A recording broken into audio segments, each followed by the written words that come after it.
But enough of this palaver. Let's get the show on the road. Good morning. Hi. Good morning. Look at everybody. Piggy. Look at everyone out there driving to work. Piggy.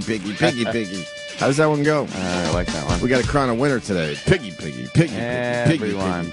Ooh, Travis has the winners in his hand. You're not going to let us know who won the E-Rock audio / jingle contest? When are we doing it? Soon? Everyone. I'm not sure if I'm happy with my vote. I don't know what anybody else voted. I'm debating. Well, Jimmy. You not be happy with your vote. I just thought about it a lot yesterday. I'm not happy with the nation's vote. happens. You could revote. Yeah, you can always change your vote. You know what's tough is that they were all winners. They really were good, though. Yeah. We'll do it a little later. All right. God damn. Do I tell part of that story? At 6:15? And do I tell part of that story, or is it too boring? What? The kid thing. No, it's what you... I'll make it quick. What you go through. It's life experience. I had to take my my 6-week-old to a cardiologist yesterday. Oh, which is man. Downright horrifying.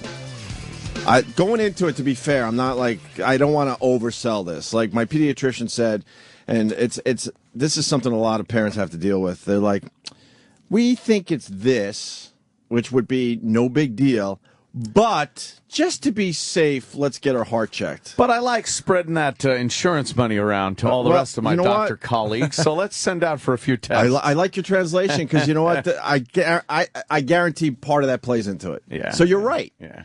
But what do you do? Like, well, if you think it's no big deal, let's go with the no big deal. Right. So we don't have to deal with going to a cardiologist with a 6-week-old. That's craziness. But, of course, you got to do that just to be on the safe side. So I was at the cardiologist for about 3 hours yesterday. And the story is not really about my kid and the cardiologist. Because in the everything's fine. In the end, everything checked out fine. I just had to go through this fucking bullshit, right? Which a lot of parents go through. Yeah. But it's about the fucking technician at this fucking place. And I'm going to say fuck a lot. Like, I don't expect people to, like, handle my kid with, kid gloves. I get it. But we got an EKG, and one of the ladies that did the EKG, because that's a basic test, she was cool. Yeah. She saw the worry on our faces, and she goes, and she lets us off the hook. She goes, I'm not supposed to say, but the EKG looks really good. There you go. And the EKG is really important, as we all know. Sure. You could do other testing, but the EKG does say a lot. So we're like, all right, we're a little relieved here, And then we deal with a pediatrician and the cardiologist himself. And then he's like, well, let's do an echocardiogram just to be safe. You're here. Sure. I'm like, all right. So we go into the area where that is being done, and this lady right off the bat, this cunt, and the story is about her, was beyond annoyed that she had to do the test at that moment in time. I don't know if she had a lunch break going on, or she was filling in for someone quickly and they were supposed to be back. But she basically kind of grabbed the equipment in an aggressive way, not around my kid, but just to get ready for the test. And she was huffing and puffing. Was she a nurse? They're like techs. Yeah. Yeah, they're techs. They do these tests. That's what they do. They go to work and they do these tests a million times. They do the test, and then the doctor translates the info. Right. And they see that, and they see a lot of kids. To them, of course, it's a nameless, faceless person. Of course, I get all that. Mm-hmm. I really do.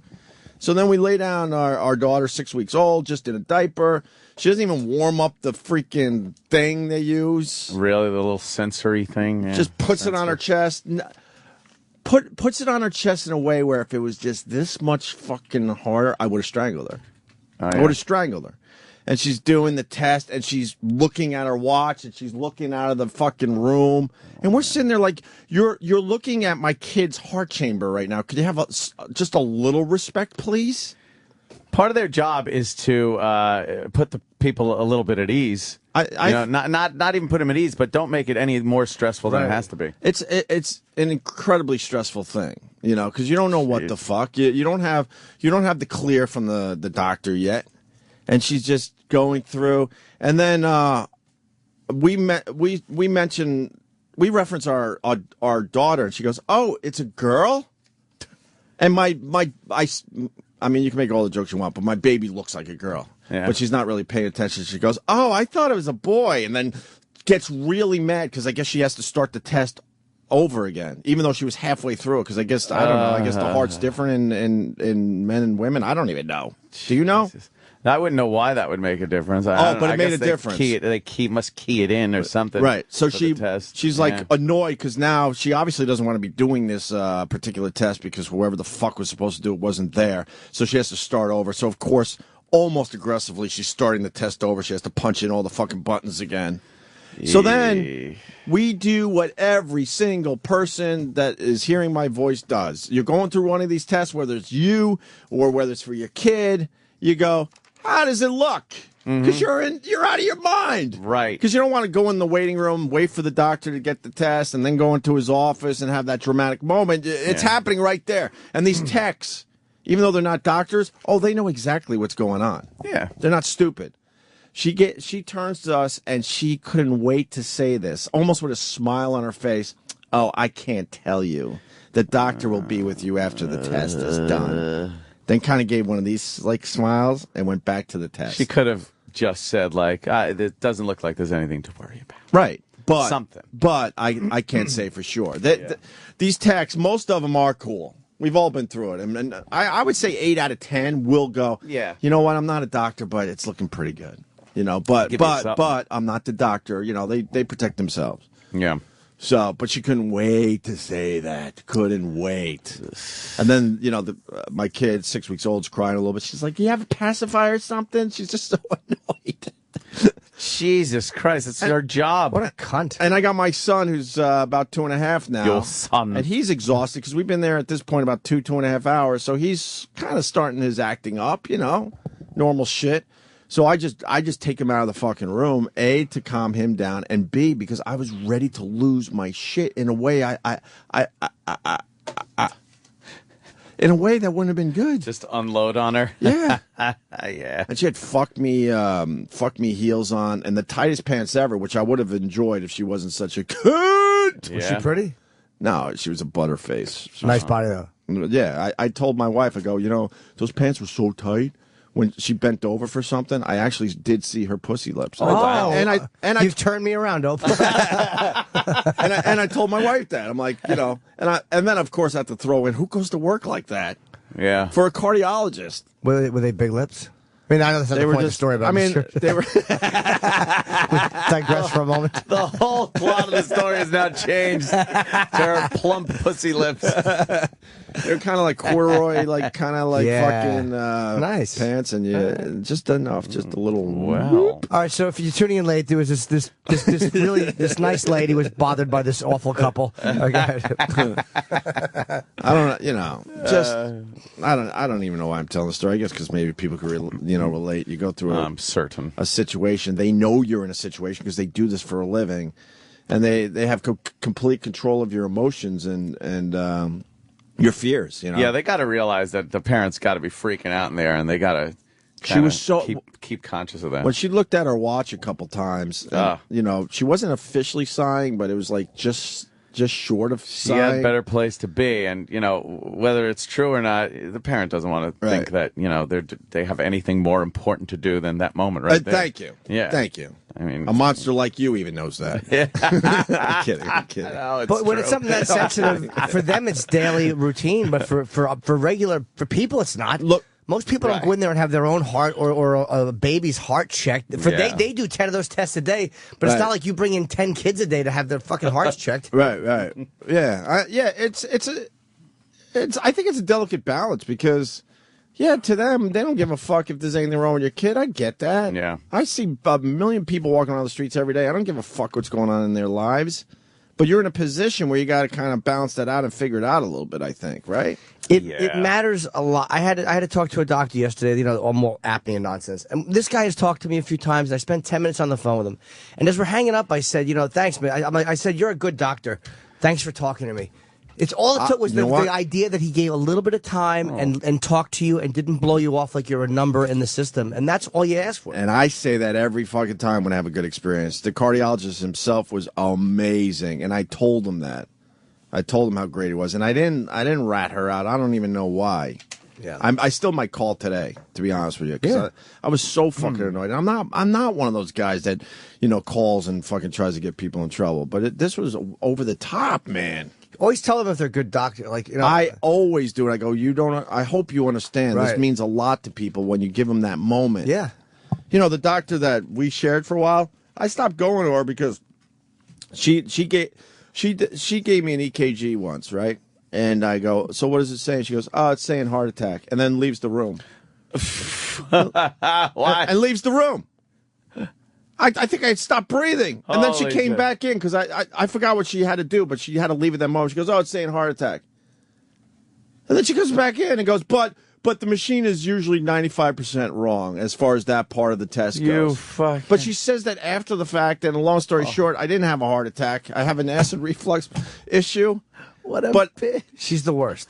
thank you. Why Jimmy the knows. fuck? She's a beautiful Russian. I don't know if she's beautiful anymore. It's been a couple years now. Yeah. I go elsewhere.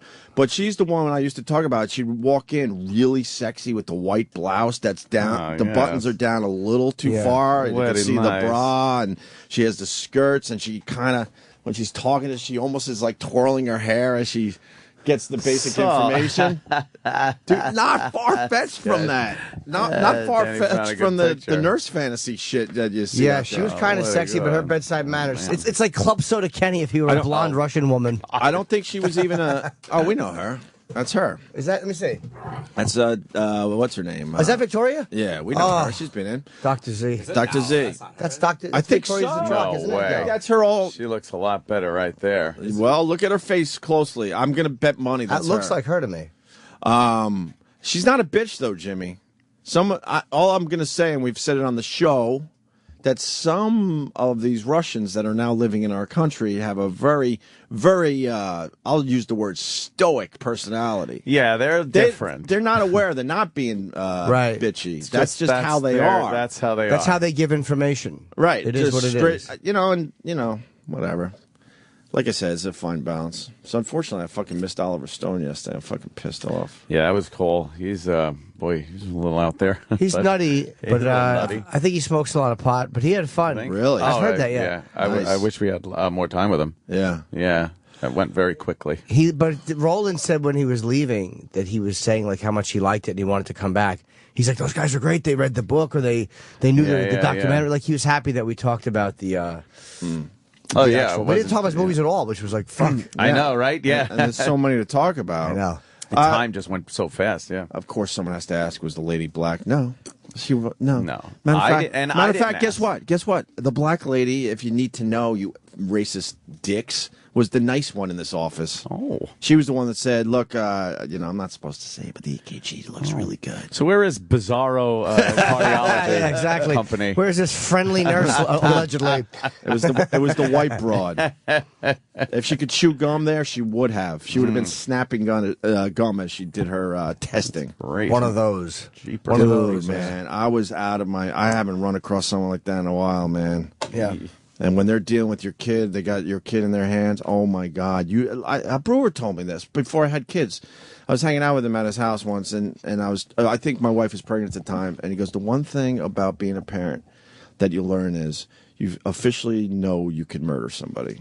And I didn't really understand that at the time. I thought that was pretty dramatic, and it was Brewer, but it kind of sunk in a little bit. But I'm like, Yeah. really? You can actually murder somebody? As soon as that kid pops out and starts developing and growing up a little bit, the claws come you know out. you could fucking kill somebody. I have no doubt it could kill someone now. You understand the karate instructor who shot the guy Oh, who yeah, shot yeah. the All karate that instructor shit. in between the two cars. Yeah. That's All great. that shit. But not even for that. You know you could probably kill someone over something that's a lot less than, a lot less than that. God forbid, happens to your kid. A lot less. You got to really control your shit. So, I'm a supervisor for Echo and Sonogram department. I would fire that bitch immediately. They're supposed to be compassionate. Yeah. So do I turn into a dick today? Because I'm not much of a dick in my regular life. She was the dick. It's not like do I call him? Why not? Just say, look, she really bugged me. Why not? Yeah. She was awful. It wasn't like she didn't move fast enough for my taste. If she was being shitty, A lot of people are relating. I had a daughter, open heart surgery twice in 5 months. I know you feel it. As you go through tech school, you spend just as much time with bedside manner. You do. I always wondered that, as you do learning the actual technical stuff. I've been told the doctor will go over stuff with you, but I remember woman told me that nicely. Like, and I understand that why they can't give you anything, because again, they could read it wrong, or there could be a whole fucking mess, or they could give you positive news when they shouldn't be. Yeah. But she was like, "Oh no, the doctor will go over." It was a friendlier thing as opposed to a self-satisfied. I know a lot of people that do these, medical tech jobs down in Philly. Not a lot, but a handful, and they know everything because they see it every day. They see baby hearts all day long. They know exactly where the defects are and what they're looking for. They know, I'm telling you. And a lot of them, you got to be careful. There's a way to do it. Sometimes they'll kind of wink at you like, well, I'm not allowed to really, I'm not allowed to say. And they almost give you like a wink, but. Yeah, don't worry. Yeah, right. Or they'll give you the, Yeah. I don't worry.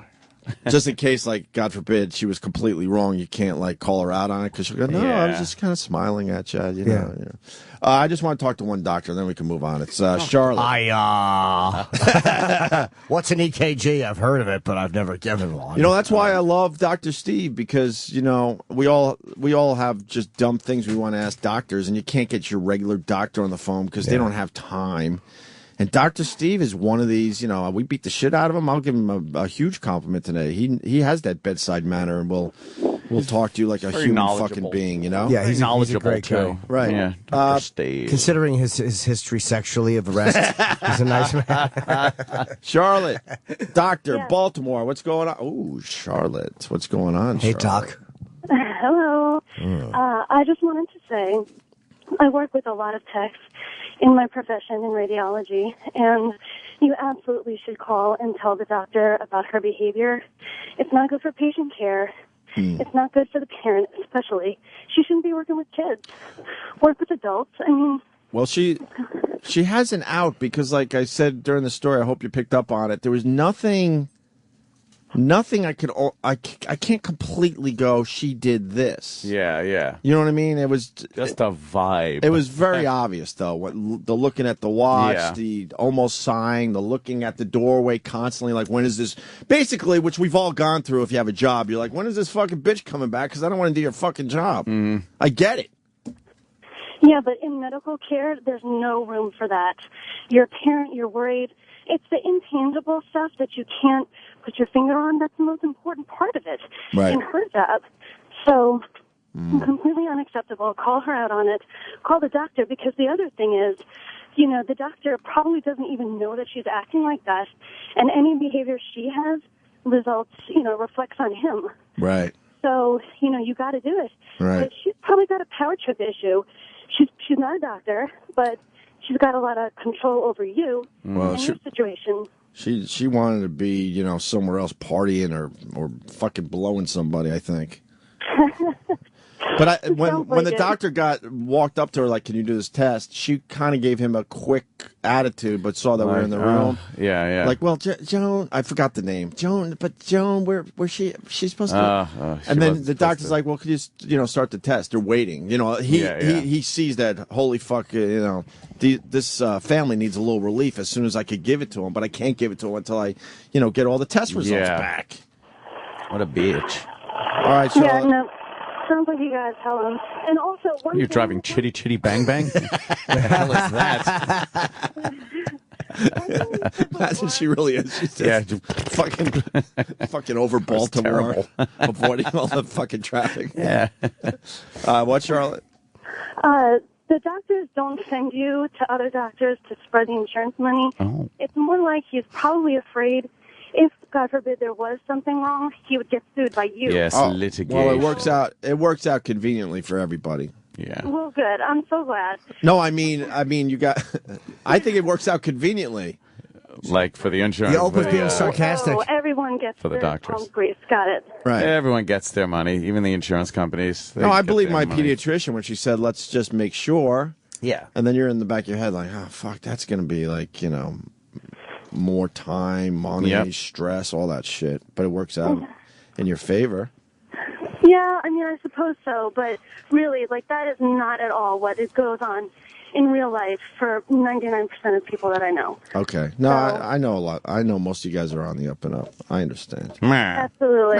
Shane. All right, guys, I got to run into work, but I just want to say I listen every morning. So, We got doctors listening. Nice. How about the sales fucking department wakes up? Yeah, please. Enough of the dick pills. We got doctors listening. Dick pills would be a fucking relief at this point. Right. All right, Charlotte. Thank you. Have a good day. Yeah. Because everyone assumes like the type of show we do, which I laugh at because people have no idea the type of show we do anymore. Oh, it's gutter humor. They just think we're dumb shock jocks, but yes, we're talking to a whole bunch of different fucking people these days. Of course we are. Doctors, lawyers, and fucking Indian assholes. That's pretty much it. And just fucking assholes. Yeah. And a lot of blue collar guys. Blue. So, what else is going on? You know what? I didn't even really fucking turn on the TV or anything yesterday, so I'm way behind. What's the big story on the TV? Idea. I have no idea either. Still Petraeus, I think, is the big. No new info, right? It's getting greater and greater. Now, all of a sudden, it says this Jill Kelly, the married mother of... You know what, dude? You boom, you bang Petraeus. You let this other guy eat your asshole, dude. Boom, what do I know? I'm in Afghanistan. Petraeus, who was the Allied commander of all Allied forces, and Paula Broadwell had an affair. Right. His biographer. I guess he was too flirty with this Jill Kelly, or she was too flirty. She's an unpaid liaison in Tampa. And this, Paula Broadwell, who's also married, by the way, who is fucking Petraeus, gets jealous, and starts firing off anonymous, angry... But by the way, the beauty of this is the anonymous asshole... was uncovered. Right. Like, this dummy sent all these scary emails or these emails to this Jill, and she was a little freaked out by it. So I guess she contacted the FBI saying, I'm getting these threatening emails. The FBI liaison, who she contacted, was told to stay away from the case, because I think he and her knew each other. Oh, boy. And it turns out, oh, wow, we have a little thing here. Oh, my God, we got a chart. God. Where does it go to molestation? This isn't Jim Norton's flow chart. That's for sure. But she, I don't know if this chick was banging Petraeus as well. But it turns out that the FBI guy she turned to, who said, I'll put the FBI in the case, apparently had a friendship relationship with her, but maybe he had other motives or whatever. Right. And now there's emails of her and the general who was supposed to take over in Afghanistan for all troops, General Allen, like these sexually explicit emails. They said there's 20,000 pages of communications between her and this other general, John Kelly? 20,000. I think I'm summing it up. That's a lot. See there... Is his name John Kelly? John Allen? I'm sorry, John Allen. I apologize. Yeah, General John Allen, right. Top U.S. commander in Afghanistan. Paul Allen. But they were sending dirty emails, so I guess she's a dirty girl. Yeah, of course. Dirty girl. But this fucking a cunt, general groupie. Paula Wow. Broadwell, fucking the anonymous, jealous idiot, the one who you hate, who hides behind the keyboard, but if you can brought down two generals. Wow. Yeah, if you're going to do the anonymous emails to the broad that's fucking Petraeus, of course, like, Petraeus could get things done. No, no. She is the broad who was fucking Petraeus was the one sending them. Right. That's what I'm saying. Oh, yeah, she was sending them to someone who she thought was But if it's anonymous, then of course Petraeus is going to, like, he's got connections to go, all right, what the fuck is this about? Well, he didn't instigate. This was the FBI. He was head of the CIA. The FBI did it. See, I'm very confused here. Yeah, that's what they're hoping for, by the way. Petraeus, head of the CIA. Right. They found out about the affair of Petraeus by mistake. So how did she get to the FBI?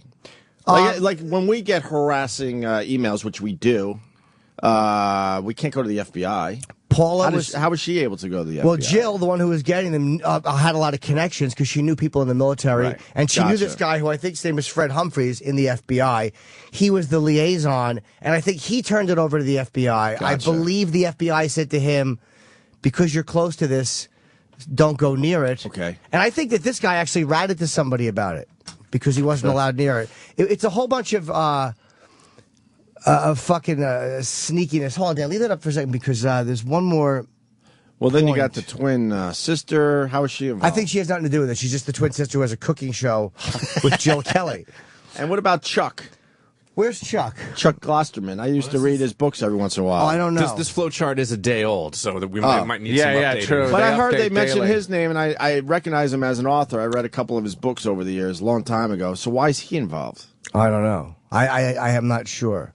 Because he's on the flow chart we're looking at, too. But he's not connected to anything on the flow chart. They just have his face in a little square. While they were looking at Jill Kelly's emails, that's how they uncovered the affair, because they traced it back to Paula Broadwell, and they go, this is the woman who's sending it. She's Petraeus' biographer, and then they went into her account, and they found an account that her and Petraeus had. They were doing the shit that Al-Qaeda does. They had an email account, which is a genius move, by the way. Like, say they start their own email account, whatever. They both have a password to it. They never send emails. If I want to communicate with you, I go in and write an email, and I save it as a draft. Was it like a Dropbox situation? In a way, yes. You go into the same email account later, read the draft I wrote, delete it, and write another draft. There's never anything sent. That's like Dropbox shit. It all stays in the draft emails form. had been sent. But I guess they got to her through that, and then probably figured out where her computer. I mean, however they do it, for them it looks like they got all those communiques, even though they deleted them, right? I don't know. I'm guessing they do. They must. They probably have. Unless there was another way they got them, which just scares the hell out of. It should scare the hell out of everybody, really. Just I know, the fact right? that all of your emails, no matter what you do, they're not private. They're not private. You send anything, any kind of communication over the web? I've known that for years. Yeah. You got to think that that shit is so traceable. You really try to believe there is this illusion of privacy because it's password protected. We don't have privacy. Yeah. Or you of course not. It's an illusion. You delete an email and you assume like, oh, well, that's gone. I just assume, but I also know that no one gives a fuck. Right. But every once in a while, guess what? People are going to give a fuck. When the NSA or FBI wants it. Oh, boy. Right. I mean, I'm sure there were some ways that they can't find it, but they probably had such a lock on this computer. And then they started intercepting them. I don't know how much of the old stuff they had or if they just began intercepting. Right. Like, I don't even know if they got the old emails. Wow, you really know a lot about this. Yeah, we were talking about it last night. The General Kelly and the General John Allen and this Jill Kelly, I guess they had some really sexy ones, and apparently Jill Kelly was writing sexy shit too. Jeez. Like, I thought she was just a victim in this, but she was a fucking little dirty one. Dirty girl. Oh, she turns me on. Married, mother of 3. All these fucking Paula Broadwell hasn't been heard from. She's at her brother's house. Fucking this one, I can't wait till these marriages fall apart. Oh yeah. And John Allen, I'm sorry to interrupt you. John Allen's NATO appointment is probably not going to happen. There's no way in the middle of this. No way. Well, the other thing.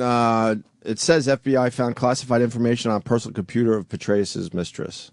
Oh, you know what, dude? That's maybe where they got this stuff from. Maybe they got a lot of this info from the personal computers. Why would there be classified shit on there? Oh, I don't know. Don't know. That's all I know. Classified documents. Maybe because she was using her relationship with him. And people who were going, of course, Keith we were arguing because Paula had top secrets. It's an article you got in front of you. We were arguing last night. Keith's like, who cares? But I'm like, that's why these guys get compromised, because I understand men cheat, but it's because when you're the head of the CIA, you have access to information that almost nobody in the country does. You can't put yourself in that kind of compromising position where it can be used against you. Yeah, and they could actually get into your shit. Right. But how stupid is he that he didn't realize they could get into his shit? Or what a nut that he had with it. He didn't know. That was his judgment. Yeah. He didn't know this chick who he's fucking banging is so psychotically jealous she's firing off angry emails. Yeah, not good judgment. Maybe that's how they got it, though. Maybe it was from her computer. I don't know why I had to say that again. We heard me the first time. You got the article on? Oh, no. Let me see. Let's see. I got this one. Is Petraeus agrees to testify on Libya before congressional committee, which of course you knew he would. Paula had top secrets. Yeah. I have not seen this. It says the FBI found a substantial amount of classified information. But again, because things are classified, you don't know how top secret they were. Improperly secured on the personal computer of disgraced CIA director General Petraeus' mistress. The files were discovered on a machine removed from Paula Broadwell's Charlotte, North Carolina home. That's a little brag, like, hey, check this out. Yeah. Osama bin Laden's still alive. Let me check this. Let me send this to you here. Or he might have openly checked his email from her computer. And maybe by that, that's how it got there. We got him in the jail. Don't worry about it. Don't worry about it. It says investigators also found documents Broadwell admitted taking from secure government buildings, a source. The network said FBI, this is from ABC, FBI and military were going through the materials this morning, and the prosecutors were deciding whether or not she had to be charged criminally. That's why they're pulling so much stuff out of her place, because they wanted to know if they should charge her. And the discoveries prompted the FBI to step up its probe of Paula Broadwell, who again anonymously sent those harassing emails to Florida mom Jill Kelly. Now, Broadwell's top secret stash was revealed shortly after President Obama told a press conference. I've seen no evidence at this point. From what I've seen, that classified information was disclosed in any way that would have a negative impact on our national security. Like that hadn't been uncovered. See, our president doesn't lie. Obama He probably apparently doesn't know anything about anything. Anytime there's any type of dirt, scandal, anything, this motherfucker just doesn't know. But why? I don't know. I was told. I wasn't told. I don't know. This happened. It didn't happen. I don't know. We're still investigating. I don't know. I know. It's almost like I can't recall. Yes, Reagan and all the fucking Iran-Contra. Sure, they all do that. Yep. Well, they might not know on a certain level the details of the lies. It's so much easier to say I don't know. Yeah, of course he's going to say I don't know. I believe he did know, but of course he's going to say I don't know because yeah, he might have. It's way too much fucking of a hassle if you do come forward and say this nightmare was going on as I was trying to be reelected. This web of deceit is going a little further than a lot of people thought when they scratched the surface, and we'll see how high up the ladder. Oh, it's going to stop with Petraeus and John Allen. I guarantee you. Yeah. And they'll get certain. Yeah. What they'll get out of it is maybe they'll be allowed to keep whatever. I don't know what pensions work or what would you retire, but they'll be allowed to keep certain perks or.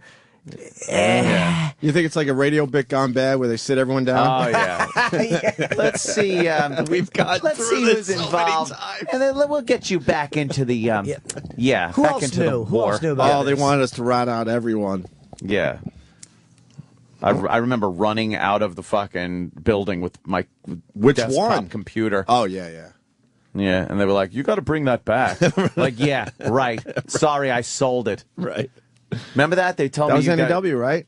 What the hell did you have on there that you needed to get that out? I didn't want them just going through my. I know. It was my gaming computer from the the office, and they're like, "You got to bring that back because we got to go through the computer to check emails and see who knew about this." I'm like, "Yeah, no, it's gone. I sold it." Like it was this thing going down. Yeah, it was a dumb fucking bit that went bad. Dummies. They went through our office with a fine tooth comb. Everything. Remember they completely destroyed the office? Yeah. It's like, hey, we did have real shit in there that we kind of wanted. Yeah. They pretty much like when they search a home. They searched our office and they didn't give a fuck what they left behind. Ransacked. There was shit all over the floor. They were pretty much going like this, pulling things off shelves and going through. What the fuck were they looking for?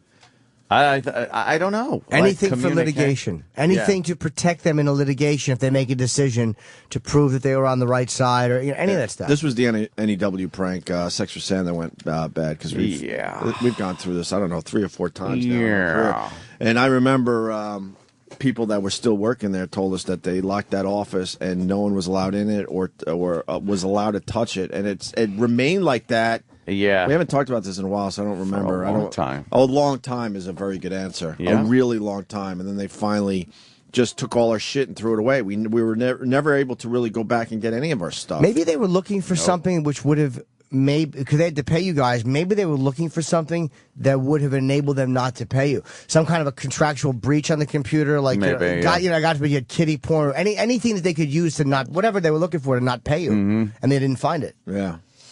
And by the way, one more thing is that if you think politics don't play any part in decision making, which no one said that, I just had to segue into this. The House Intelligence Committee held hearings Wednesday regarding the handling of the probe and the timing of its release. Senate Intelligence Committee Chairwoman Dianne Feinstein, Democrat, California, echoed the president's belief that there were no security breaches linked to the liaisons. She's so far up his ass. But there may not have been. Is she the one, the Jewy? Yeah, the Jewy Jew. And she's really pounding the gun control issue. I hate her. With the curly blonde hair? Yeah. Can you imagine if that was Bush or anybody? Right. Would she have come to his aid this quickly and said, no security breaches, I want an investigation? They'd be screaming. And if that was Newt Gingrich, he would not be backing up Obama either. He'd be going, well, we want a full... Yeah. Fucking amazing. How about we just figure out what the fuck happened? Yeah. And then this Benghazi thing is attached to this because, Petraeus was the fucking guy in charge during that whole thing. Well, he was too busy trying to take care of possibly 2 mistresses. Yeah, maybe a little distracted. Because even in this article, they say a friend, the other woman that they're not positive that he had sex with, they put friend in quotations. Because they don't know Jill Kelly. A married friend, they write. Friend. They want to say, another mistress, but they can't officially say that. She was sending dirty ones to that, apparently that John Allen, though. Ooh, I like these dirty girls. Love to know what that says. Naughty married Paula, naughty married Jill, firing off dirty thoughts. Naughty married girls just firing off LOLs, hopefully a vag picture. He's not here. Oh, yeah. He, return. He, giggle. Yeah. It's dirty. It's kind of hot in a way, right? Kind of hot. Fucking my dick does nothing but plump up. What the fuck, man? What the fuck was Petraeus doing? Just shows you he had an easy gig. You think? Gee, he has all this time. Man, I think he was delegating responsibility. That's what I'm saying. Yeah. He had everything under control. He had his people in place, and it gave him a little time. It really fun. It really is amazing. Wow. It's just everyone winds up tripping over their own dick. Everyone. Well, if we're doing politics, we certainly could do the John McCain story. I don't know that one. John McCain. Reporter asked John McCain if the Petraeus leaks are a bigger threat to national security than Benghazi. I think it all fits in together.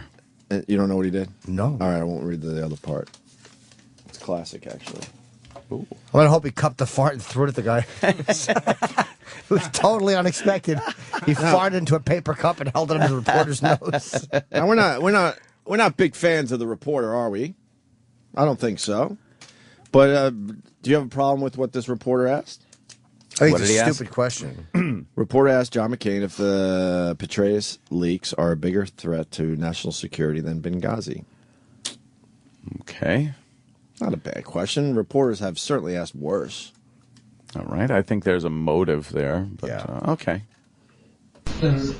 Senator, do you think there is potentially a greater national security threat in apparently thousands of pages of classified documents ending up on the personal computer of a Tampa socialite who's a neighbor friend, the head of the CIA, of secret covert email accounts involving the head of the CIA and a top general in Afghanistan, and the fact that the FBI agent who was complaining to stepped out of the chain of command apparently went to a House Republican leader rather than anybody else. Do you think there's a potential, you put all that together, do you think that's a potential greater national security threat than what you're talking about? Well, I say with great respect, that's one of the dumbest questions I've ever heard. All right. Okay? There's 4 dead Americans. There's 4 dead Americans. Not a socialite. I'm answering your question. Okay, do you want me to answer your question? You want to interrupt? Oh. Which do you want? Whoa. Okay. There's 4 dead Americans.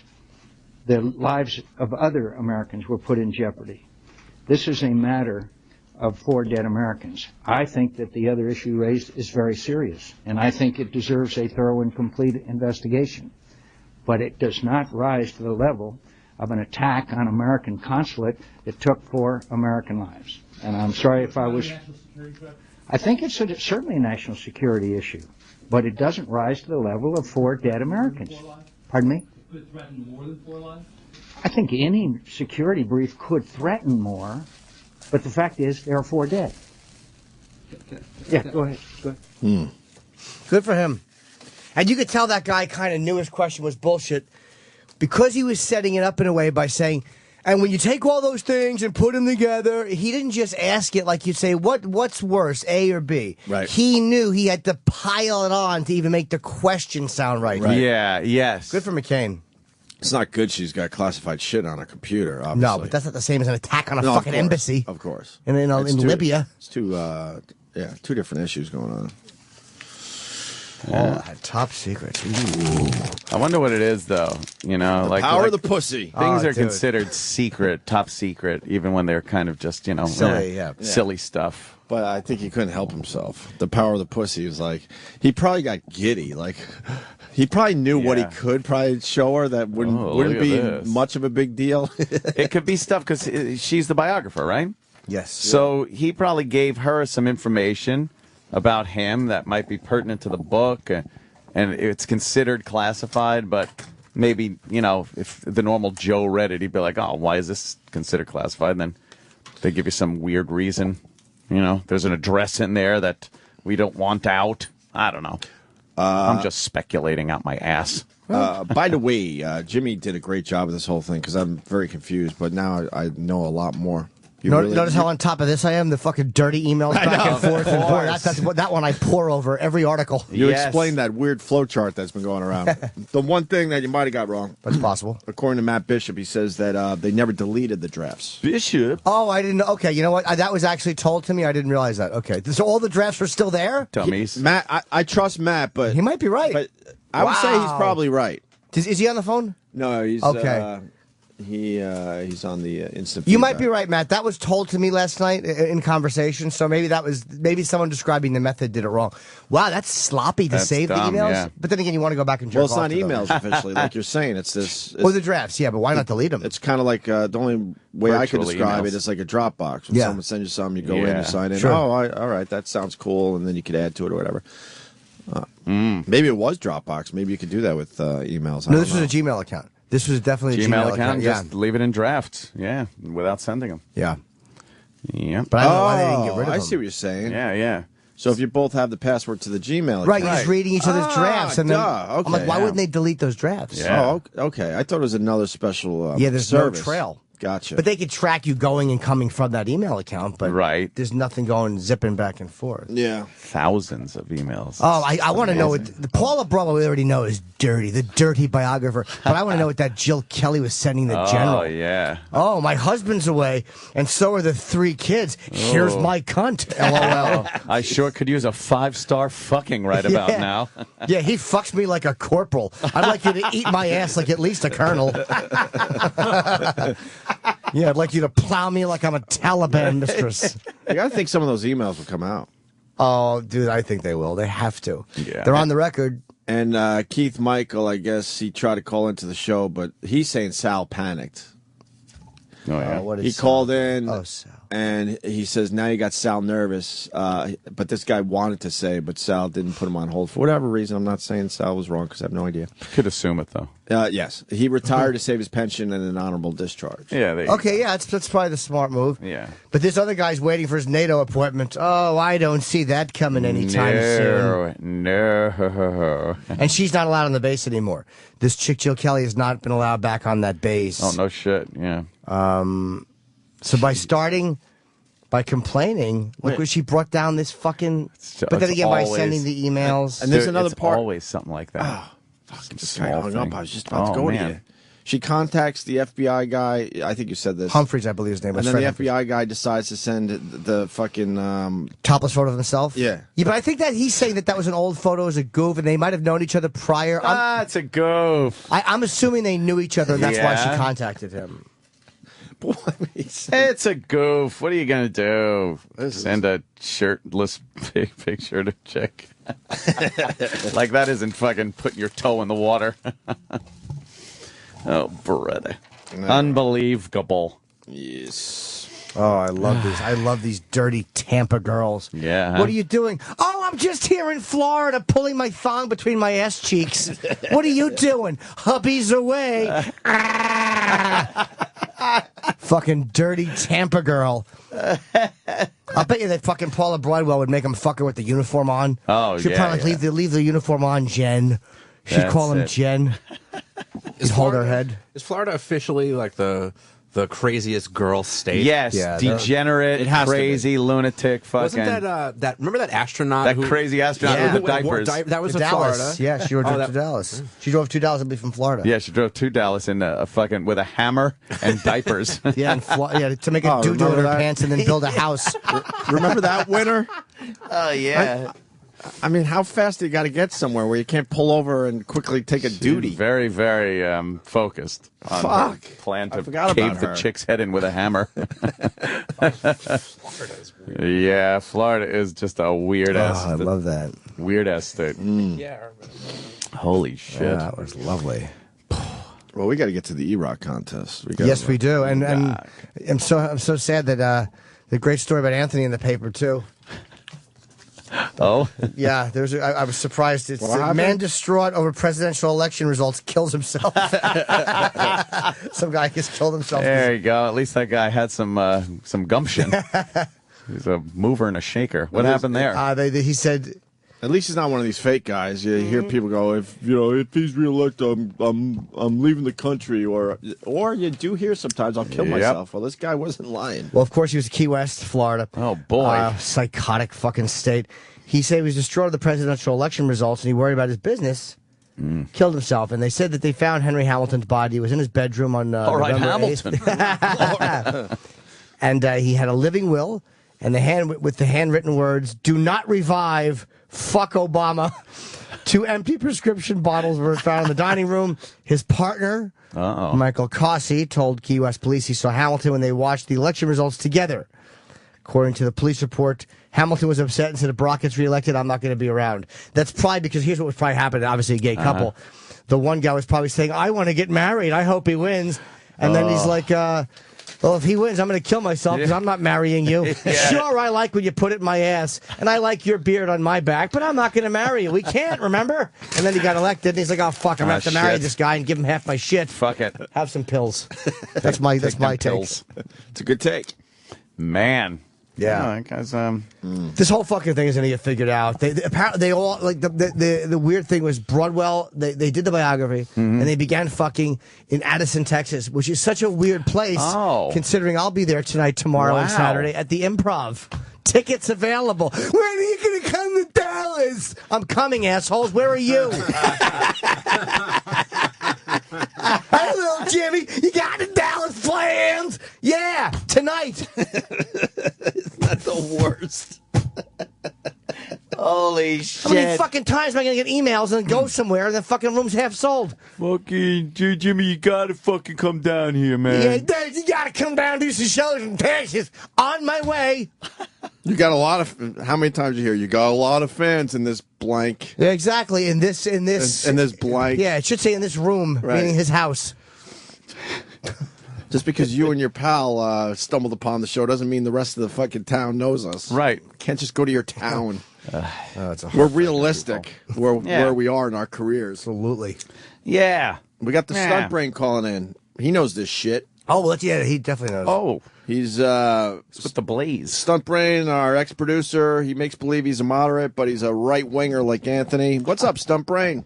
Yes, I am a conservative in most of my beliefs. But I've got a few sneaky ones in the social category. Yeah. All right, fair enough. TheBlaze.com, and we all love the Stunt brain. I'm just fucking with you. What's going on, Mikey? I've been following this Petraeus thing all over, and you guys have a lot of it right dead on. There's some weird stuff with Broadwell and Kelly.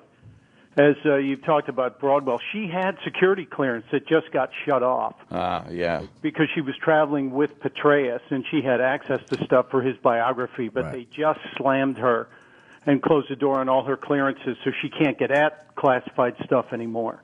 But she did make a comment in Denver at a speech this summer saying that she knew we had detainees that we were questioning. And so she kind of leaked stuff that was really confidential.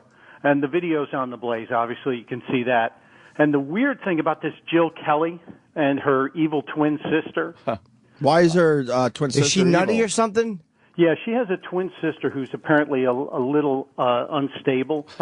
And the sister was going through a acrimonious divorce and custody battle for the kids. And both generals wrote letters to the judge trying to say she was man. Yeah, Petraeus and John Allen both did, right? Yeah, so you've got two generals who allegedly have no relationship to the sister stepping in and writing letters to the judge saying, oh, no, she's good. She should get these kids. Your Honor, please give the kid to this nut job so I can fuck her sister. Yeah, that's pretty much it. Wow. Jill Kelly was an honorary consulate member, and there's a 911 call where she claims or kind of raises the specter of diplomatic immunity should be given to her. What? And yeah, we've got the 911 call as well. She had license plates that say honorary consulate a member, and she's kind of like pretending to be a member of the diplomatic corps. Oh, yuck. So when the press was tromping around her house in Tampa, and she lives on Socialite Row, it's all mansions, it's gigantic homes. She called 911 and said, "I think I need diplomatic immunity here." So she's a ritzy titsy bitch. Now, what about this? Never heard that before. Yeah, that's I got that from a fucking Richard Pryor in fucking JoJo Dance of Your Life is calling. You're a ritzy titsy bitch here. So this this Frederick Humphreys was he friends with Jill Kelly and then she turned to him before this? Yeah, that's the story that the FBI agent that everybody was heretofore calling shirtless. Was pals with her, and then she wrote to him saying, "Look, I'm getting these threatening emails," and Broadwell was sending them from a couple of different locations, a couple of different email addresses, and the FBI, of course, can just track them from the IP address, and they led them all back to Broadwell, and that's how the whole thing unfolded. And then the agency took shirtless off the case when they discovered he'd been sending her pictures of himself. And the Times apparently exposed the guy's identity. But it just keeps getting weirder and weirder. Guys are horny. Distracting folks away from the Benghazi issue. Yes. And now it's all behind closed doors. We're going Petraeus is going to testify tomorrow behind closed doors in D.C., and I don't know how much we'll get out of it. We have a reporter inside the hearing, the pre-hearing meetings today in D.C., but it's going to be kind of hush-hush, I think. Why behind closed doors, this transparent administration? Yeah, the most transparent administration in history, but... Oh, sure. It's going to still take, I think, a little more squeezing. There's some thought that the old Chicago politics were used to tell Petraeus, you're going to hold the company line or we're going to uncover this. Because when the agency was vetting Petraeus for the CIA post, it's expected they would have known if he had an overdue library book. Sure. Much less a mistress or two. So, yeah, but maybe, when did they vet him for the CIA thing? It's 2011 because he was sworn in last September. So was he fucking her back then? Yeah, he apparently broke it off right after he was sworn in.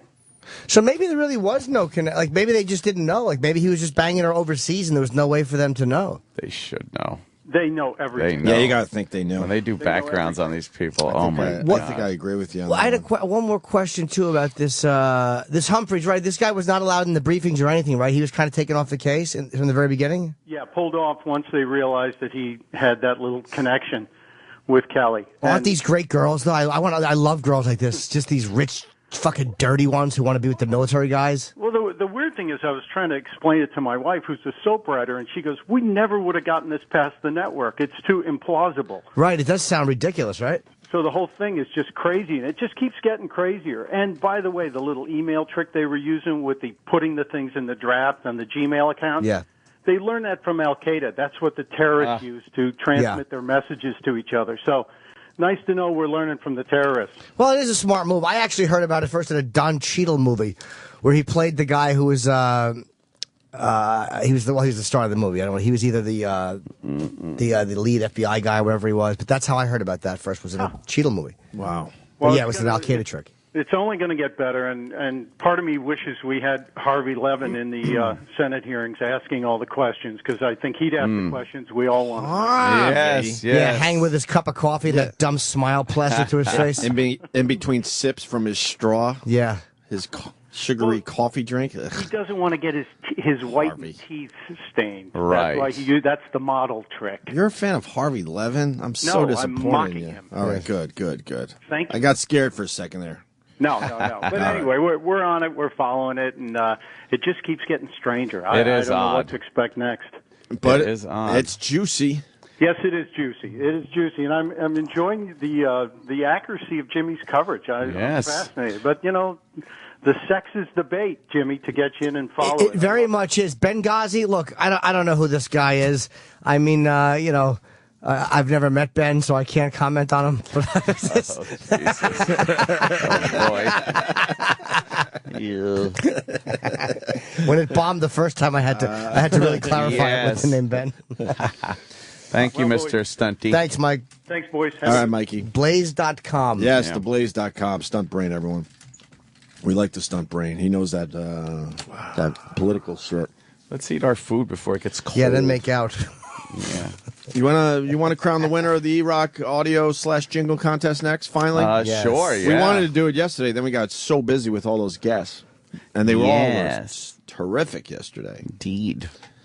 Penn Jillette was a fucking hoot. He's terrific, man. He can talk about anything. He's just a great talker. A good guest. Yes. He's really, he likes to talk, but it's not like too wordy. He's interesting. He always knows exactly where he's going. You don't have to direct him. I asked him one question. It took 20 minutes to answer. Not 20, probably like 7 minutes to answer, but it was fascinating all the way to the answer. He's good. He tells a good story. He knows how to break Spins shit a good down. yarn. Start reading his book too. It's really good. Yeah. He breaks down the Shaft theme. Yeah. Like, who would do that? That's great. That's how he opens the book. He's been bothered by the Shaft theme and why like they start singing 2 minutes into the song, and then like it's not written properly. And but it held my attention. Yeah. I'm like, who thinks this shit up? He's good. Book's good, man. It really is. It tells a good story. All right, we'll do the E-Rock thing next and some other shit. Sure, let's do that. Sirius XM. This is the Opie and Anthony Show.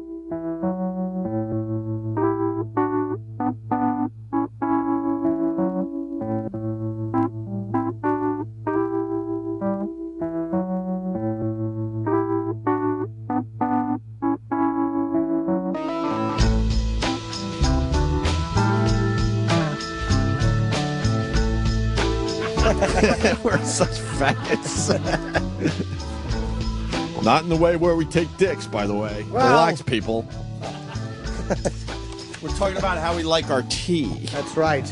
Lots of cream, lots of sugar, gentlemen. Me and Danny are in agreement that you don't put fucking milk in your tea. And Aunt goes, oh, no, I enjoy milk in my tea. My mother used to have that. She would always have half-drunk teacups all over the house. Yeah? Yeah. Have some tea with lemon. Little honey. I like that if I have a sore throat. Oh, I hope you're okay. But if I'm just enjoying a cup of tea, I like it very sweet and some milky in there. Yeah, buzz off. We got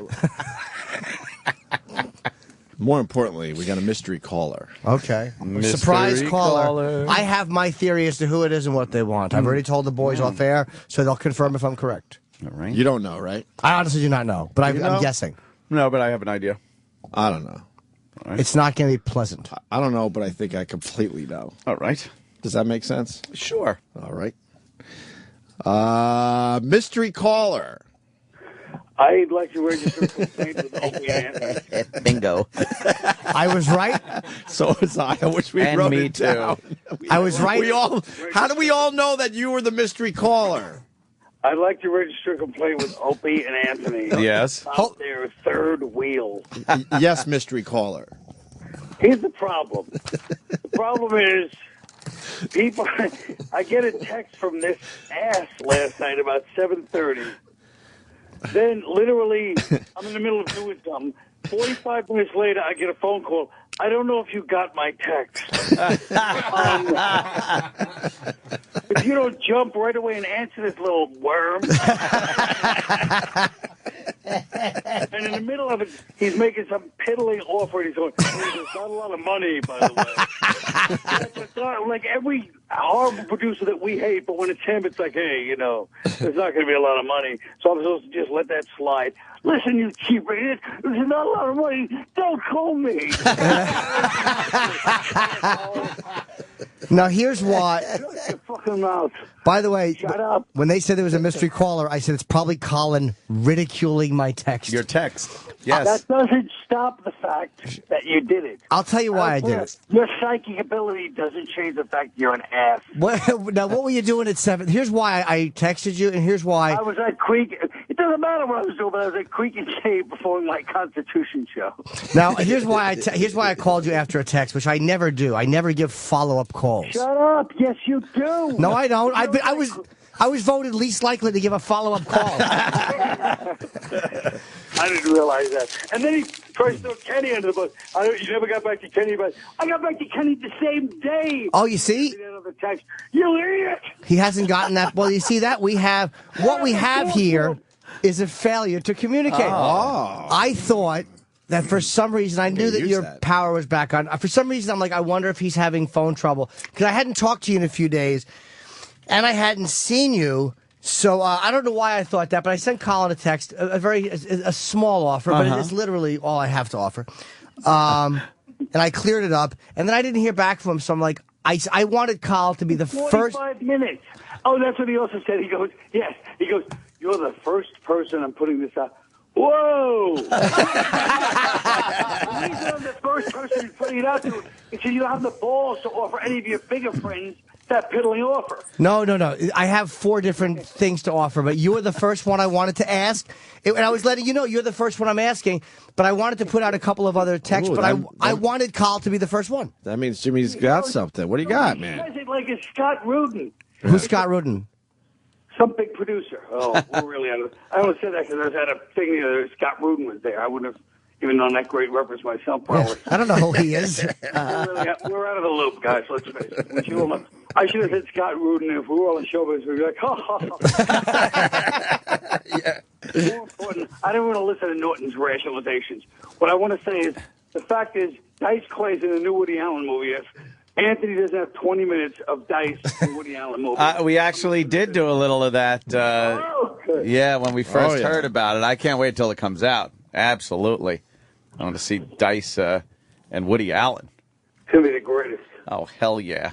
I love Dice. What are you doing? I also would like to see Dice. I put it on Twitter, but I never heard back from anybody, you know? Oh. Like Norton, I expect an immediate response. Put out some thoughts, you know? And me and Norton are very similar these ways. That's why I know what he's up to when he's up to something. He can't fool me. I have the same mentality as him. So I'll take that as a yes, by the way, in accepting my offer. Take it as a no. No, I want you to accept it. Well, what's the offer? Anything good? I'll say off air. No, it's not. It's nothing major. It's something that has off air, and you're going to be deflated by the lack of. Yeah. I would like you to accept the offer.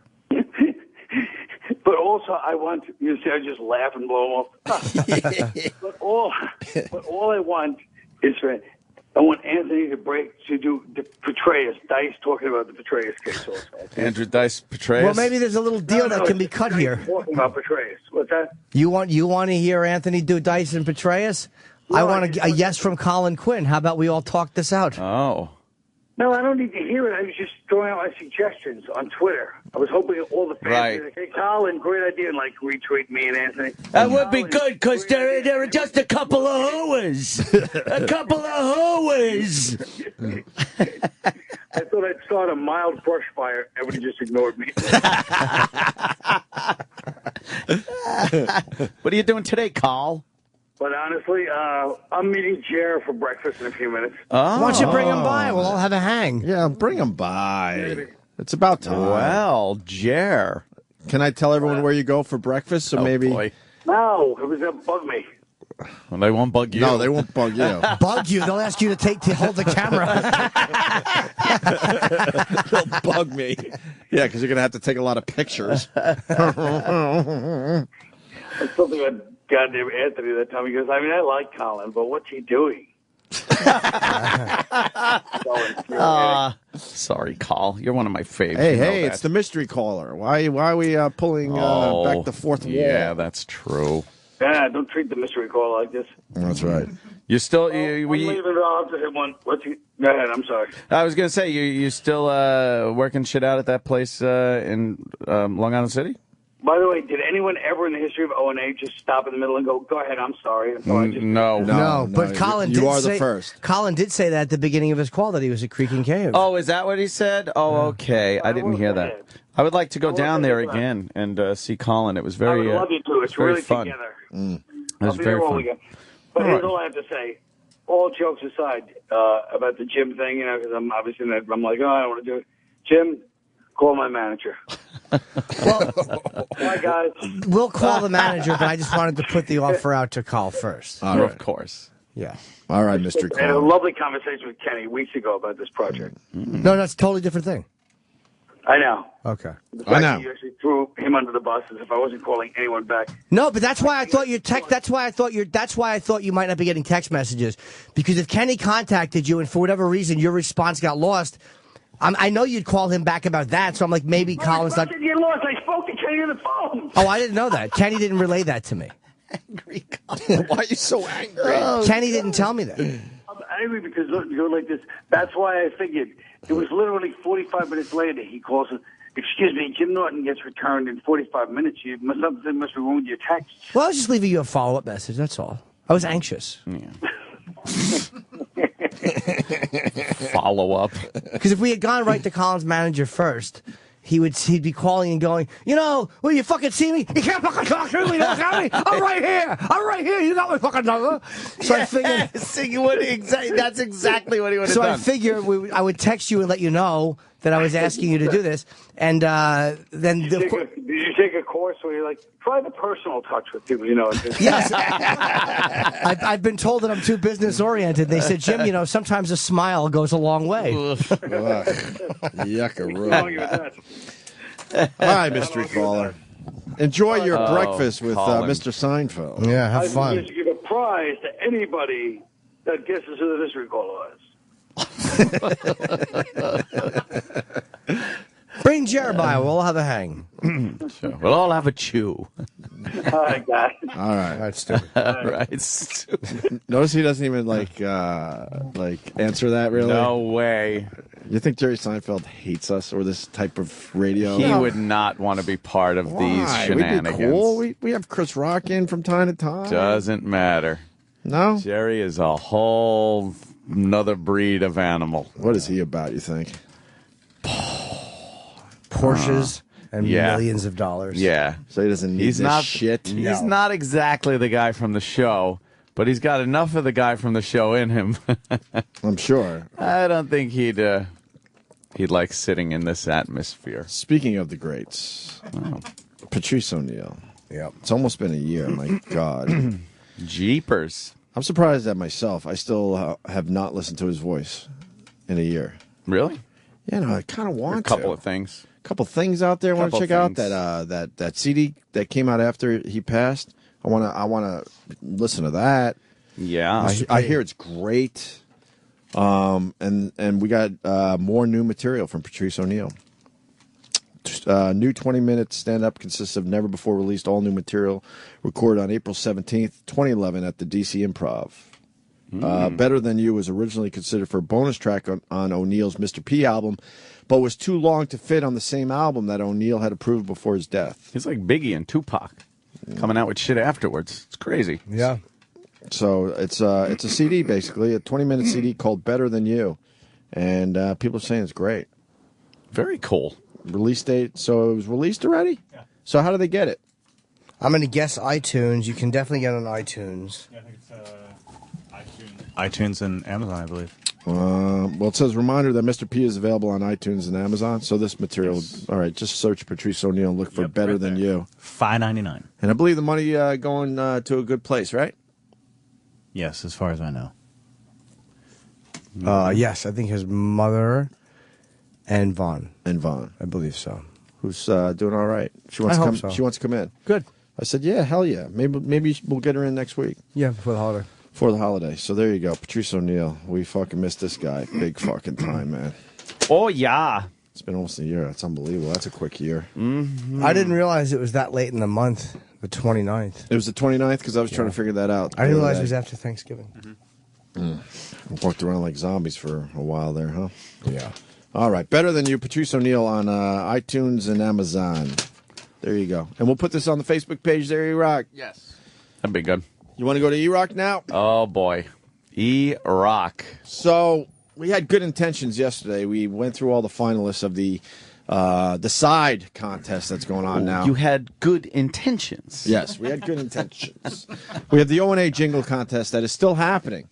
And one of these tracks that we play today could win both contests. But we discovered that so many people were focusing on E-Rock with the O&A audio contest that we made a side prize of $500, courtesy of IHateStevensinger.com. $500 gift card. Gift card to IHateStevensinger.com. Yes. Okay, very good. So we're going to do the side winner now for the E-Rock jingle contest. Votes have been tallied. Yes. Mystery ballots. Yes. And we got the top 5. These are all the ones that received votes. Which is good news for us because that means we get to hear Oh, hear these, one more time. Yeah. And then how do we figure out how to put them into our show? Well, anytime Iraq does something stupid. I mean, we can throw some of the more popular ones in your replays. Yeah, because these things should not go away anytime soon. Yeah, and like you guys mentioned yesterday, it is the holiday season approaching, and we do have one of the songs is a take on Rudolph the Red-Nosed Reindeer. Mm-hmm. Very holiday oriented. Yeah, so we can make sure that our lovely board op Eric Nagel inserts that quite frequently. Well, that's not happening. Well, he has a little control in there. He'll be reprimanded. Yeah. So in 5th place in the E-Rock jingle/audio contest, I thought this should have been a lot higher. I'll be honest with you. Look, they're all winners. I thought this had a real good chance of winning. This is number 3? This is number 5. No, you're going 5. Okay, they are. It was a very hard choice, man. Very hard choice. Right. Zeps, I'm sorry. 5th place for you, pal. Cake and pie and chocolate and sweets. That is what E-Rock likes to eat. All for himself, he ain't sharing a bit. That's why he has tits, he's a fat piece of shit. That only came in 5th, huh? I'm amazed by that. That's how good this contest But there were so few votes cast, no votes had been sent, that, one vote could make a big difference. Well, E-Rock got 2 votes, and we might discuss that at the end of this. That's fair. 1 for every 200 Yeah. pounds. Sorry. I don't mean that at all. Because there's some logic there that people hit me up with. That, of course, E-Rock's going to vote for one that makes him maybe look better than others. I'll tell you what, you take out Eric's 2 votes, it was a 3-way tie. Really? Do we have any other money laying around? Just thinking. We might. All right. 4th place in the E-Rock jingle/audio contest. Sean F. with this beauty. Please allow me to introduce myself. I'm a man of size and weight. Worked in radio for a long, long time, but my skills are far from great. Write fan fiction and I hate my job, 'cause they make fun of my shape. Had to stay home after Sandy left, 'cause a branch blocked my escape. I'm an asshole. Won't you guess my name? Oh yeah, I've been known as X-Fago, and I don't watch sports at all. I bring nothing to the table. I love garlic, butter sauce. So if you see me, show some sympathy, 'cause I don't count calories. I shouted out, who broke the toilet seat? When all the while, I knew it was me. I'm an asshole. Won't you guess my... That's a good one. Very good, Sean F. Fun little ditty. We're going to put a lot of these on the Facebook page, maybe the top 5. Yeah, we'll throw them up on SoundCloud and then we'll link it to our Facebook page. Okay. And to the guys that we're talking about now, if you have a Twitter account, fucking give us your Twitter so you get a little, Yeah, we can do that. A little promotion for your Twitter. We could give you tweets. Because these names mean nothing. They mean something to you and maybe your family, but, maybe you get something out of it by getting some Twitter followers. That'd be cool. Next? All right. I don't know. Edgar. Tied for second is what we're up to. Tied for second in the E-Rock jingle/audio contest. Here's one that tied for second. Josh Howell. Yes. Tied for second. I'm bummed. I like this. This is a good one. I voted for this You one. know Opie and Anthony and little Jimmy Norton, Travis, Al, and Danny, and Roland, Troy, and Sammy. But do you recall the most morbidly obese one of all? E-Rock the shit dick fat fuck. He's a lazy piece of shit. And if you ever saw him, you'd know him by his huge bitch tits. All of the other assholes laugh and call him Piggy Boy. They never let poor E-Rock have his hoagies and his shitty toys.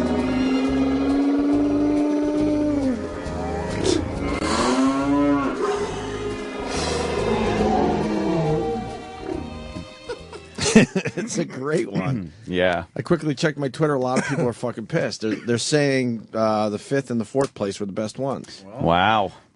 Which leads us to something we might discuss in a minute here. Mm-hmm. Tied for second with the one you just heard was Ron Roof with this. But enough of this palaver. Let's get the show on the road. Jam. Jam. Big jam tits. Jelly. Big jelly tits. Tits. Tits. Big jam tits. Big jam tits. Big jelly tits. Tits. Big jam tits. Big jelly tits. Tits. What now? What now? Tied for second. Wow. I wouldn't put that tied for second, to tell you the truth. Really? No. Yeah. No. I like the Christmassy one, but that one I don't think comes up to the standard of the Christmassy one. Well, we got the winner. I didn't realize. Oh, I didn't realize. Boo. Spoo. I'm very spooky. Yes. Going to haunt you. You're going to wake up in the middle of the night with your penis being tickled. Boo. Oh, Steve. Yes, you're going to find thick Lebanese fingers in your bottom. Ooh. I saw someone on the street last night with the so what? So did I. With the worst flame jacket. Oh, really? And I just thought of Steve. So he would have loved that jacket. Oh, yeah. Yes, I would have. He probably owned it.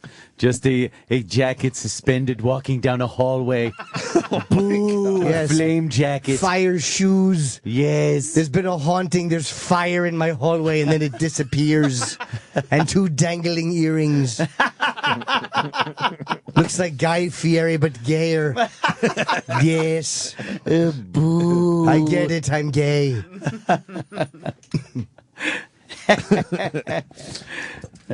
So we're up to the winner of the E-Rock jingle/audio contest. I can't believe none of those won. Huh? I can't believe none of the other ones that we just played won. Well, there's a theory going around. Yeah. There's a theory going around with the staff. Now, should we... Well, here's the theory. E-Rock got 2 votes. We didn't really calculate what that could mean. Right. Well, what it meant was E-Rock was going to pick one that made him look good. Yeah, we didn't... Or look better than some of the ones that are really harsh. There was one specific one that made E-Rock look cooler, and I don't think any of us remembered that if he had 2 votes, he could just vote for the one that makes him look cooler. Well, in the end, his 2 votes put him over the top. Put the contest over the top. Put this guy over the top. So the winner of the E-Rock jingle/audio contest is George Huckus with this. Feet up on the board like I run the show. Hoagie in my mouth, hoagie in my mouth. E-Rock Army nigga. E-Rock Army nigga.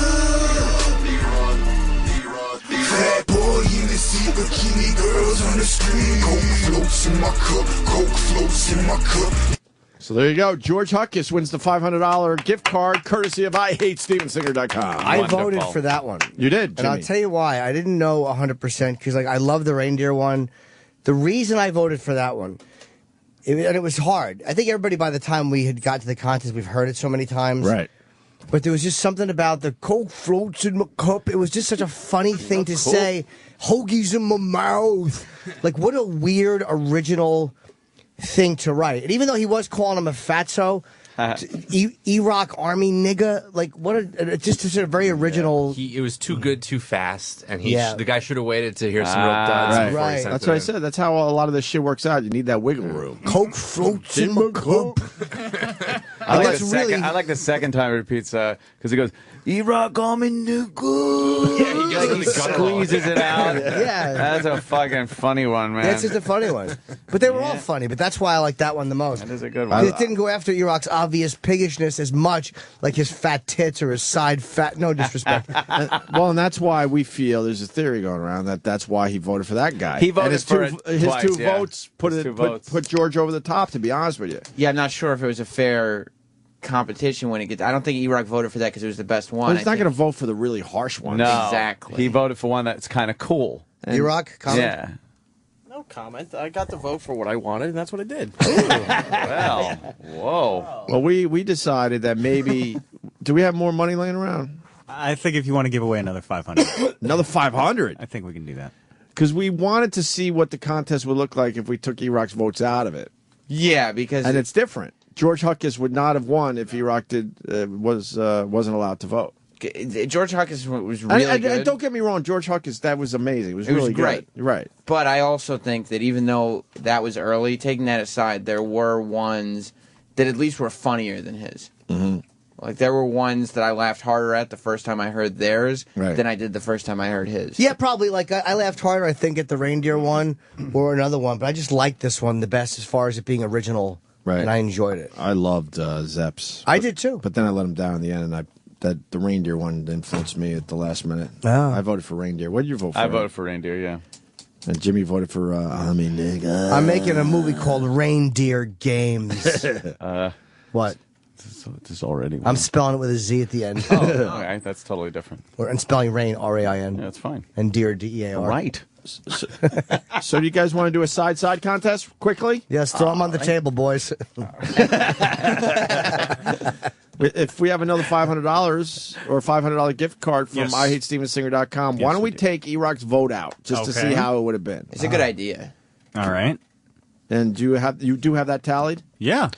Sure. Can we do the runner-up to the side contest? That just an excuse to play. The runner-up to the side contest? Well, this is good because now we're weeding out the one that was kind of cool, and we can just get back to replaying the horribly the insulting really ones. horrible Yeah. ones. You like that- this one better? That E-Rock didn't even acknowledge. Yeah. E-Rock didn't even hear those. Did you have the track list? Which one did you vote for, Sam? I voted for Sympathy. Oh, okay. I loved. I do love. You know why? Because I thought it was just when he said "I'm an asshole." I'm an asshole. He just is a fucking great sells line. it. Oh I'm an asshole. And it's not even like you're making fun of the easy stuff. Like you're not doing the fat thing or the lazy thing or whatever. You're just an asshole. You're calling him an asshole. That's it. Plain simple, easy. Did you like that one, E-Rock? Sure. Well, how about this? Answer this question. Which was your runner-up? You won't like my runner, the second one anyway. It was the In Bloom one. Wow, didn't even make the top 5. No. That was by Sean F. too. That was And my pretty- third was Dinosaur. and that didn't make it. Oh I my like God. Dinosaur. I don't know why that fucking fell through the cracks. Yeah, it was good and it was accurate because dinosaurs were so big. You know, that's the one thing to keep in mind historically, how giant dinosaurs Oh, were. giant. The one that was in my head all day yesterday was, it didn't even place. It was the guy who goes, who is the... Oh, yeah. Wait, what? He was just singing without any music. Fuck it, let's play it. Which one was that? No music. Yeah, The dinosaur song was in my head all night, but the original. Well, you know what? E-Rock's runner. No. Not that I'm one. playing Matt Lewis. Fuck it. What This do you is this think was of E-Rock's runner-up, and it didn't make the top 5. Floats in my cup.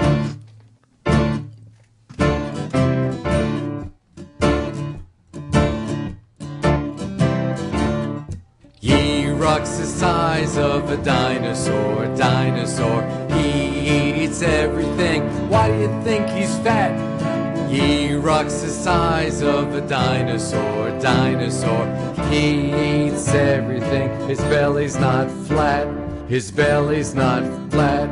He stops and eats some food. He's always in the mood. He stops and stuffs some food while he's found.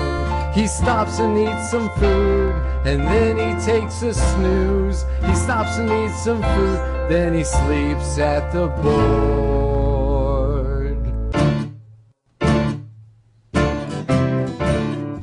E-Rock's the size of a dinosaur, He eats everything. Why do you think he's fat? E-Rock's the size of a dinosaur, He eats everything. His belly's not flat. His belly's not flat. That one should have got more respect. You know what? You're right. That should have. That was Really hilarious. should've. Eric, That's a good one. That was your second place, Eric? No, that was Oh, what was your favorite lyric in it? Go to hell, Sam. Well, I just want to know. That doesn't rhyme with anything. I don't know why he doesn't fucking play Jesus, along with why is this he so shit. mad? Go to Hell Sam was not in that song. No. I didn't hear it once. I don't know what the one word is. What does he say when after he goes? Then he eats some food because there's one. He's always in the mood? No, not snooze. There's another line. And he falls asleep at the board. Before then, he always eats some food, and then he stops to eat some food. He's always in the mood. Yeah, he stops to eat some food. He says it again. When he's in the mood, Yeah. he stops to eat some food all the time. No, I think I know what Jimmy's talking about. Yeah, I know the line too. There's 'Cause I don't know what it definitely is either. Are we going to have to listen to it? There's one line I can't get. It's the one word at the end of a line, right? Yes. Yeah. But can't is it get- early in the song? No. Yeah, it's about halfway through. Halfway through. Oh, my Erock, God. sorry. It's the first one that goes, he stops to eat some food. Because he's Yeah. in the mood. It's for science. We need to E-Rock, find you like out this? the word here. E-Rock's the size of a dinosaur. He eats everything. Why do you think he's fat? Not this part. E-Rock's the size of a dinosaur. He eats everything. His belly's not flat. His belly's not flat. He stops and eats some food. He's always in the mood. He stops and stuffs some food. All he's found. He stops and eats some What is food. that? What? Oh, he's foul? He stops and stuffs some food. Blah blah blah. Always, it sounds like always foul. What do but you think he's saying, E-Rock? Oh, he's foul. I don't know. Weird. Well, this know this nothing from episode E-Rock? of Misheard Lyrics. All he's found. Maybe all. Stops to eat some food. All And he's eats some food. He's always in the mood. He stops and stuffs some food. All he's found. He stops and eats some food, and then he. Although he's full? No, all he's all something. he's Maybe all he's found. It might be all he's sounds like found. all he's, everybody. The consensus is all he's found. Oh, Stops to eat some food. All he's found. Oh, so he eats all the food. Oh, that he gotcha, found. got it. And then he goes and sleeps next to the board? Right. Yeah, you see, the problem is the lyric happens behind the Stemmons freeway sign, and you can't see exactly what it is. Man. yes. So by the time it comes out, you know, Yes. Kennedy's on the other side holding a Yeah. hoagie to his head. Jesus. Travis is bummed that one wasn't. That's a great. We it was played just, It was just yesterday. in my head all day. Which one was it? I think it's track 28. It's the last one. Thomas Hamilton. I Wait, think so, yeah. Track 28, just to bring everybody on board. Yeah. Is this a disc of all the entries or Only the E-Rock entries. And track There's 28? 33 of them. Okay. I think we played all 33 the other day, too. It's like a Didn't triple we? album. Yeah. There's 33 E-Rock entries. It's supposed to be the That's O&A crazy. audio contest. He's famous. But Travis is saying this should have got a little more respect. It was in my head all day. No. Oh, that's not it. That's not But it. that's a great one, too. All right, That's well, not it. well, as you try to find it, I'll just play this out. Fuck it. E-Rock's a fat pig. Isn't that amazing? Because E-Rock's just kind of chubby. I know. E-Rock's a fat pig. E-Rock's a fat pig. The Opie and Anthony Show with Jim Norton and a fat farm animal. You'd think E-Rock was like fucking really fat with the songs that That's came why out. this is a great bit. Because they finally see him and they go, what the fuck? It's going to make him look like way skinny, though. Yeah. Because people are going to Yeah. be expecting Yeah, look at when it they that s- way, E-Rock. Hurley Yeah. from Lost. When they see him live, they think he's going to be just some really fat pig. Are they still adding pictures to faterock.com? I haven't visited in so long. This is all new to me. Oh, my God. All right, do you got it? No, I mean, it's probably between 3 that are on there, and I don't know if I'm going to listen to all 3. You know, it's tough. I don't know all the titles. It might be an untitled one. It might be number 15. I don't know. Well, let's see. I mean, these all go away after today, for the most part. No, it's not this one. Nope, there was 30 no note? music to it. 31. Would you know it if you heard it? Oh, yeah, I'll know it the second I hear it. I know okay. the one. All right. I'm sorry, E-Rock. Growing up in Florida, No. he rode a boat to school. No. 33. That one was terrible. 33. This is the last one. 33. Rode a boat to school. Kind of funny. They're all good. The dinosaur one, I kind of wish I had voted for. I know, that's a good one.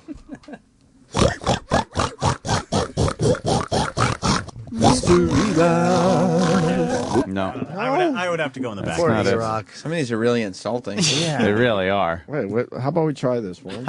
I want to eat. No. Like you. No, that's not it. How about this one?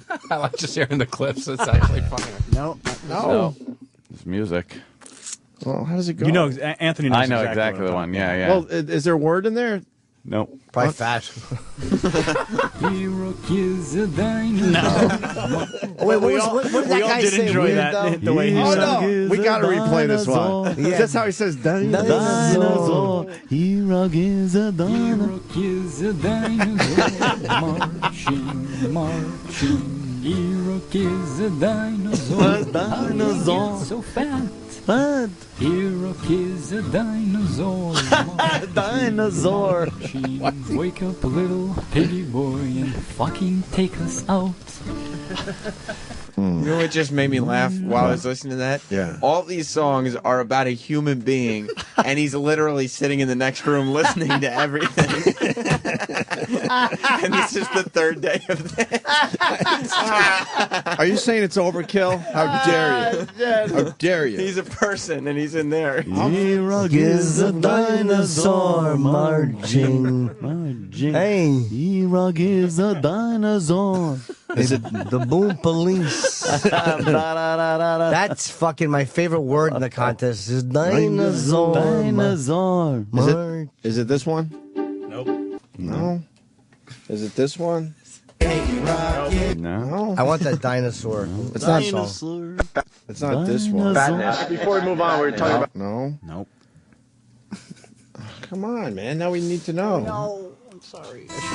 Nope. He-Rock is a dinosaur marching, marching. He-Rock is a dinosaur. I love the bad audio quality, too. Oh, it's terrible. Fucking recorded it next to a fan. Dinosaur with a Z. He's the best, that guy. Dinosaur. Marching, marching. He-Rock Why do is you- a dinosaur. Oh, What do yeah. you think is fun? God, come on. We've pretty much done all of them. You want to take it from the top? Nope. I'm gonna find this fucker. Nope. No. Oh, come on. Is this it? He's the boy that Yeah. loves. Oh, this is the one. Okay. That's the one. All right. Travis wishes this got a little more attention. What track number is this? It didn't even make the finals when we went through the finals. I gotta point him out every day. Sorry, audience. He can't be nicer, too. Yeah. I know he's a great guy, but Yeah.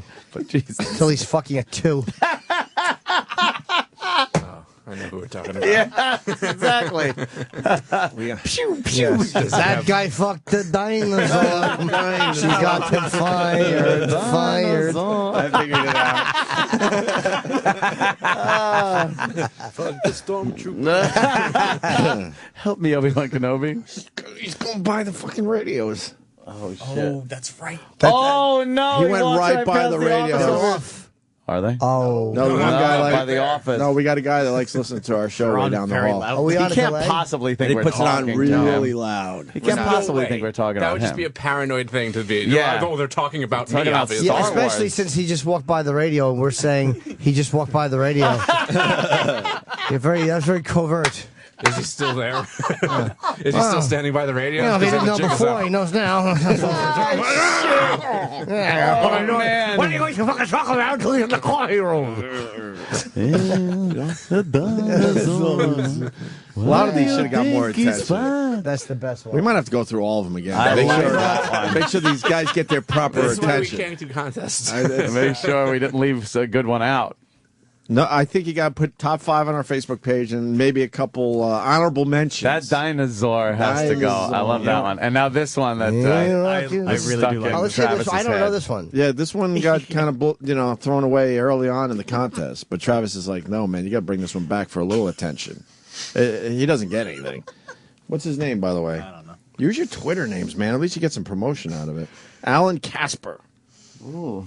Who is the boy that loves hoagies and bacon? Who never has it? Every scale he owns is breaking. It must be the one and only E-Rock. Pretends to work while looking at bikinis. Masturbates with bacon grease martinis. Cold floats erected by his weenie. It must be the one and only E-Rock. I think I understand the appeal. It reminds me very much now of your puts the lotion in the word it's told. Yes. That silence the musical thing. I just love how it all starts out as a mystery. Who's the boy who loves hoagies and bacon? It must be the one and only E-Rock. Wait, what? What part? Right in the beginning? Yeah. Who is the boy that loves hoagies and bacon? It's still a mystery. It's still a mystery at that point. Hoagies, bacon. Has it? Every scale he owns is breaking. Every scale he owns is breaking. It must be the one and only E-Rock. Oh, and you get the answer. Which E-Rock does he mean? Does he mean the E-Rock who's a dinosaur march? Dinosaur march. We one more on that one, please. One more time. It's all a dinosaur. Why do you think he's fat? Why do you think he's fat? I like the way this guy talks. Just all I want to do is listen to this man sing. the way you talk. You like the way I talk. I don't even know where that one is anymore. Why is that even a picture? I want to eat. Nope. Now I'm going to do this again. A dinosaur. Nope. I don't know where it is. Oh, come on. You got to swear. find it. It's in there. E-Rock is a dinosaur. It might be this one. Oh. There you go. E-Rock is a dinosaur marching. E-Rock is a dinosaur. How did he get so fat? So fat. E-Rock is a dinosaur marching. Wake up, little piggy boy, and fucking take us out. I love that he goes fat. I like how he lands on his T. Why do you think he's fat? It actually came to us on a wax cylinder. We had a yeah, that's what it sounds like. Mary had a little lamb and fleece was white as snow. I noticed that we never replayed these in the contest. Which ones? The top 9 on the list. Oh, because we only grabbed a couple for the finals. Well, those had already. But that was yesterday, and there's new. No, we didn't play those at all.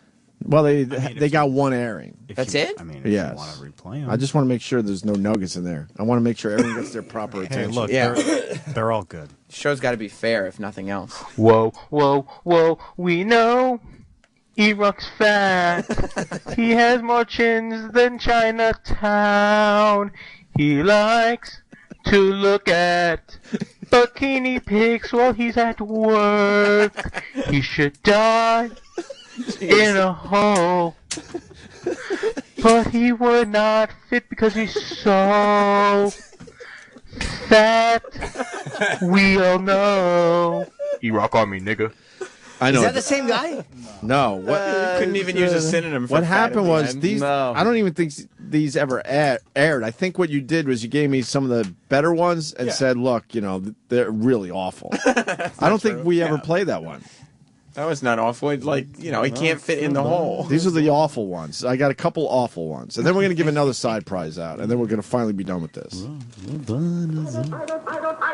like the look of it. E-Rock is a fat Have you heard this one? E-Rock is a fat soap.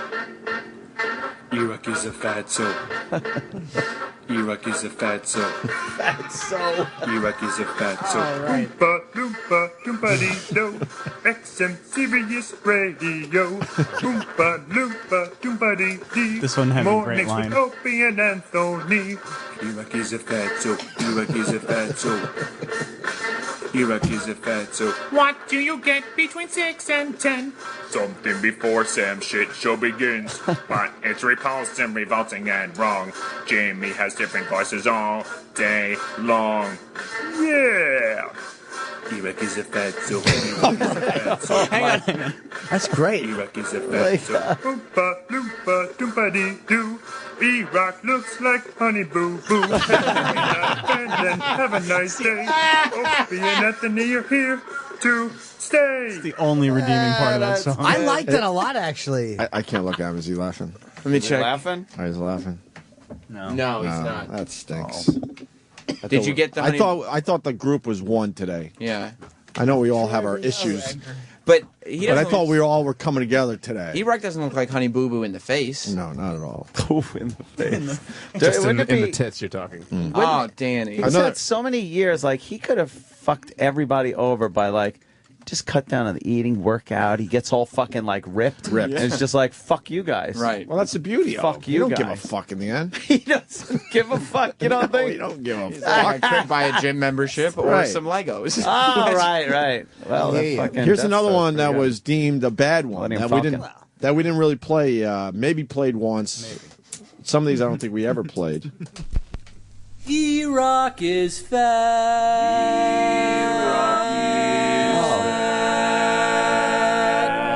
So fucking fat.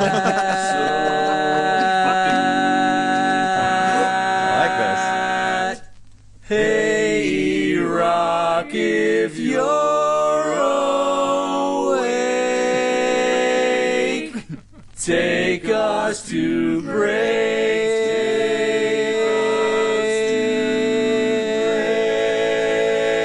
break. Now he's just on his Little phone. barbershop. That's pretty good. Now E-Rock's just on his Fucking phone. Raga. Fucking barbershop Raga. Yes. Who's he talking to? I don't know. You want to ask him?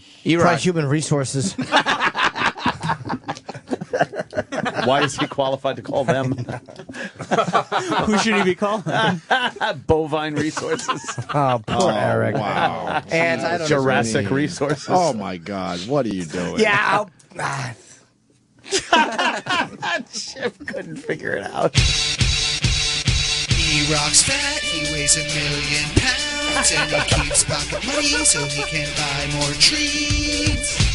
Opie and Anthony, motherfucker. A million pounds. Do you really weigh 1,000,000 pounds? E-Rock comment? £1,000,000. I'll take that as a no. I was howling, and everyone was howling.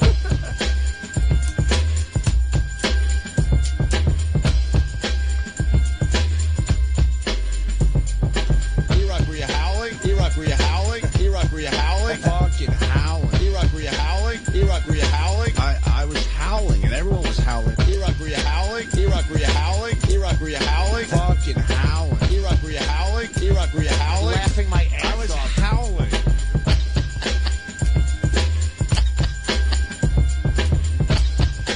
I was howling. Fucking howling. What the fuck? That makes fun of me. Yeah, the fuck? Great. I got a tree on my house. Oh, okay. It's not very funny these days, is it? I think we know where E-Rock's 2 votes would have gone if you Of had played that course. one. Oh, yeah. All right, That's so, a good one. So I checked my Twitter, and people are very pissed off. Look, everyone's going to have their own winner. They really believed that either Zeps or the reindeer song should have won. Well, Interesting you say that. You know what? And I'm just saying, like, maybe next time we'll have the listeners vote. Yeah, Sometimes things are put to a vote. Sometimes somebody wins, and sometimes people aren't happy with the results. But the theory is E-Rock voted for the one that made him look all right. Yeah, instead I mean, of the really, really bad one. So that definitely happened. Steven Singer said, fuck it, I'll give away another $500 gift card. So what we're going to do, just to finally wrap this entire thing up, we're taking E-Rock's votes away. E-Rock Army Nigga won. He won his $500 gift certificate. Right, But he's now we're getting just his money. taking E-Rock's votes away to see how it would have been. And this will be the moral victor. This will be the moral victor. So yes. this is the side contest Right. now.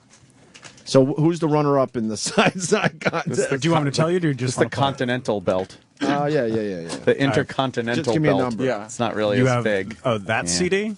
Need an extender. Who's the Intercontinental? Oh, no, I champ? can go to the Magnificent one, Don Morocco. That's right, Don Morocco. Yeah, he had that a lot. For a long Yeah. time. Bob Don. Backlund would always go. Yeah, Don Morocco. the useless Magnificent title. one. That title's useless. Don't say the number either. Okay. The runner-up in the side contest. Who also wins. You will? No, not the Oh, the runner-up. the runner-up. Travis, stay focused. boy. So this. Travis. Edgar, go. Edgar will. Oh, not leave really? alone. Edgar's Yes. been clawing All right. at your arm. So, yeah. just to, you don't even have to follow along out there. Just listen to these just stupid songs again. Basically, this guy, if we took E-Rock's vote out of it, he would have came in second place. No, wait. Yeah, the runner-up to The runner-up in the side contest is this. This guy doesn't win money. Okay. Is that right? Not a This guy penny. does not win anything. Nothing. Except Nothing. applause. Yes. But he would have And then the next one that you play. But this guy would have moved way up if Yes. if Iraq didn't have a vote. Yes, but you're playing another track after this, right? Yes. Okay. Yes. For the $500 gift certificate. Yes. Okay. Don Don't the follow along Magnificent. out there at this point. I get it. You don't listen that closely to this Don the shit. Magnificent Morocco is horrible. Look at those the original big- Rock. Look at those big shorts. Don Morocco. The original one, the magnificent one, Don Morocco, was the Intercontinental. He would fight Tony Atlas. Would he? Yes! Kick the shit out of him, too. Jeez, he looks Titan mean. Sports. Oh, he would fuck you For up. newspaper use only. He's a big dude. Brick house. This is illegal what we're doing. Yeah. Oh man. That's when guys used to grow like body hair. Yeah. Yeah. Something happened. You don't see body hair on these lunatics anymore. You know they used shaved to out actually everything. put wrestling results in the newspaper and in the sports section. Nice. It's like wrestling Worked results. everywhere.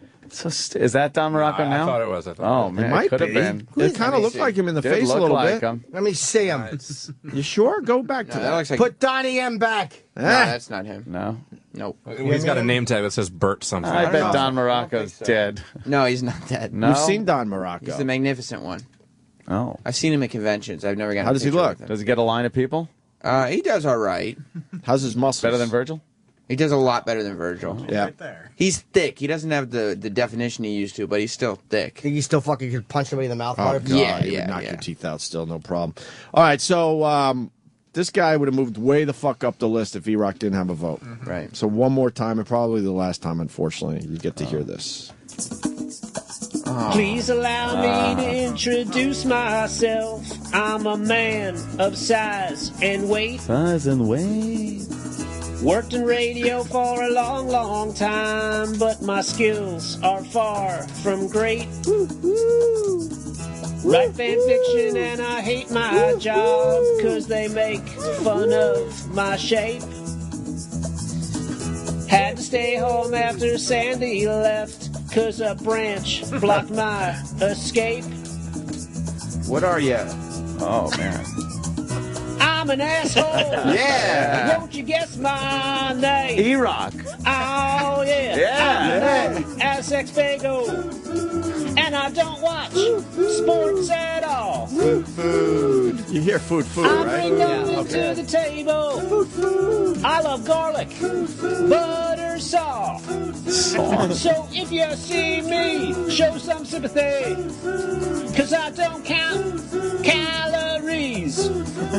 I shouted out, who broke the toilet seat? Who did it? When all the while, I knew it was me. Well, who are you?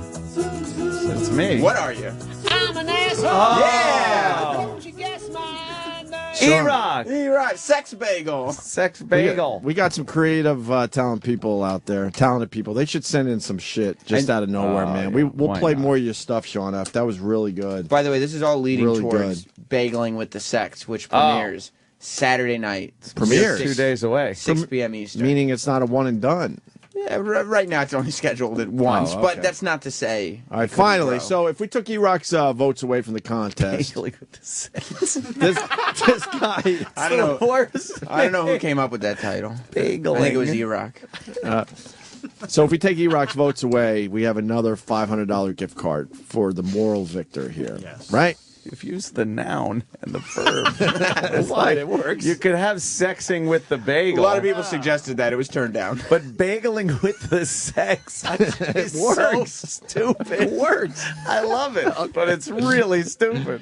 E-Rock is a dinosaur marching. E-Rock is a dinosaur. Why do you think he's It's Edgar. Yeah. That guy rules. So That guy. obviously, E-Rock Army Nigga, who won the entire E-Rock contest, if we take E-Rock's votes away, he would not have won. Right. But George Huckis, don't worry, you got the $500 gift card from It's in the IHateStevenSinger.com. It's in the bag. So for the moral victor here, And another $500. and another $500. Yeah. This is what would have won if E-Rock didn't have a vote. Which one is it? I don't even know. Oh, I think I Playing know. track 3, right? Trey. Oh, yeah, Trey. So this guy wins $500 Yep. thanks to IHateStevenSinger.com. Josh Howell, congratulations. Yeah. Aw. E-Rock is a dinosaur? You know Opie and Anthony and little Jimmy Norton, Travis, Sal, and Danny, Roland, Troy, and Sammy. But do you recall the most morbidly obese one of all? Who is it? E-Rock, shit, dick, fat fuck. Oh! He's a lazy piece of shit. Piece of shit! And if you ever saw him, you'd know him by his huge bitch tits. Bitch tits. All of the other assholes laughed and called him Piggy Boy. Piggy Boy! They never let poor E-Rock have his hoagies and his shitty toys.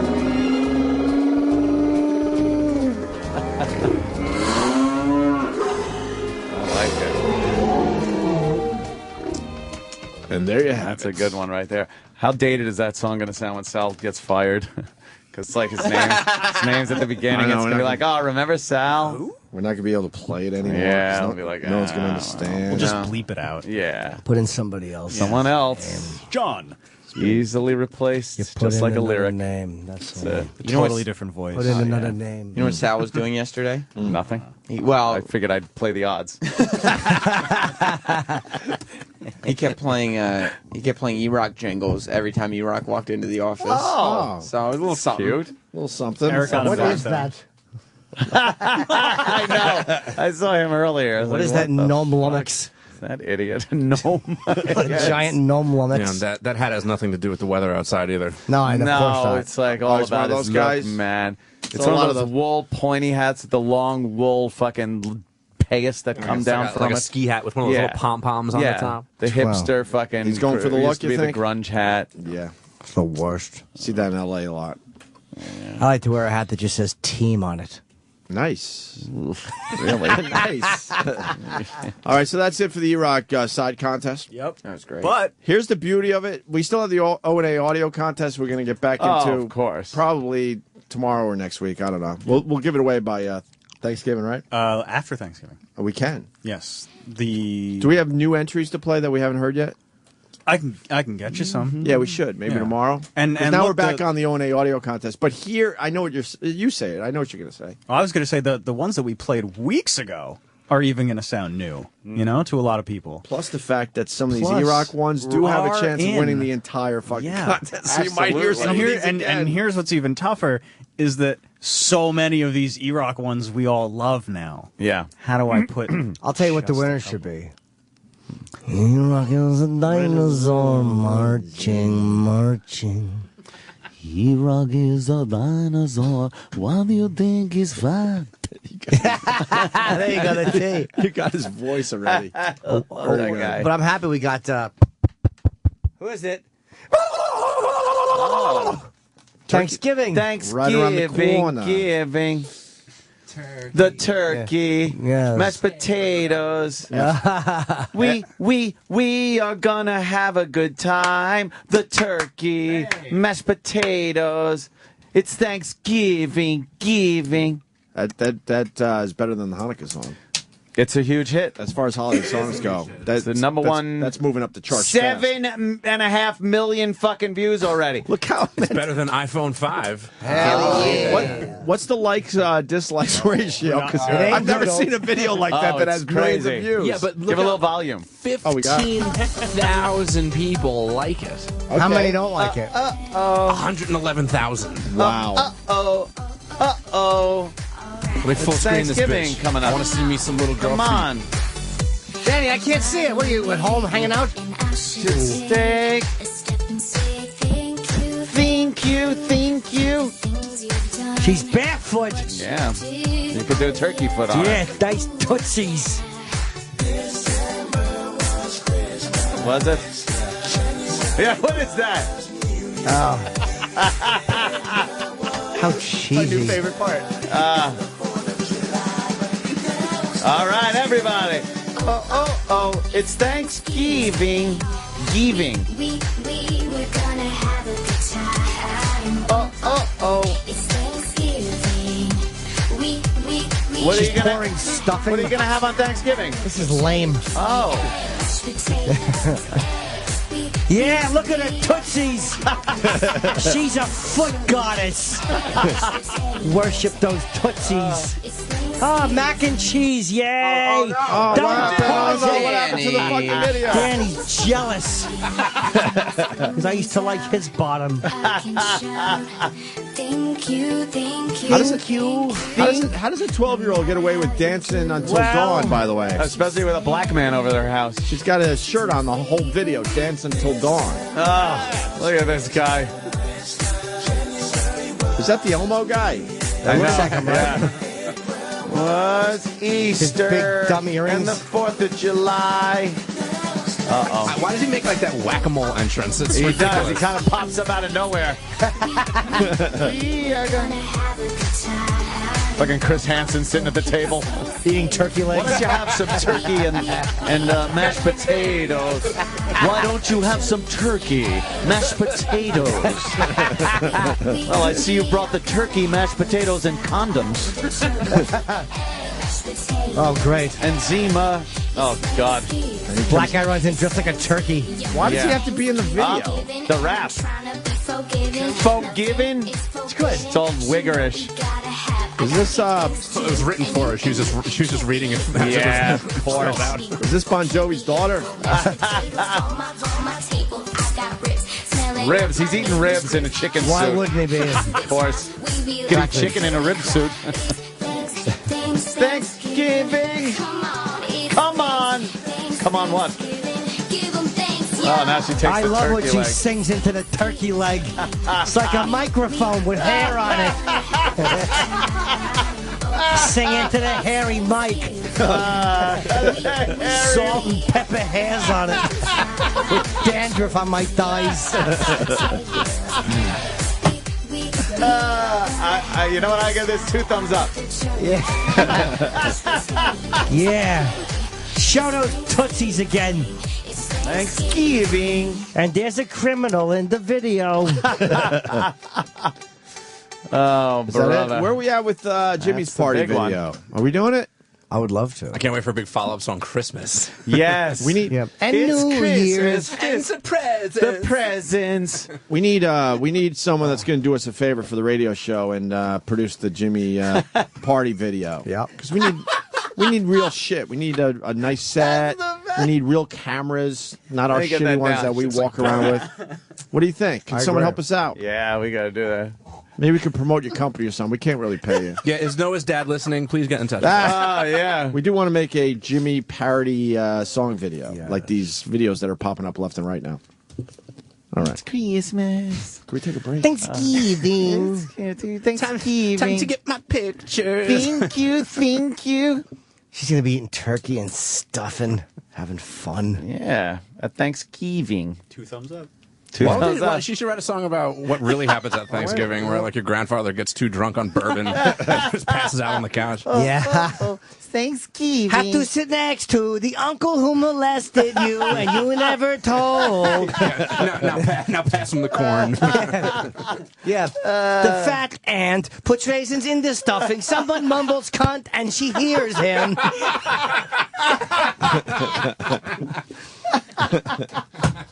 And the black man shows up, and 2 drinks later, the N-bombs are flying. Thanksgiving. Thanksgiving. I like how she's Spanish, but Jimmy Yes, sings he it. is. Right after the turkey man leaves, the jewelry is missing. Thanksgiving. A bunch of white girls and this man. My dad is a cuckold. Thanksgiving.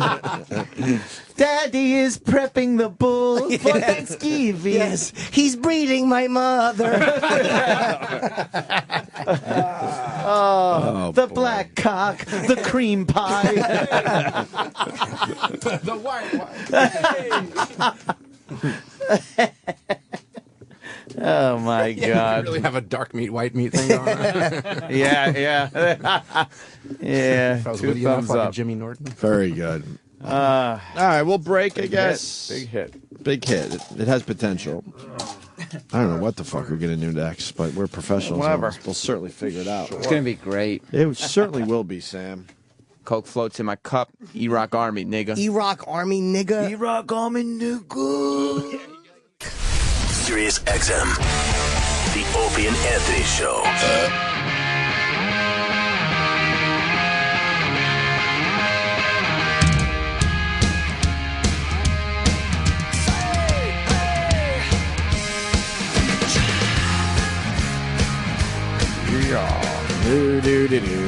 Man, my eyes are burning today from playing Call of Duty.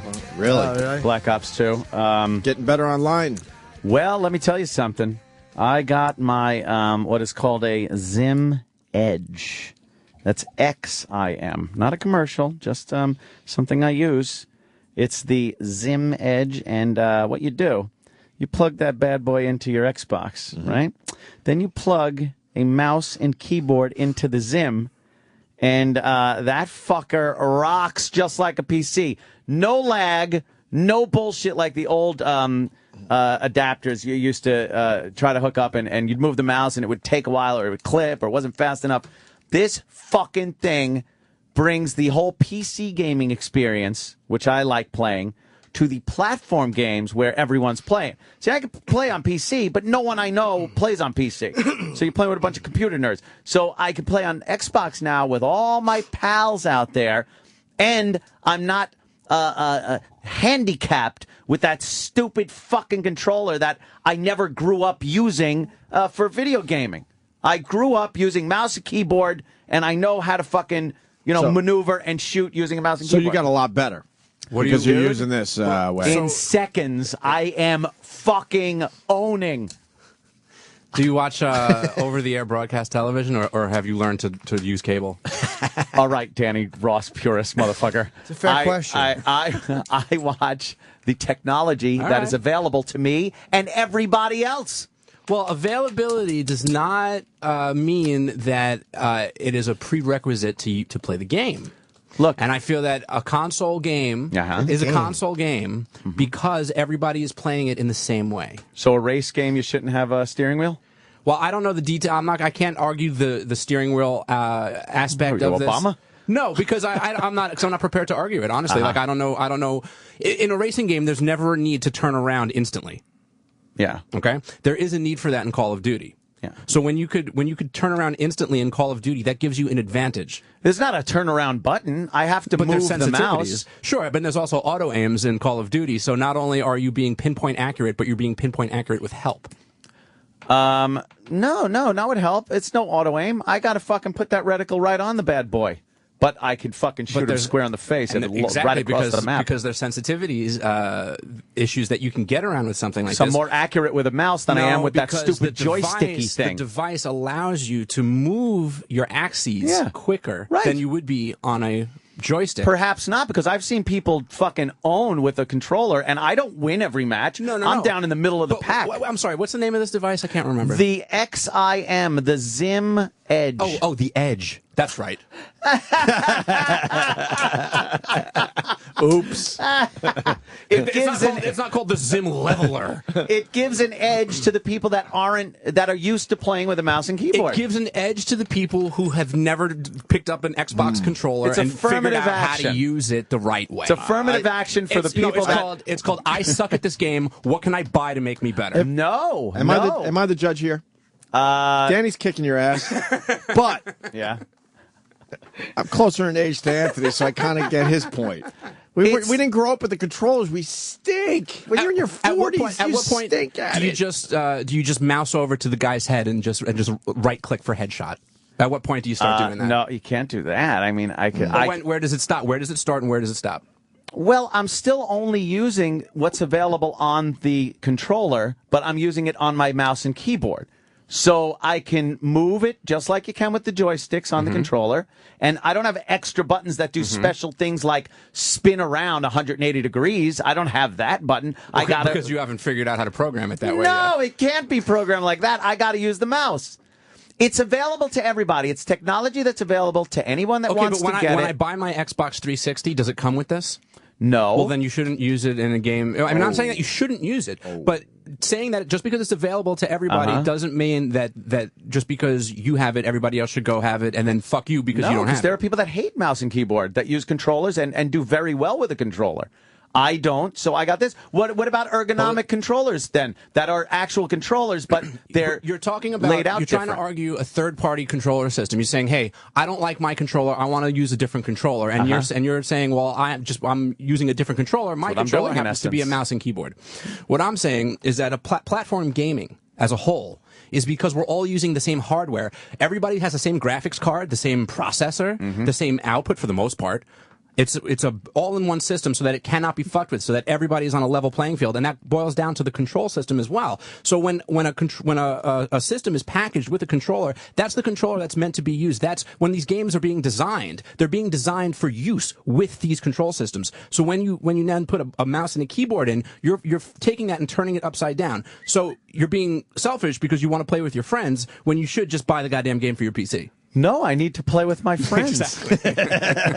And fuck it, I'm owning. But why can't you just admit that, yeah, this controller this controller gives me an edge over the average Xbox 360 Call of Duty player? No, I'm not saying that. It gives me an edge over myself playing with a controller. Now, but I don't. Okay, it's very rare that I'm at the top of the pack at the end of a fucking round. I see what you're saying. I think what you're saying is like maybe a kid, like a 12-year-old kid, who's like, I just kicked your ass. Like if you put him behind a mouse keyboard situation, he's going to suck he would like suck a I dick. would with a controller.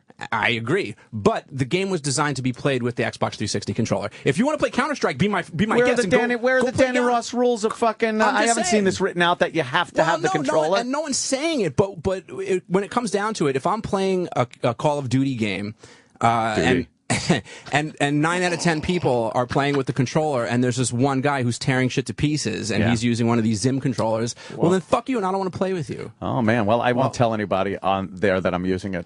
Well, we got tell everyone here though. We got a guy from California. He plays in tournaments. Oh yeah, tournaments. Well, yeah, it's a different story. Well, let's see what he says. Greg in California. Greg. Good morning. How are you? Hey, Greg. All right, Greg. I do play in tournaments, so you know I'm not full of shit. The next one I'll be playing in is on Saturday this week, the 17th, right outside of LA. Wow. This guy is definitely not full legit. of shit. You know what? You're not full of shit. What's your point? Very good. You're specifically told to bring your own controller, but any third-party controller is not allowed. Exclusively the Edge, because it does give certain people an advantage to the game. All right. Well, you know what? That's a tournament, not fucking gameplay on the computer. I take mulligans when I golf, too. I don't see fucking Tiger Woods doing that.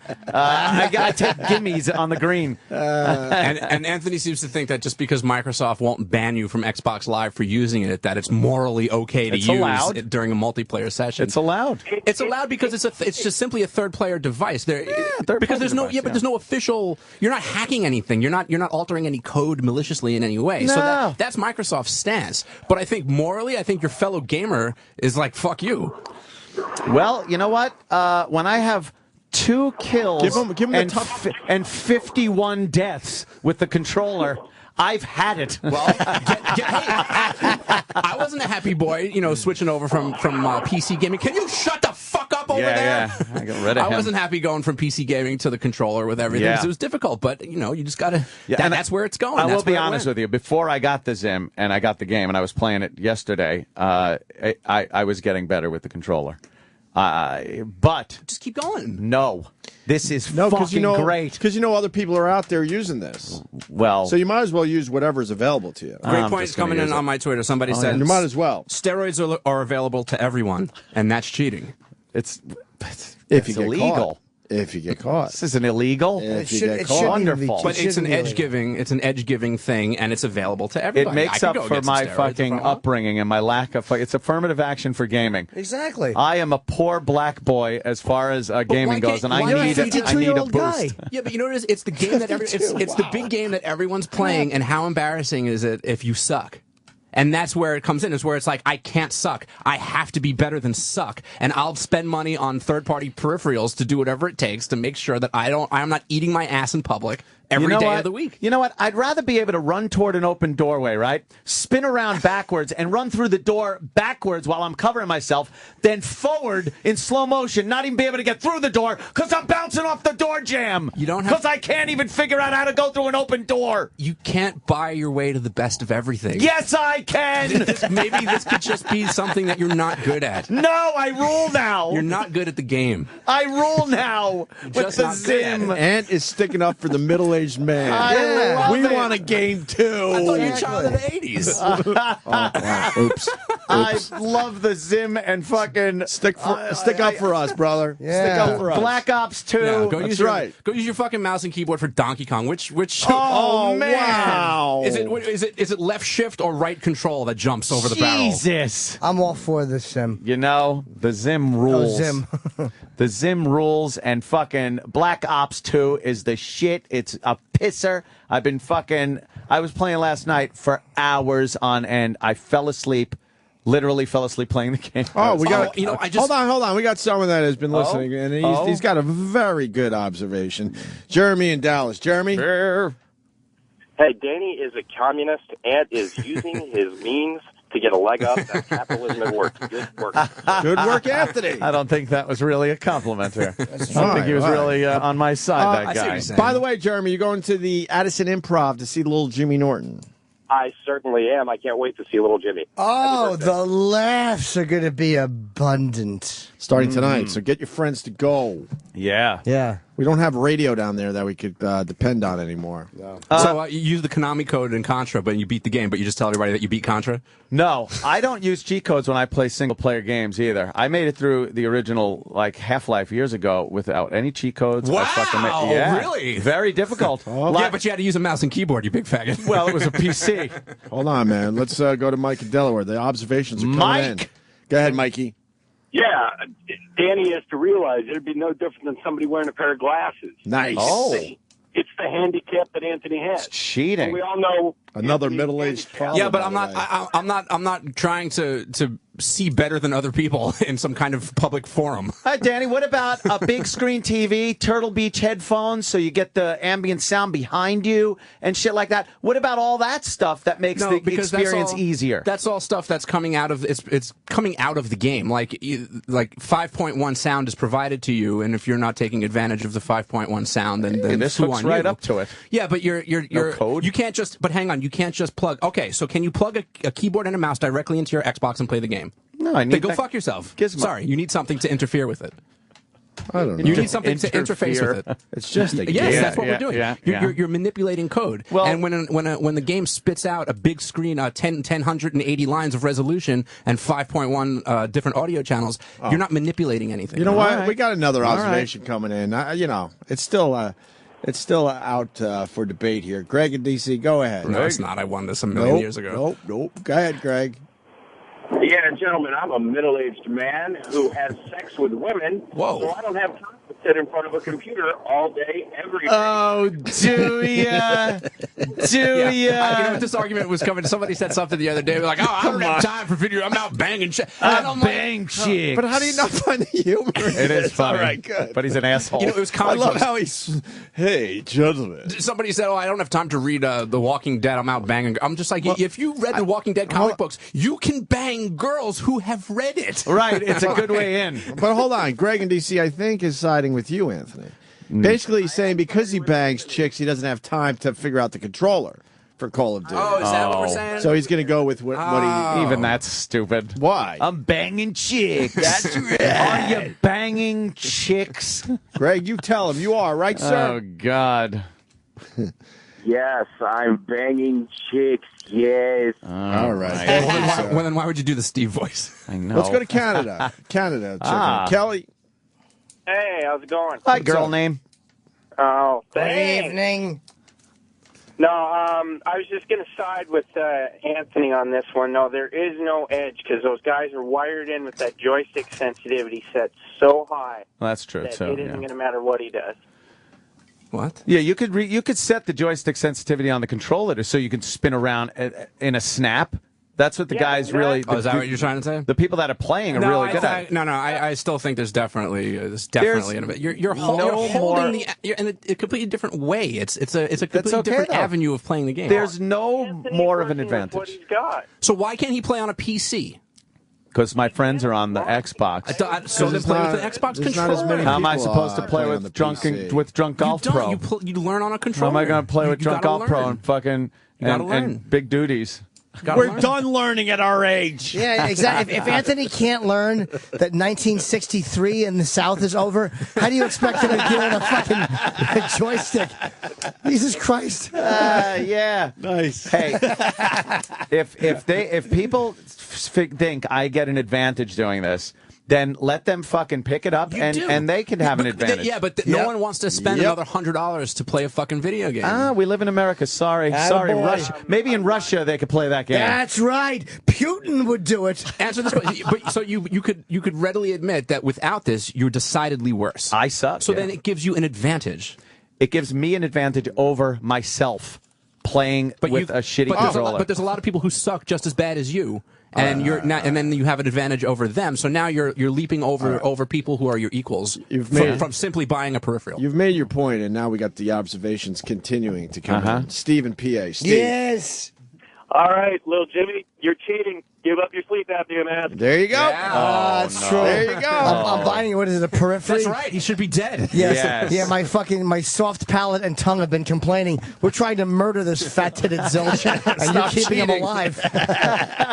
It's cheating, though, Jimmy. Stop buying third-party peripherals to keep your lungs open. So an optic on a rifle is cheating. We're not. We're talking about competing, a friendly competition with friends here. Yeah. And when everybody is competing in the same way, when it's to be assumed that everybody is playing in the same way with the same device, that's the purpose of console gaming versus PC gaming. PC gaming, people don't like PC. You know why no one plays PC games? Because everybody's computer is completely different, and whoever let the best PC win. Console gaming evens the playing field, so everybody is on the same shit. Now you're taking that equation away, and you want to throw away the controller, and you want to put your mouse and keyboard on, and that defeats the purpose. It's just the interface of between me and the machine. Fine, go and do it on a computer. Not changing the machine, though. I'm not saying that no one should. You could do whatever you want, but it's shitty and you shouldn't do it. All right, let's go to George. No, I love George it. has a very good observation coming in. George. Great, yes. My brother and me play a game all the time. My brother and I. Is it Undie Flip? Yeah. Anthony's right. There's no level playing field on that game. They have controllers that's got buttons on the back of them, faster triggers, all sorts of things. Not only the speed of the cable has got a lot to do with it. I mean, there's no local level. The problem is everyone's doing it, so you can't control it at this point. So you might as well get the reefers. You might as well get the best fucking controller you can get. There are third-party controllers that are fucking tricked out. But what about the tricked out controllers? But you know what? Here's the thing about the controllers. When you hit that little Xbox button, it turns your Xbox on because it was designed for the Xbox. This is not designed to be made officially with the Xbox. The third-party controllers that you're talking about are all officially licensed products. These are not. This is not an officially licensed product. Oh well. And you're still interfering with the mechanics of the game. A controller plugs into it. Are we ready for the? You're gonna have to agree to disagree portion of the argument yet? I mean, I don't even care. Okay. I don't even play Call of Duty anymore, so I don't even give a fuck. I'm just saying that that if you need a controller and a mouse to play an Xbox game, then you're a fag, and you should you should get better at it. I'm a fag.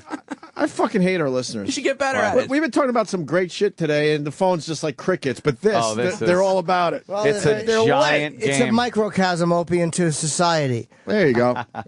I'm some of the calls coming in. We could take whatever you want. I'm a PC gamer. There are games that you could do so much more with the keyboard mouse. That came in a couple times. Matter of fact. Yeah. Then you got, what does Danny think about modded controllers? We just sort of talked about that, right? Is Danny bitter because Anthony has been kicking his ass in the game? No, he doesn't. No, I don't fucking play. I don't have the game, and I don't. I agree with Danny. You have an advantage, but the problem is you're playing with idiots that aren't gonna, keep it fair. Keep it fair, huh? How do you keep it fair if no one else is going to keep it fair? Golfers use different putters on the green. They don't use the same putter on the green. There's another call coming in. It's Jim from New York. Yeah. And he says, it's a fucking video game. I love it. I mean, it certainly is an argument that gamers have had for many years. The people who are going to call in and defend Anthony are going to be the people who suck at Call of Duty. And the people who are going to call in and say, and that are going to be in defense of me, are going to be the people who know how to use an Xbox controller functionally enough to not suck at a video game. Probably say, bring it. I don't care about your mouse and keyboard. I'll kick your ass anyway. You know what? Probably. Yeah. I used to love gaming, but the console, I just couldn't fucking figure it out. I wanted to play the hockey games and all that shit. Yeah, but in your hand, you're on the holding PlayStation, it, you're trying to work your and fucking... it's our middle-aged stupid brains. It's like trying to learn a language at this age. It's impossible. I am not going to fess up to that. Have you I'm tried just going to Rosetta say Stone? it doesn't work. Oh, It you're has not going to nothing- confess that you're as stupid as I am? No, it has nothing to do with like age. It's the interface. I think it is an age as thing, though. comfortable in my hands. But I don't like holding the controller. I like the controller flat on the fucking table. Sit at your desk and play it on your PC. No, because my friends are on there. Get new friends. Now I got an issue with you. I think it is age. Why do the kids figure it out like it's nothing and we can't? Because they want to sit on your lap. You've played enough video games, but that you should have been able to figure out that console by now. Well, because So I don't what's like the problem? I don't like. He likes to drink. He wants his hands free so he can reach over and grab a beer. Exactly. And that's how Anthony plays. I can do that. It's great. With a console, it's harder. Yes. I say we just stink at this age at learning new shit. No, it's and one of them is figuring out that controller for the complicated First games. of all, I'm now in a position where I have to hold the controller, What work is Jimmy my doing? pointer finger to fire and work my thumb to move the fucking guy. It's too much shit. But a 12-year-old picks it up like accurate. it's nothing. Well, yeah, but it's too much shit It's to be too accurate. much shit to be accurate, yet it's the best-selling game franchise ever. Well, you know what? But it sucks so much that it needs other things to help it. I didn't say it sucks so much. I love playing It's it so even with the inaccurate. controller. It's so inaccurate that you need third-party peripherals to enjoy the game the way it's meant to be enjoyed. I love playing it even with the controller because it's a fun game. I really do like it. But when you watch, especially the last shot, and you see slow motion, they show the last shot of the round and who killed the last person. A lot of the shots are like way to the left, and then they walk it in right. Like even people that are good, it's the controller itself is inherently inaccurate. So Xbox made a faulty control system. No, it's their controller. But I think a keyboard and mouse is a lot more accurate. Well, then you're a PC gamer. Period. That's the argument here, is that you want to play PC games, but since no one plays PC games and you're the last person, you have to bring your keyboard and mouse over to the Xbox. But that's where Coke Logic is. Is he good? And something tells me he probably just plays with a controller. Probably does. And kicks the shit out of you. And Drunk Golf Pro. And I have something that can bring us all together. Titties? Oh, what do you got, buddy? We What have do you got? uploaded 8 of our E-Rock jingles. We're back to that. So to technically SoundCloud. titties. So if you go to soundcloud.com/OpieAnthony. Opie Anthony. Opie Anthony. No end. There's 8 of our E-Rock jingles. And do we have a also link on the got- Facebook The link page? is on the Facebook page. And how do I link that shit? I'll link that shit on my Twitter. Fuck that. People need to hear these things. And what am I doing? I'm on a tennis ball. Because I worked out a lot yesterday. My fucking back is killing me. So while you guys are talking, I'm just on the tennis ball on my back. It's brilliant. For the most hardcore gamers, Zim offers additional advanced options for further intricate refinement. There you That's what go. you're doing. You're just That sounds refining good. your gameplay. You're a reformed. You're a what's the word? Refined sounds good. gamer. I can program the keyboard for whatever buttons that are on the controller. Through I'm smart not translators, Zim is able to provide unparalleled mouse precision, unachievable by any other gaming adapter available. Nice. Adapter, exactly. That's good. It's fucking killer. Using the It's tools great. available to you, and You're not gonna stop fucking using thing it, are moves. you? Fuck no! I've taken heads off across maps. It's great. Yeah, I don't have a problem with And, you and cheating, meanwhile, it's fine. if you didn't have it, you'd be spinning in circles, fucking flashbanging yourself. Right, falling off the fucking Yeah. ladder So you know halfway what? up. I don't want to play with you Knifing anymore. the air. But oh yeah, terrible. Oh, that's another thing with the fucking controller. That's what I've been doing. The knife is the same fucking joystick as you move with, but you push it for the knife stab. How many times I try to fucking move and shoot, and my knife is out at 50 yards. I'm stabbing the air and I get shot. You know what I always see on YouTube? People missing with their knives on YouTube. I miss with the knife. You know I what that pull would the look fucking like knife out. in real life? Like just some like retarded army guy just running around. Like, I have my gun, I lift it up to fire, and then instead of shooting, I pull my knife out and start stabbing at somebody that's 20 feet away from me. Would you buy a controller for a baseball game that had a home run button? It doesn't have a home run button. It doesn't have a button that says instantly kill guy in front of you. I have to aim, point, aim, shoot, move. Hit right trigger for triple play. Okay. No. It's wonderful, and I'm going to continue using it because it's marvelous. I haven't played yet. It's marvelous. Are you going to play with a keyboard and mouse or with a big boy controller? I'll play with a big boy controller. But are you going to play multiplayer with all these cheats out there? Yeah. Jeez. That's the only reason I like playing that game. I like to play with all of our internet friends. Don't click the L move button then, Ant. I'm trying to move and shoot at the same fucking time. How do you not hit that goddamn thing and pull that stupid knife out? You know how many times I try to shoot someone and the knife comes out? Didn't you say 10 minutes ago that you could change all the buttons around in game to wherever you want them? Just change stab. Yeah, but where are you going to put it? I mean, really? No, but caps lock. Well, I have that somewhere. I have left control is used for something. What is print screen? What do you have that? Is that the heartbeat monitor pops up? No, for print screen? Actually, I'm not using print screen. Reload's nice. A quick button right off of the moving buttons. Yeah. All right, agree to disagree. After you shoot somebody, you should tell them that you used that. Oh, yeah? Just to annoy them. Just to fucking annoy them. Just to rub it in. Guess how I did What's it called? A zim? Right. So you've been zimmed, bitch. Just zimmed you. I'm the zim kid. Yeah, that should just be your name. It's a recreational activity. I love it. Why not? Who cares? Oh, it's wonderful. Your entire Call of Duty record, your entire Xbox Live account should just have an asterisk on it. Really? Yes. Oh, you're the Barry Bonds. Ooh, you're part Lance of the Armstrong. steroid era. I'm like the Lance Armstrong of the game. They'll figure it out eventually, but right now it's... Yeah, but you have to be good to be the Lance Armstrong of the game. Oh, shit. Like you have a zim and you're still mediocre. I'm kicking ass now. I'm kicking ass now. You must have not had the zim for that last. Are you going to play today? We played. Well, I did. Are you playing today? I'm playing today. But your eyes are fucked up. You get on there. I don't care. I'll fucking Visine the shit out of them and keep playing. Do you have gaming glasses yet? No. I don't need them because the TV's far enough away. That's not the problem. No. Close. No, it's just keeping your eyes open for so long. It's just, yeah, they're open and constantly moving around like fucking... Is there a way to figure that shit out so you don't get that weird eye headache? No. Just have people stand above moist. The human part of it. Not do it. The game. Yeah. The game. Look at tranny porn. Is cheaper than the zim. Okay? Yeah. So why did you beg for the free game and then pay for the zim? But because they wouldn't give me the free zim. You should get in touch with Zim. Yeah, definitely. And it doesn't matter how much money You've you given make. them more It's great getting free shit. Any other radio show. That is true. Yeah. Yeah, we should get a lot more games. Yeah, half these assholes out there had no idea. Now they're ordering one. Oh, I can kick ass in Call of Duty. Let me get this. I'm going to kick ass. I've been sucking dicks for 5 years. Now I'm going to be good. Exactly. All right, we're going to agree to disagree so we could go back to break, do some other shit. No, I'm not agreeing. Agreeing to disagree? And No. agree to disagree. I'm agreeing that I'm going to continue using this. There you go. And fucking taking headshots from clean across the map. I saw on Twitter Eric purchased Call of Duty yesterday, so maybe you can play with him today. E-Rock, what's your gamer tag? E-Rock Radio.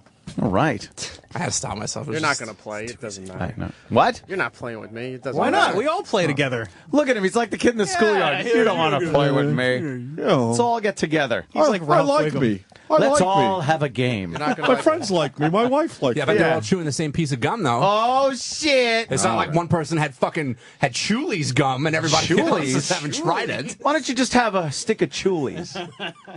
Oh, man. You're not going to like my, my fighting style. What's your fighting style? You're a knife guy? No, I just crouch down somewhere and I shoot at objects. And shit on the side of the expressway? That don't have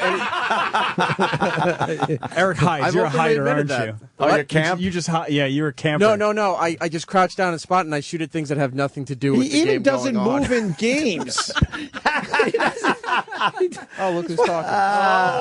Whoa! I don't even understand that. I don't know. I just figured I go, whoa! Yeah, what did that even mean? What does that mean, You E-Rock? were participating in the game discussion, and now you're Oh, chiming in. shit. I participated. you're chiming in. I participated, but I don't play Call of Duty. I gave my little dumb 2 cents.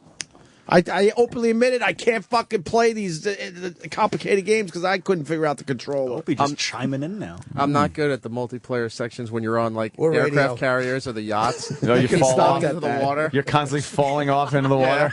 That should have been a period, but all right. There's a comma in there. Oh, man. Well, yeah, it sounds to me like you're trying to control everything from that thing. All right. Well, log on tonight there. And I'm looking at the instruction manual for this thing. Let it load up for a second. Yeah, hang on. Yeah? Yeah. What's the matter? You Hold don't on. use Page it, 2. The advantage of Zim Edge. Keep telling me how there's no advantage. It's an advantage over using the controller when you can't use the controller. I just like that was the first thing I saw there. What's the advantage? What's it say? Next generates bullet points, actually. Yeah. Great. To think it should say fucking rules. Yeah. Fucking amazing. You're not going to stop using it? No. I love that. Oh, man. It's yeah, but so you know nice. what? Now listeners will get an even bigger kick out of killing Anthony because they know what an advantage He's the is. Zim kid. Zim kid. Anybody who's playing later today with what is it, Noodles? Noodle 61. 61. Please kick the fucking piss out of him with your Xbox controller. You know what, Danny? With even your Xbox controller. Even without saying that, that's what they do. I get shot a lot. Still fun. But, as long as you have fun. It's online now. Nice. I'll tweet it. Opie Radio on Twitter. I'll give you the fucking E-Rock jingles. Are you having more fun with the Zim than you did before it? Oh, fuck yeah. Then that's all that There, matters. that's all that matters, Jimmy. Really? Isn't that all? entertainment. Okay, so Really counts. if the game is more enjoyable, play the single player campaign and then play with multiplayer with the controller. That way you could have your Zimness that makes you get through the game the way you'd like, and then you could get on an even playing field with the rest of the gaming community. No, Danny, in the world that is the game and my gaming friends, I don't want to be the kid from Saturday Night Fever with the platform shoes. But there's a kid with those shoes in every game. It ain't going to be me. I don't want to be that guy. I was that guy too long with the fucking dumb controller. Just admit. He's not going to admit. Just admit that whole thing, and that this gives you the opportunity to not be that guy, and that's the only reason why you're using it, is because it obviously makes you better than Controller Boy. Yes, because you can't hang. Suck with you the can't controller. hang. No, just admit that you can't hang. I've tried. You can't. The hang. controller is cumbersome. You to me. cannot hang with COD. Cumbersome. You can't hang. I could hang with my mouse and keyboard. I'll fucking hang a gun out a window and blow someone's head off clean across the map. That's how I hang. All right, You should listen. spin as fast as you want. All of Eric's jingles already have hundreds of listens. Wow. We're all gonna tweet them. Listen, as we go to break here, we got two people on the line. One coming from Atlanta and one coming from Texas, just to see Little Jimmy Norton. Oh, good. They're good, driving good. 5 hours to see you at the Addison Improv, Jimmy. Oh, good. Starting tonight in the Dallas area. So very, very cool. Jimmy, don't even do it live. Just tape it. It's the same. It's not The different. shows start tonight, right? But I would if there's something if there's something that makes my job easier, I would be happy Just to use a laugh take track. it. Well, no, that's Just show cheating. them an old set that you've recorded and just be like, "Here's my show, guys." Speaking of old sets Well, I've he did recorded, that. good segue. He did that. He did exactly that. He took an old set and put it on CD. You idiot. Yeah, but people aren't going to a comedy club to No listen to it. Baby for You comes out December 11th. It's a set I taped a few years It's ago. a wonderful set, too. Yeah, I love the set. I'm happy with it, but I've I'm heard letting it. people It's know great. because I don't want anybody to think Yeah, that of I'm, course. You're being fair about it. Yeah, if you Unlike don't like that Anthony. material. Anthony just hides behind... This is my fucking Zim CD. My Zim. I got my fucking Zim CD, and I want to make lots All of right. money with it. We're going to go to break with a old clip of a kid playing Call of Duty, Call of Duty, and he's cursing and shit, and his mom gets it. That's the one where his mom gets Is this the involved? kid that wants the chocolate milk? Yeah. Yeah, we haven't played this in a while, but it's perfect for today, so check it out. Playing that. Why? I need it up. I need it up. No, I have to. It's a clean mat. I have to. Stop. No, I have to. Mom, it's a clean mat. You're messing me up. You're messing me up. You're messing me up. You're messing me up, Mom. It's a clean mat. You're messing me up. Stop. You're messing me up. You're messing me up. Do it down low. No, don't turn it off. Well, why can't I have it up loud? You're not in bed yet. Well, I need it up loud. Mom, I need it up. Whatever. I need it up. Why will I have to get off? Why? That's stupid. You always do that all the time. You never let me play it. You always get off. You have to get off. It's time to get off. I'm going to bed. Time to get off. Turn it down. You never let me have it up loud. This weekend, you're like, yo, it's not, during the weekend, you're going up as loud as you want. It's a weekend right now, so I get it up as loud as I want. Why? Why? Why? Okay. Why? Why? Why do I have to... I want to play. But that doesn't mean that I should have to get off. No? That's bull. I want chocolate milk, not this. You said that you didn't bring me a drink. I don't want a Mountain Dew. I want chocolate milk now. I want chocolate milk now. I want chocolate milk now. Why? That's what I want. Why can't you get it? Yes. Mom. Get it. Get it. Get it. Mom, please get it. Why? That's bullshit. You said you'd give me a drink and you lied. No. You said you could give me whatever I wanted to drink. Then I said a Mountain Dew, and now I want chocolate milk. You're mean! You bitch! What? I want some fucking chocolate milk. Why would I get in trouble? You said you'd bring me whatever I wanted to drink, and now you won't. That means you're lying. No. Bring me chocolate milk. Why? I want some motherfucking chocolate milk. I don't have to get up. You said that you'd get it for me. Why? That's bullshit. That's bullshit. That's fucked up. I don't have to do shit. It's bullshit. Sirius XM. The Opie and Anthony Show.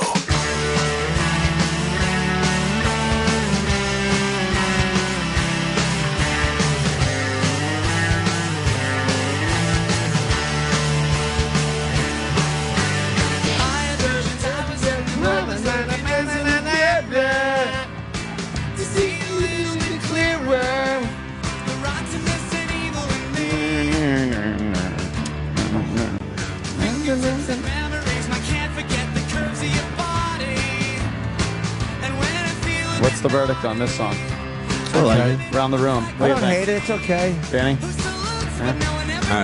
Nah, take it or leave it. Yeah. Okay. I like it. Yeah. I wouldn't download it. It's all right. Yeah.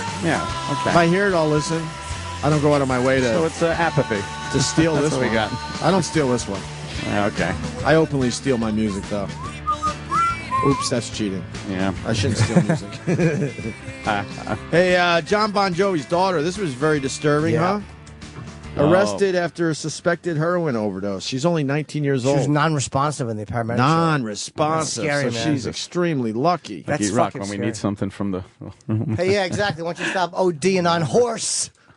I only use cool street terms. Yes. That's horrible, man. Yeah. She goes to college upstate. Was it Hamilton? Did they say All right, that? Hamilton. Oh, Jesus. or is that from the other story? Hold on, let me do that. Manny or Sal? Manny. What do we know about her? She's a cute girl. I mean, apparently does heroin. I mean, that's fucking scary for Bon Jovi. 19, doing Facing drug heroin, charges. Yep. ODing. Hamilton apparently, College, yes. Where's that? Upstate New York. Oh, it is East Minnesota. Okay. Apparently not getting, maybe some of the family life she should be getting. Maybe John's out on the road a little too much. Wow. Maybe that happened. Maybe, but also, Wow, you just openly blamed him. Yeah. yes, I did. I don't know, man. It could go either way with that shit. I know. You could be very nurturing, and your kids turn into fucking assholes anyway. Yeah. I had an extremely strict mom, as most of you know by now. So when I went to college, I was just ridiculous. Yeah. Yeah, because I wasn't really allowed to drink or anything around my house. There would be hell to pay. Hell to pay. So then I went to college. She probably assumed, I raised a good boy. He's not. He understands what alcohol's. I was a lunatic in college. You know what it is? I figured out years after college, but you don't want to do H. You don't want to do the H. There'll be hell to pay. Yes. Yes. Yeah. So I don't know. It's easy to say, maybe she wasn't getting the attention of John Bon Jovi, but I don't know. Maybe it was the other thing. They were too strict. Yeah. And then she let loose when she had her chance. Because I know when I had my chance, I let loose. Yeah. That's what do you people think, do. Jimmy? You know a thing or two about some of this shit. I don't. I mean, again, I don't know the dynamics of them at all. But there really is only so much you can do. Somebody goes to college and gets wild. I mean, you know, Dad being away is probably a stretch for heroin use. You think? Like, yeah, like if that's a big one. And even if he was there all the time, it's one of those things where you're with the boyfriend probably has more influence in any, like, you know, when you're 19, then your fucking rock and roll dad, you probably ignore half the time. I bet you we could go to the phones right now. There's a ton of fucking parents right now that can relate to this on shit. both sides. Where they go, we know we raised her in a very, you know, good way, in a good environment, and then blank happened. I think it's unpredictable, unfortunately. Yeah. Being unresponsive is scary because that means that she was fucking just about dead or close to death. Yeah, they're like, hey, get up. And she's like, I mean, she just passed out. Okay. Yeah, passed out. He's got to be fucking panicking. Daughter overdosed on heroin. At 19. Jeez. Oh, boy. It's horrible. She's going right to rehab, I bet. You think? Yeah. Yeah. She got a talking to? Yeah. On horse I ride. Is that a steel horse? Oh. I like calling heroin horse. So hopefully she'll be okay. Because I like Bon Jovi. I feel, you always feel bad when it's a guy you like and it's his family. There certainly is a living on a prayer joke in there somewhere. Huh? Oh, well, we can only hope. Kind of just look at the songs. Yikes. Kind of twist it into some kind of comedy. We like, we like Bon Jovi. We like the guys. We like them all. Sure. That one song he's got, fucking, that's amazing. I'm a cowboy? No. Back. I can't believe I never knew how pretty you are. Standing there looking all pretty and shit. Pretty and shit. I can't. I can't believe I never knew how pretty you are. Standing there looking all pretty and shit. Pretty and shit. But you're not doing your trademark. If I had $1 million, I'd give you half of it. Half of it. Your fucking songs suck. All right. You know what? I want to take just one of these because I know they're out there. Here's one right now. It's cock. Jason, North Carolina. Morning, boys. Morning. Hi, Jason. I was just going to say, I'm 30 now, and I have an identical twin brother who's also 30, and we both became heroin start addicts Facebook? at a young age. Oh. No, I hate Facebook. My brother's on Facebook. I'm not. I don't want people knowing what I'm doing. I'm too ashamed. That's my Facebook. Wait. So you're both 30, twin brothers, and you started doing heroin at a very young age. Yeah, we were both completely hooked by 18. He stopped at 24, joined the Navy, and the rest of his life has been great. I didn't stop. I've been off and on, and I'm finally turning it around, I guess, in the last year or so. But we had a perfect upbringing. I mean, my parents were still together. I guess you could say upper middle class. We never worked for anything. I mean, we weren't spoiled as having Porsches as kids and stuff, but we didn't need for anything. And my parents always blame themselves. But I think that if I would have been raised poor, rich, or mediocre, that no matter what, I would have ended up doing heroin. It just seems like that I had that personality, and so did he. That nothing could have stopped us. You know. Where were you when you started doing horse? I was in Florida. I started on OxyContin in Florida, and then, like everybody else that starts Oxy, you slowly can't afford it anymore, and you move on to heroin. Yeah, from Oxy you go to Smack. Oh, stop. What's your fucking problem that you felt the need to do heroin? I didn't have. That's the thing. I didn't have any problems. He's trying to say he didn't. Because, I mean, he's old enough to now kind of hopefully be a bit honest with yourself. Yeah. Did your parents give you everything you needed when you were growing up? Did you ever have to work for anything? No, I had to work. I mean, I started working at 16 and never stopped. But even when I had a heroin habit, I was still going to work. Yeah, I mean, they did help with, say, like, I got a flat tire, I didn't have any cash. They'd say, all right, we'll send you $200 to get your tires fixed. Shit like that. I mean, they didn't provide everything, but they helped. The only experience I have is, like, the rich kids that grew up around me, and we certainly weren't. They were the ones that were really fucked up, and they were the ones that always had everything they ever wanted or needed. And I wonder if that plays a part in this. I never have any sympathy for fucking heroin, especially white heroin. Yeah, what are you doing junk for? Enough. What do you mean, especially white heroin? What's the difference? It's just fucking. It's more a chic thing to do. Like, oh, look at me, I do heroin, I'm cool. Oh, yeah. Enough for your fucking stupid heroin. So you know people like that? No. Oh, just imagine it. I was too scared to even just get drunk. Exactly. How do you start doing heroin when you're still, please, under your parents' roof, more or less? Yeah, you're 19 years old. You start chasing the dragon. What are you doing? Well, Anthony, I mean, he's talked about taking Percocet and how he loves the feeling of Percocet, just multiply. No, he was talking about the type of breasts he likes. By 100. And Will you let us laugh? That's fucking funny. A perky set. That's so dumb. In a good way, though. No, sir. I've never taken Percocets. You said that you've taken it and liked the feeling. Maybe it was Vicodin. It was Vicodin, and I wasn't. It was for a tooth pulled. I had a tooth pulled, so I got 100 pills. Yeah, I got 100 a 9-year pills. prescription for The pain's almost gone. Exactly. I still feel a tinge. Yeah, Anthony and Wilson did it together on an island. 100 pills for a toothache. Yeah. That would be a sick doctor. 18 prescriptions until 2020. Anthony called Dr. Conrad Murray, and he hooked him up with him. Wow. I don't know. It seems to me when white teens take heroin that it is such a not even a cry for help. It's a fucking self-centered look at me. They love telling their friends they do it. Doing horse. It's just such fucking bullshit. You think? Yes. Stop doing junk. You think it's that easy? Yeah. You really do, huh? Yeah. Because I'm a parent now. I was this shit ashamed. I scares the didn't tell fuck out of anybody me. I was on, and I think you're Oh, wrong. you Anthony. thought I it was agree cool, with you. don't you? Yeah. I bet you're on agree with Benny's you on too. those Benny's and Dexys. Yeah, uppers, downers. Yeah.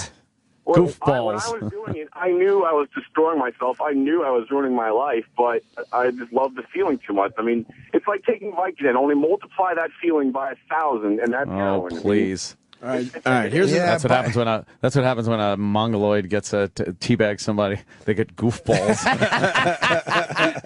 Smell like onions and fucking dirt in the yard. Just from sitting there all the time in shorts getting fucking pinworm. Onions and frustration at math. You know what makes us really happy? It makes us feel good, Jason? Warm Pop-Tarts, and they are arriving. Ah, yeah, here it is. Jason. The white man's burden, Lloyd.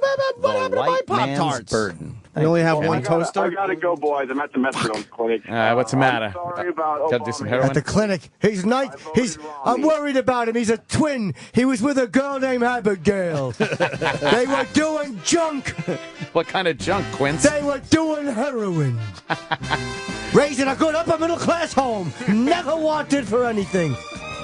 I worry they're with the wrong girl. I love it. They cut it up on my girlfriend's ass. It was flatter than an album. They cut up the junk.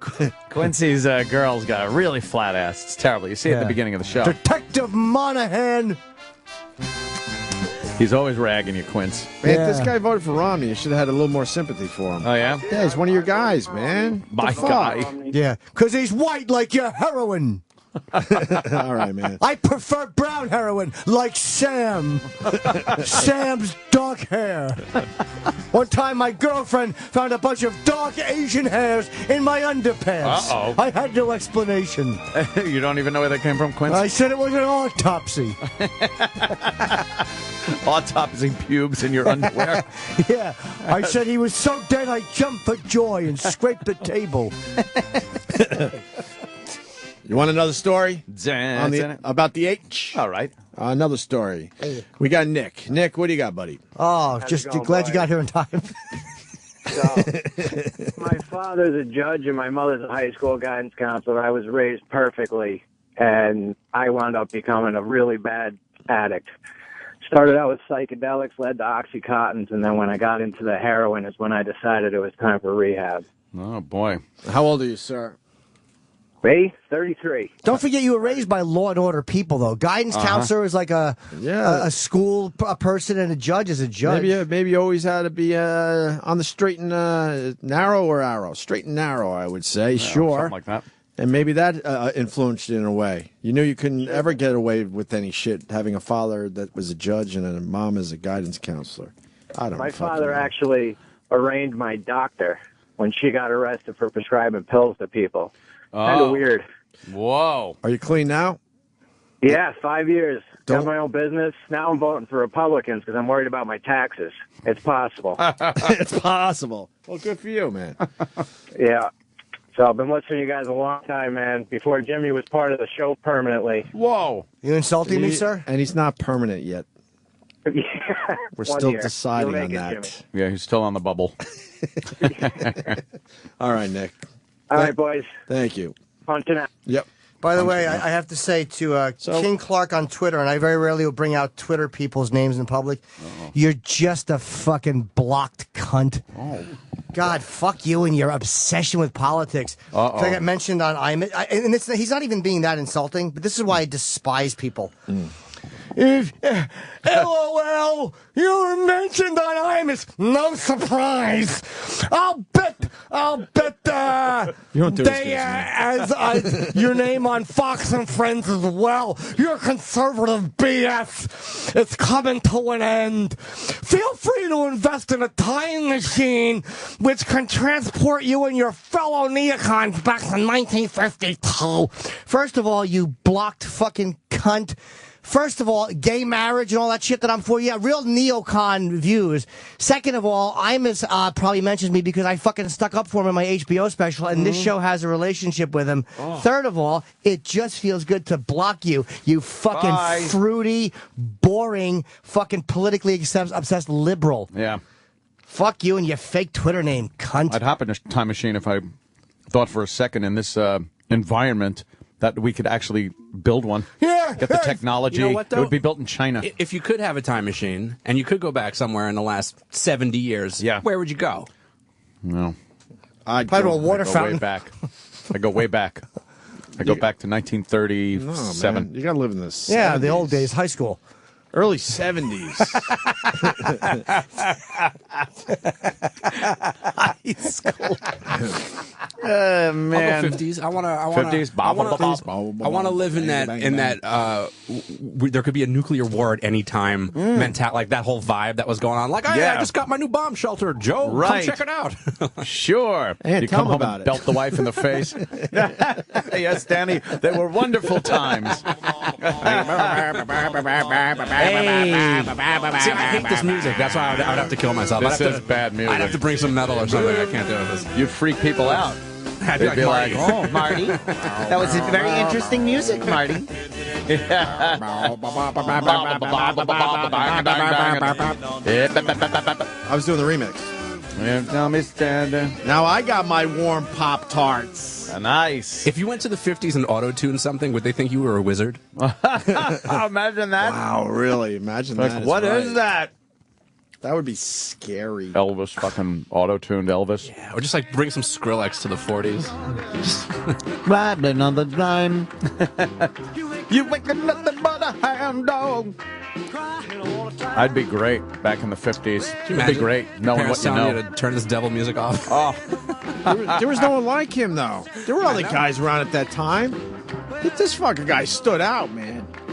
And you know there were other guys trying to do the Elvis thing. You don't know their names, though. Yeah. But like doing it like half wrong, like half-assed. Of course. Baby. It's like the pelvis thrust, but it just came off all creepy. Like, looks all stupid. It looks like he's air humping. Fabian. Wasn't Fabian somebody that was supposed to be like Elvis? Probably. Yeah. Fabian. Shut up with this stupid mongoloid voice. Oh, no. Not today. Our go-to material. We ran out of material, obviously. Fuck. Will I plummet? The engine's about to blow, baby. Chantilly lace, my body all over the place. Pillow with some lace. Chantilly lace and my fucking face is on the wing. Chantilly lace, propeller in my face. These are all repeats. They have to be. E-Rock would know. How many times have we done this bit, E-Rock? Would you guess? Baby. Once a year since 2006. You know what? This is the second time this year. Yes. I know that much. Yes. What? But he's acting. But. Oh, honey. I didn't know you were asleep. I told you I was coming. Oh, what I like. Oh, what do you like? Chantilly Oh. lace, had a pretty face, had a And ponytail hanging down. and the airplane's tail falling down. Oh, Lord. Make the world go round, round, round. Oh, God, this is Oxygen awful. masks falling. Oh, boy. The video. You like the video, Jim? Terrible. He's got the phones, the different phones on the pedestals. Stinks. Can you turn this off, E-Rock, please, for the love of God? I think you're onto something. Going back in time, right? What would be the best thing to do? The best thing to Someone do. I think already has it. If you could go back in time and maybe you could change history, all that shit. Right. What would be like the number one thing you would do? You would change consoles so that they don't have controllers anymore. And they would all come prepackaged with keyboards and mice. Nice. This guy on line one has a really good one. What would you do if you could go back in time? Think history. Anytime. And now you already know what's going to happen. Obviously, this is Back to the Future shit. But what would you do? Well, obviously, what? would Be the good guy and fucking choke Hitler in his crib? No, why would you do that? Not the crib, Ant. Yeah, what? But sorry. But we are talking on that level. Yeah. Which one thing would you do for well, real? but you can't, because that would change history so drastically that it would fuck shit up. All of them would. So though. you can't do it. We learned from the Back to the Maybe Future. little things. You know what? I think if you had a time machine, let's say, I don't know. Go on the Titanic for a little while, right, let me go and then get yourself off of it before it sinks. How? let me go with the first one. Let me Time go with the machine. first one, and then maybe you got one. Okay. Jim in Maryland. Jim. Yeah, I'm right here. Good morning. Good morning, buddy. It's weird. I was watching this movie last night, and I thought about it. Go back to the assassination of Kennedy. Film it so that you can actually film the knoll, the window, and everything. Oh. You're not changing The it. window? That's good, as opposed to stopping the assassination. That's good. Go back with your iPhone 5. Just film it. Put World Star Hip Hop across it and put it online. Yo, motherfucker! Yo, that nigga's hat flew off. Why didn't Zapruder? Why didn't Zapruder do that? Yo, we're that shit. Brains got blown the fuck out. Hit break him out. Hit break him out. Hit break him out. Hit break him out. Hit break him out. Hit break him out. Yeah, look at that bitch. She be trying to grab me and Yeah. shit. Oh yes. Yeah, this ain't no Cowboys in this Dallas. Questions that no one else can answer. Yeah. I like that you wouldn't stop the assassination. Yeah, exactly. In a weird way, I like that. But you would profit off it, making sure you got the perfect fucking And dude, video. why would you film that instead of putting a little fucking GoPro camera in Lincoln's booth at the fucking at that assassination? Something that's never been filmed in any way. Because I don't think you can take back technology that wasn't made yet. Oh, okay. Oh, is that? Who the fuck are you? Yeah, we make our own rules. Yeah, you got a time machine. Fuck, are you gonna travel back in time, you asshole? Right. If you go back in time, you can take whatever you want from the current time and bring it with you. It's a don't time make no machine sense. made out of a wooden The cask. second you go back before the time machine was invented, there's no more time machine. So what are Yeah. you gonna do? You're gonna travel back 6 months ago? Your time travel rules suck. Yeah. This don't make no sense. None, Chip. You're fucking zooted. Well, fuck you. See you later. All right, man. Where would you put the camera though? Across the road, right? No, I would just stand. Yeah, I would just stand facing that way from where the Moore one was. Oh, that's great. The what? Where the Moore photo or where the Knicks picture was Yeah, but taken. there weren't a lot of people on that side. Yeah, I would photograph the knoll. You gotta be. Or just go toward the you grassy knoll. You get down by the fucking in front of the limo and you film the whole thing back up with the window. And you see Oswald's you have the rifle. lens cap on your camera the whole time. Something You don't would know. happen. Yeah. Or you would just film it, and then you would come back in time and go, I got the Kennedy film. And they'd be like, what do you mean? And then you realize that film was taken already and nobody cared. Yeah, because it would have been taken already. Yeah. And you go back with the news, and people are like, we've seen this for 50 years. You think Buzz someone, off. you think someone has had a better video that day? No. There was a couple of videos. There was Zapruder. There was I think her name is Mary, something Moore. I don't Mary remember. Tyler Mormon. No. What Yeah, if she was filming her hat company, or she missed the assassination. But what if So someone had a Kenny's video and they were too scared to ever, come out in public and say it was taken away? Maybe, but there was. Maybe they were scared shitless that day. There was when they one took it away video from them. a woman took from the book depository building. But this dummy didn't know how to use the camera, so through the whole assassination, she's filming the trees. Oh, right. Yep. I saw that. Dumb broad. What about people You're not- that you're might not- have done it and then sent it to get developed and it got destroyed at developing?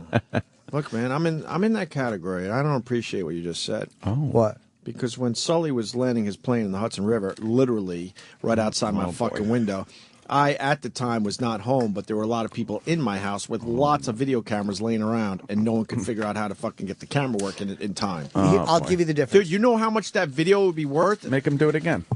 They saw it go pretty much right. Well, it was below my window. That's how low the plane was.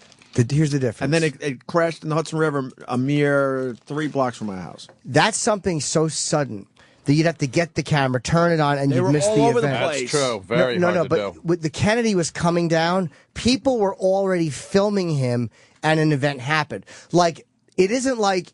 You think it's a panic situation when that shit's going down? Dude. You forget how to turn the camera on and all that crap? I would agree with you if they were already filming the Hudson River and then Sully landed and they pointed the camera down. Oh, so you weren't talking about me. All right, I want to make sure. No, because you don't think to grab a camera in that moment. You're watching a plane land in the Hudson River. You don't think about capturing it. You think about what the fuck is happening. Well, what happens to your brain? Things you do, like, you don't even think twice about, but then you know it's so important, and all of a sudden these basic functions you can't do properly. I can't do fast enough.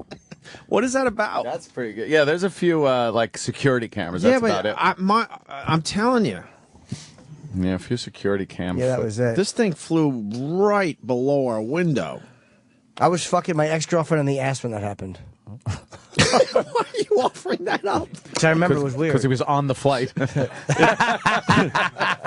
Yes, I mean metaphorically. It is the famous, you know exactly where you were. Yep. And, you know, Jimmy makes a good point there, too. A lot of people were in horrific situations when these big world events happened. Yeah, we were both, me and Sully were both dealing with some shit. But I was fucking her in the ass. And I remember because I talked about it on stage that night. Like, I could have been killed if that plane came. But I was fucking balls deep in asshole. Wow. And she was going, Really? Uh-huh. Taking some dick. That's pretty cool, Jim. It's a cute story. But he tells it like he just got a new kitten. I know. That's the beauty of it. Yeah, I was fucking her in the ass. It was adorable. All right. Oh, I like the animations that they made. Yeah, they show the... But no one got this. There's a rumor that someone in our building has a video, and they will not give it up. Why? The doormen have told me a bunch of times. I don't know. Why won't they give it up? Because they probably don't want, to be in the public eye, having the video and all that. Supposedly it was filmed from our building. Wow. Yeah. Pete and Edna Goose. But that's why I wonder about other world events, if there's better angles and stuff, but that shit never came forward for whatever reason. Let me see that. Is that footage? Boy, are they... Wow, that's a wacky turn. That's a wacky little... They're tracing the trail he made. You see the turn there? I know this is fucking radio, and I wish we had a visual. You see where he's like, it's like, I'm coming back. No, the move was, I'm going to head toward Newark Airport. Right, and then went, fuck that, I'm not going to make it. And then that's the sharp left turn, and then he tries to straighten it out for the Hudson River. It looks like he's trying to get over to Jersey. Right.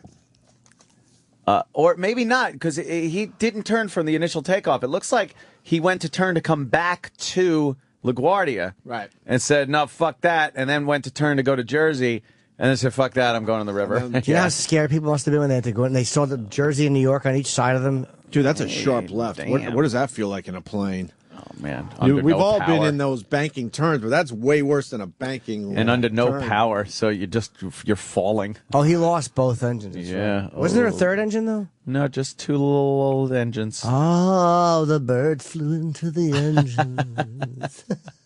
I never realized how pretty you were, standing there looking all pretty and shit. Pretty and shit. You didn't do the... I can't believe I never knew how pretty you are, just standing there looking all pretty and shit. It doesn't. It stinks. it's like it's not. It's not good. It's terrible.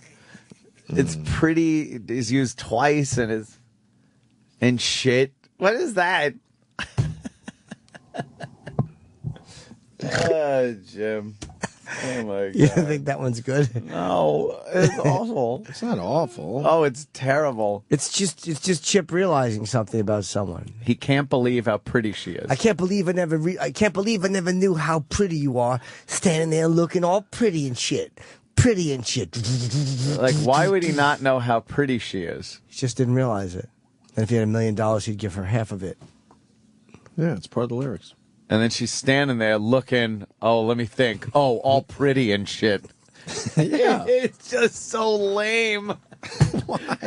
You hate it. Do you like that or Uncle Grody more? Oh, Uncle Grody is. It's not even just Valley Jim anymore. He's talking about Uncle Grody. Yeah. By the way, Stephen King's last novel is about this going back and kind of changing history a little bit, right? With Kennedy, yeah. I have the book and I still haven't. I've not read that either. I hear it's good. Let me ask Bonnie if it's Maybe good. he'll come on the fucking show and. Yes. Oh, that's right. That's right. He fucking hates us. Bonnie, what's married to a retarded guy? Hi. Oh. Hi. Hey, Oh, different Bonnie. Do you guys want me to tell you about 1967? What happened? It's not called 1967. 1963. All right, I'm sorry. No, I don't want to know. I want to read the book. Yeah, don't fucking Yeah, spurl it. Don't give the spurl alert. Good day, ma'am. I want to read the book. Bonnie. Go back and buy New York. That guy would do. How would you buy New York though? For fucking with back then the Indians. Here's a rock with a letter on it. I don't know. You think they blew it? Ah, they're the worst business people. Yeah, here's two squirrel pelts. Can I have the most valuable piece of property on earth? Fucking dopes. Jesus Christ, what shitty businessmen. Oh, they really What were. what was the official deal for Manhattan? I did the official deal was we'll give you 2 eggs and a fife. They're mesmerized by the fife. Yeah, here, look, you blow into it, it makes magic noises. Now beat it, stupid. Yeah, beat this it. is ours now. Beat it, dummy. Head a little further west. We'll chase you to the ocean. Yeah, beat it, dope. I have to put on $30 billion worth of buildings in real estate. You go over there and live in that fucking upside-down triangle fucking sheepskin house. What was the deal? I gotta know now. I heard $25. I don't know if that's true. $25. Yeah, I bet $25. Maybe I'm just thinking of Mr. Harding and Cuckoo's Nest. Maybe. How much was Manhattan? I want to think like 40 something. It's probably worth more now. Can we find that guy's ancestors so we can just point and laugh at him? Man. Yeah. Yes. My buddy, my buddy Joe Curry, right? Sure. Yeah. His father, no, it was his uncle or something. Yeah, it was uncle, one of his relatives, had the patent for the refrigerated boxcar, like the train refrigerated boxcar. It was an old relative, obviously, like way back generations ago. Right. And he traded it for like booze at a bar. Oh my God! Like, just so he could drink. Wow. And poor Joe Curry is slaving away because Exactly. one of his ancestors did. Yeah. Meanwhile, thanks to that guy, we have cold beer. Yes, exactly. Wow. What a dumb drunk. I hope he killed himself. I know, right? It's just terrible. My friends had a bunch of patents, too. My mother had some. My Oh, father. yeah? What did they patent? Oswald. Patent Oswald. Okay. Chip. We got the answer? All right.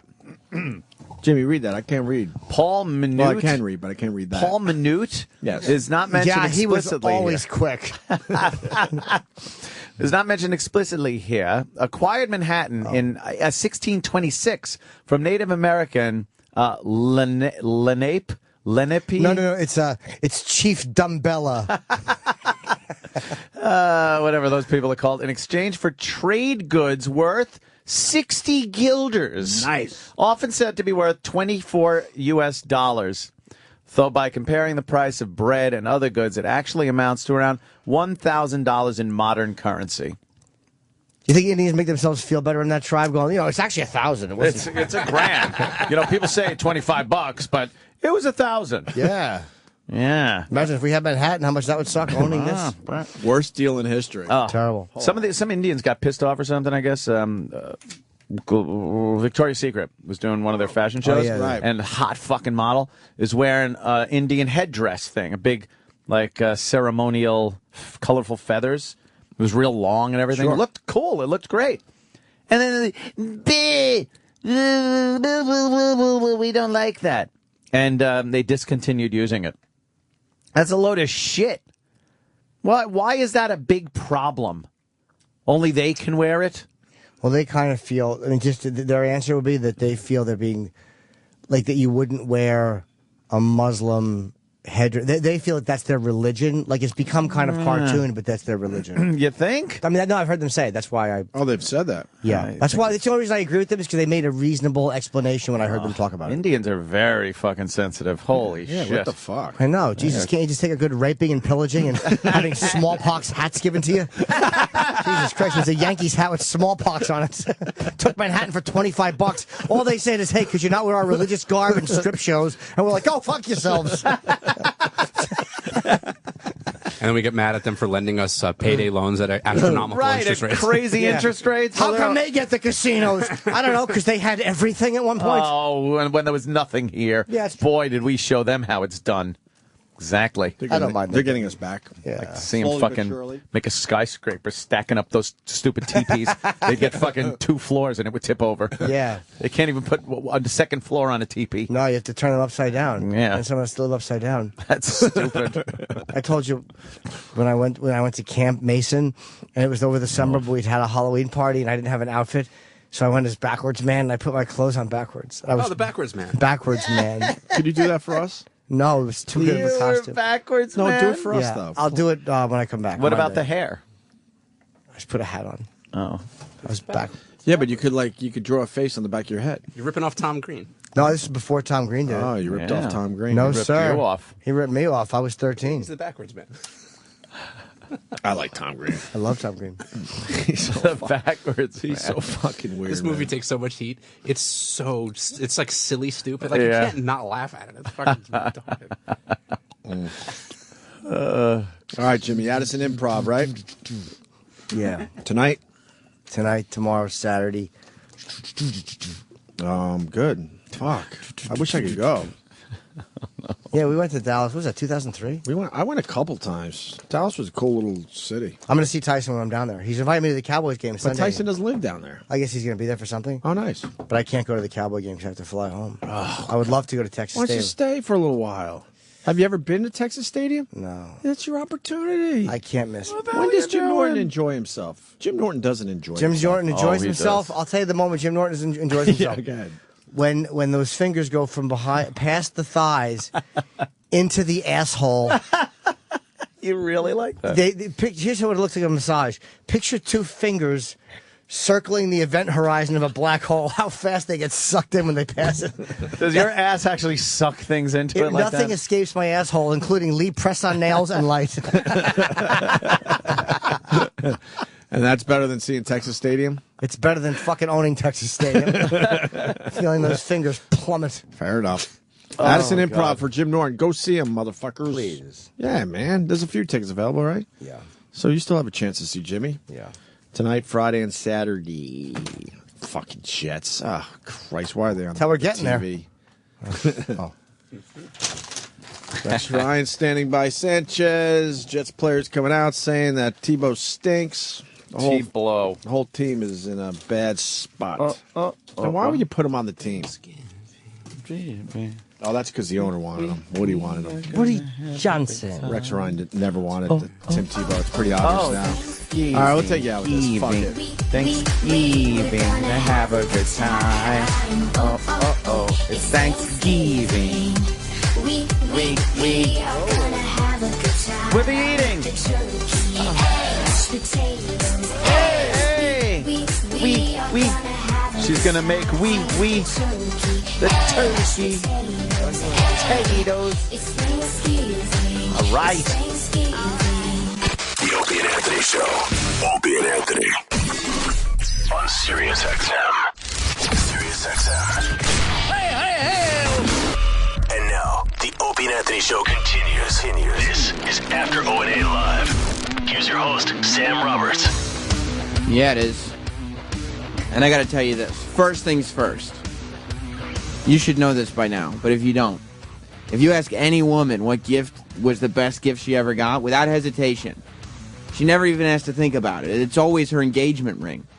Even if she's never been proposed to, it's the theory that one day she will get an engagement ring. That's the one thing I did right. I gave Jess a very nice engagement ring before we were married. That's why she said yes. It's important. It's not just a ring. It's not just a sign of affection. It's everything. Every time this chick washes her hands, every time someone at the store hands her change, you're going to get credit for it. Every time she shows her friends, you're going to get credit for it. You get credit for that ring every day, so it's got to be perfect. And Steven Singer understands that.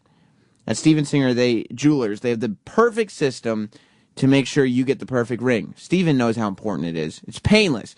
You can check him out at IHateStevenSinger.com. He's got free shipping. He's got 100% money-back guarantee. You'll get the best service, the best value, and the best experience. I know I did, so listen to what I'm saying. This is a guy you can trust with the most important gift that you will ever give. Once you give this gift, you might as well never give one again. That just it reminds you how short life is after you give the gift. But before, you got to make sure you pick the right ring.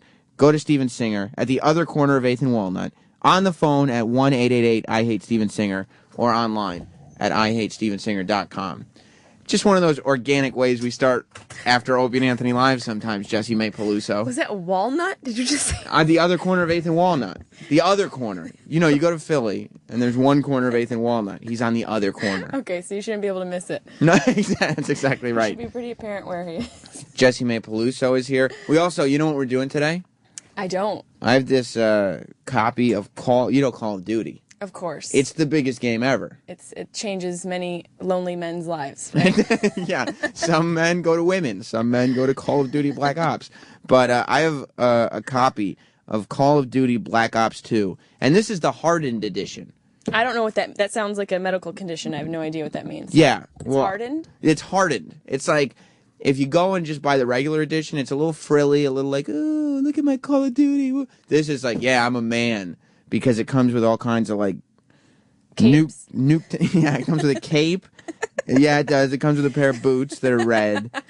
And a whole bunch of other extras that are mainly for the game. I may keep the cape, so I don't know if you'll get that.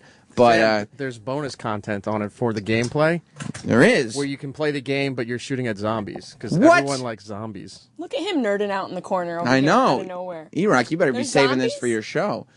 Yeah, I guess that bonus in-game content, Nuketown Zombies and Nuketown 2025. So you get to be the army, and you get to go and start shooting zombies. Is that right, Eric? Yeah. I think we got a couple of these hardened editions to give away. So which platform? PlayStation 3. The platform is, thank you. It's not Xbox. It's PlayStation. Atari. Yeah, it's Nintendo. It's the original. It's a flip book. We had one for N64, but I'm keeping it. So call in, but have something real good, because I'm gonna go through some. I'm not just, if you're just like, oh, I want the game, I'm gonna go to GameStop then. Like, I'm not, have something good for me, like a What Did You Learn or something. At least you can impress my guest Jesse May Peluso. How have you been doing?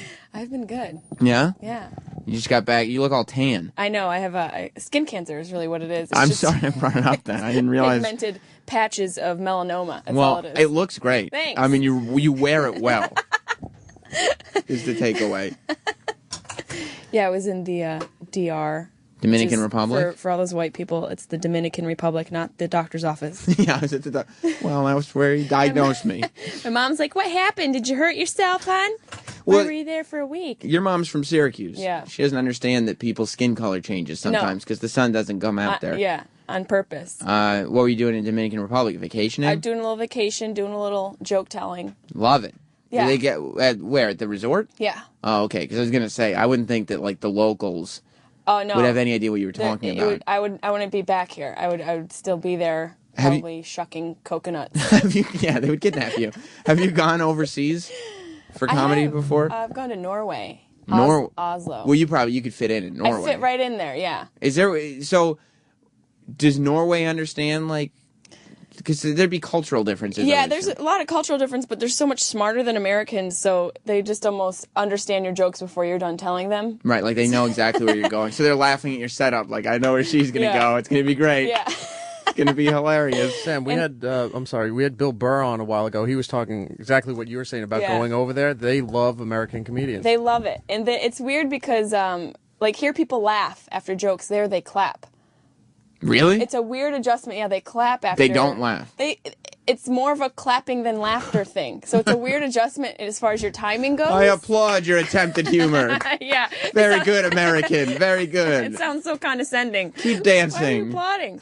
Yeah. I'm so confused. I haven't had this many applause breaks before. And then at the end, they give you, like, pats on the head and everything. Well done. Da. We're very excited here. I don't know if you know this because you know E-Rock? Yeah. He's the big guy in the other room. Yeah, the big guy, the Oz over here. What? That's not necessary. We've talked about this. I just think descriptives are so important. He's got a big. He's doing a show on the channel. Okay. It's his debut show. Oh no. It's called Bageling with the Sex. Because his nickname is Sex Bagel. Why is it Sex Bagel? What happened? Good question. You're right. Do you like eat carbs while it's going down? No, it was a name from long, long ago. That's not. That's all we're getting. That's not an explanation. I'm not retelling That's so elusive. What's the story? Jesse May Peluso and a lot of listeners don't know what the story is. It was the name I used in college radio and kept it going into regular radio. And then why'd you use it in college radio? I'm not going into the whole Come thing. on. Now everybody wants to know. The story sucks. It has nothing to do with actually. No, it doesn't. Actually, the story's pretty good. It's not. It's pretty I'm good. not doing it. If you know it so well, you tell it then.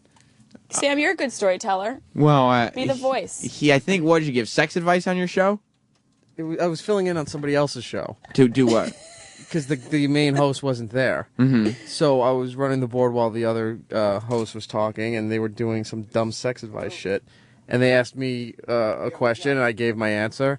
And the guy thought he was going to be funny because my last name rhymes with bagel. So he was going to go, like he was going to be taking a shot at me. He wanted to go sex advice from the bagel real sarcastically. But he said advice from the sex bagel, and it just sounded so stupid. It's a terrible story. The sex bagel. You gotta come up with a good graphic for that. You know what the problem with the story is? It's like the name is so ridiculous that you're like, that couldn't possibly be the story that matches that Yeah, name. you're like, okay, that is a story. I do like, though, that within one question, I was able to get him to tell the story. What was it? Refresh my memory. And then he just tells the story. You didn't have to pull his bagel too hard. No. Oh. I get it. See, that's good. Casey in Los Angeles. Hey, what's going on, ladies and gentlemen? How are you? There's one lady. Thank you for considering me. Jesse May Peluso and Sal are both here, so two ladies. Oh, that was rude. Actually, he answered the phone for me. He was super nice. I felt like he did a great job. And look at my phone call made it all the way to the air. No, that would be intern Anthony. Yeah, that was. No, I screened that one, Eric. He's taking credit. Good, Sal. Stick up for yourself. Yeah, fuck you, sex. So what's up, Casey? Yeah, I just wanted to, there was this girl that I dated in high school. Anyway, she called me kind of out of the blue, this 10 years later, and she got fucking fat, right? Or she got very heavy, but she still has huge breasts. She came over That last tends night, to happen with a lot of fat people, Eric. You know what I mean? Yeah, it does. I'm just asking, Eric, I'm asking if you know what I mean. I'm not saying that it's you. He's not listening. I don't care. He's talking to somebody else.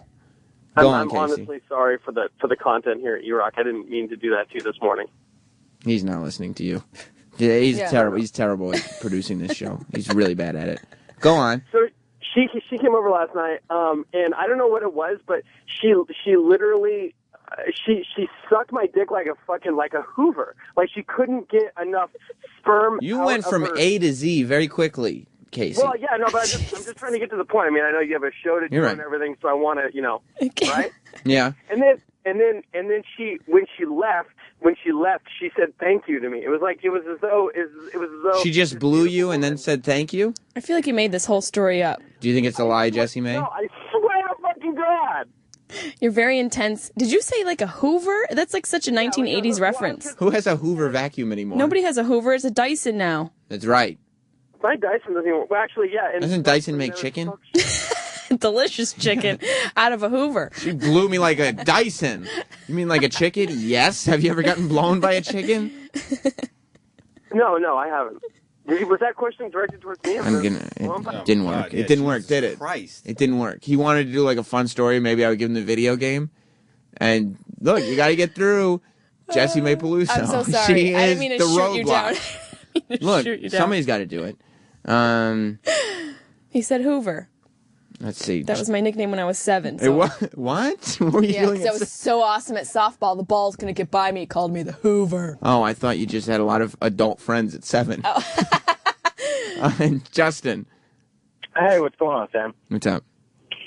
First of all, I'd just like to say I appreciate the after show. The quality of guests that you guys get on this show is way better than anything Opie and Anthony has ever gotten.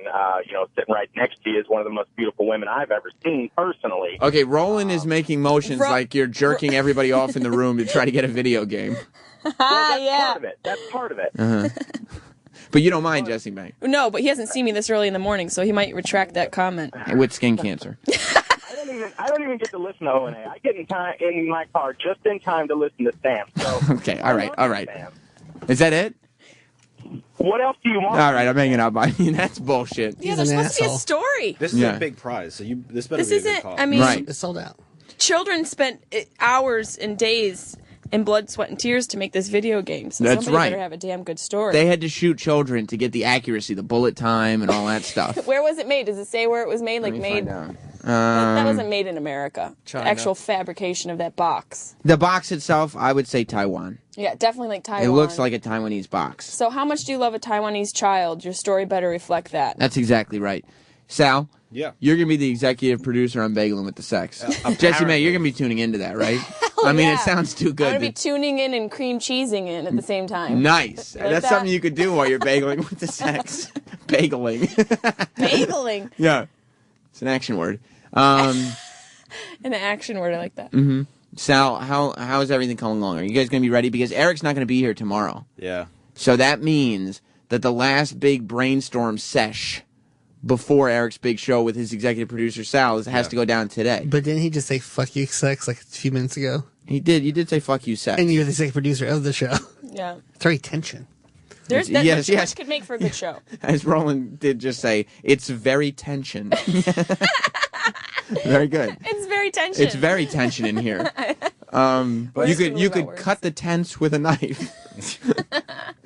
I've been asking Eric almost on a daily basis, do you want to have a meeting? Just like, between the two of us. Sure. And talk things over. And Eric just does not give a shit at all. He won't talk to you about it? Well, it's not that he won't talk to me, but he's just being very, very indirect. Like, he has a special guest. And Roland's dying to find out who the fuck this guest is, but Eric will not tell anybody. He's not telling you? No, he won't. You think it's somebody like really good or like? Probably Is he not. just trying to? I think he's just trying to build it up a little. I mean, you heard the build up to the sex bagel story. Yeah, so a bit of a letdown at the end, wasn't it? Yeah, it's like an M. Night Shyamalan movie. That's right. Except for that one with the dead kid dead Bruce Willis. Yeah, that was a good whichever one of them was dead. That Whoever one was died, good. That was good. Rest of them though, yeah. Very Nagel-ish ending.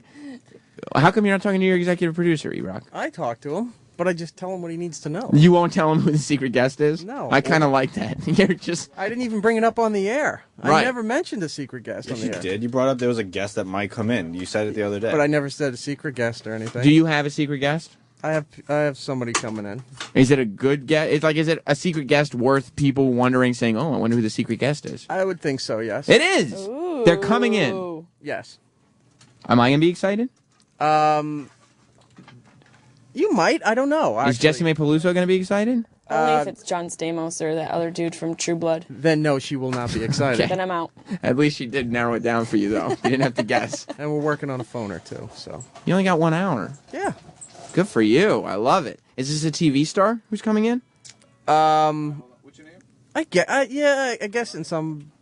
So it's a porn in star. some small degree, yeah. Is it a pornography star? No. Gay pornography? No. So it's a movie star then?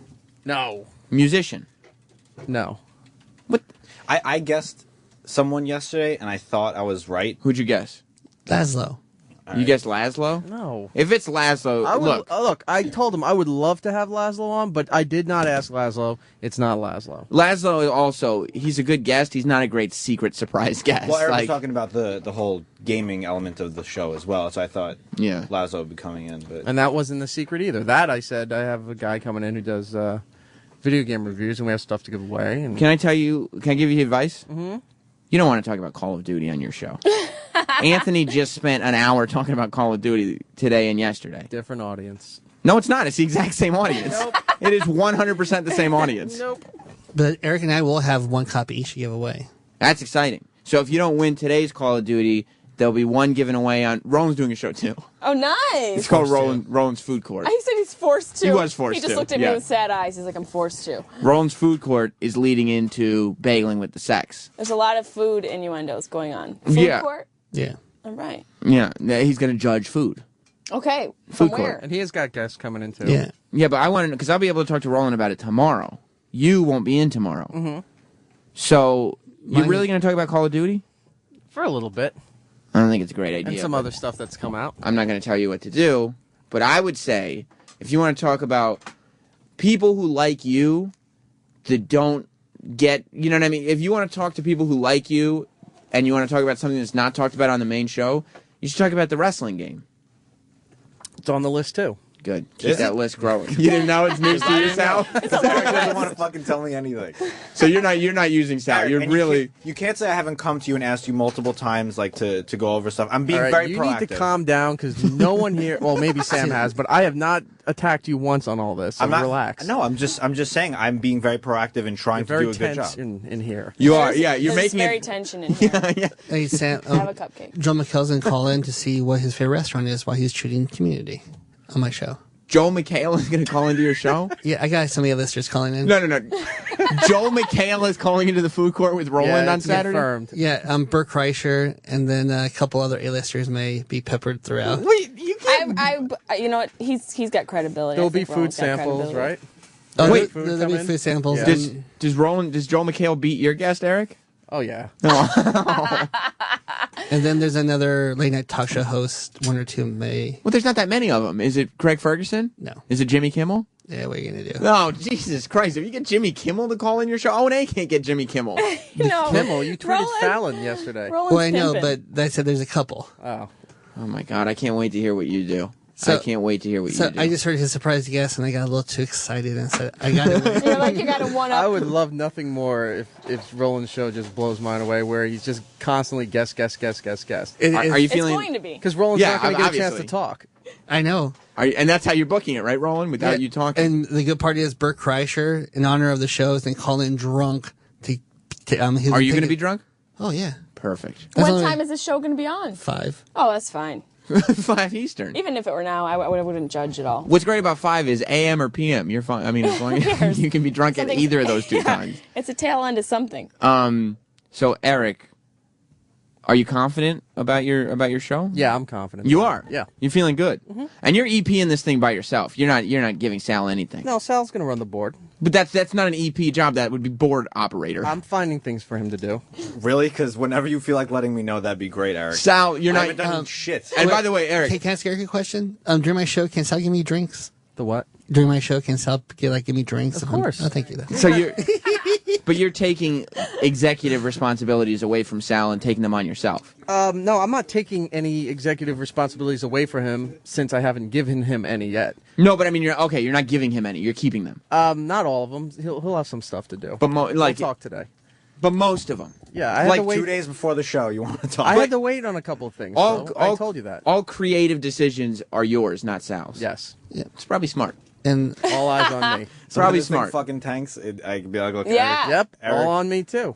I love it. E-Rock's going sink or swim on this one. And then Julia from All Nations and come and make drinks throughout the whole show. Oh, yeah. That'll He's make got it a much bartender. more fun. Yeah, you got food coming. Well, I was just thinking, Joel McHale, what could be next? Julia from Sirius XMU, of course. Make drinks. The A-listers keep coming. I know. You may have. not nice. Well, I'm just saying, you may want to introduce Julia before you introduce. Well, there's one big Jimmy A-lister. Kimmel. If he Yeah, exactly. if he get away from doing his press from his movie in New York, he'll come by. Who? He can't say. Can't give it away. I'm not. It's a secret surprise guest. Oh, I didn't know that. Because it's probably not going to happen. Well, no, he's going to try to do it. Stop by, though, during his press tour. Who's shooting a movie in New York? No, he's not shooting a movie. He's doing press in New York. Oh. He's a major A-lister, though. Wow. Is it John Stamos or that guy Bigger. from True Blood? Bigger than those two. Yeah, he said major A-lister. I don't. Listen, I in think my it's- mind, those are A-listers. Russell Crowe? It's been quite some time since John Stamos fit that mold. He plays drums for the fake Beach Boys now, for God's sake. He's not exactly setting the world on fire. You know what? Are you playing drums for anybody, Sam? Primetime Not Roberts? at the moment. Not as we speak. No. I'm very excited about this weekend. Anything else? Because I need Sal to come in here. Sal, you good?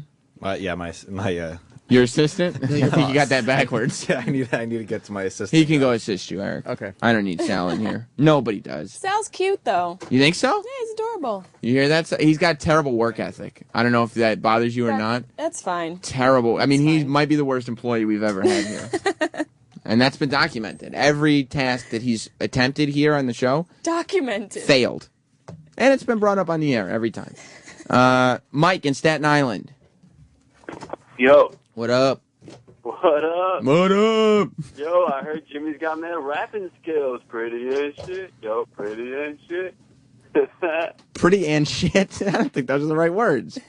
Yeah, that's the right word. I can't give you the game. You didn't even give him a second to tell a story. No, I can't give you the game. It's like you have 2 seconds to make this shit work. Exactly. It's like that show. Make me laugh. Ivan.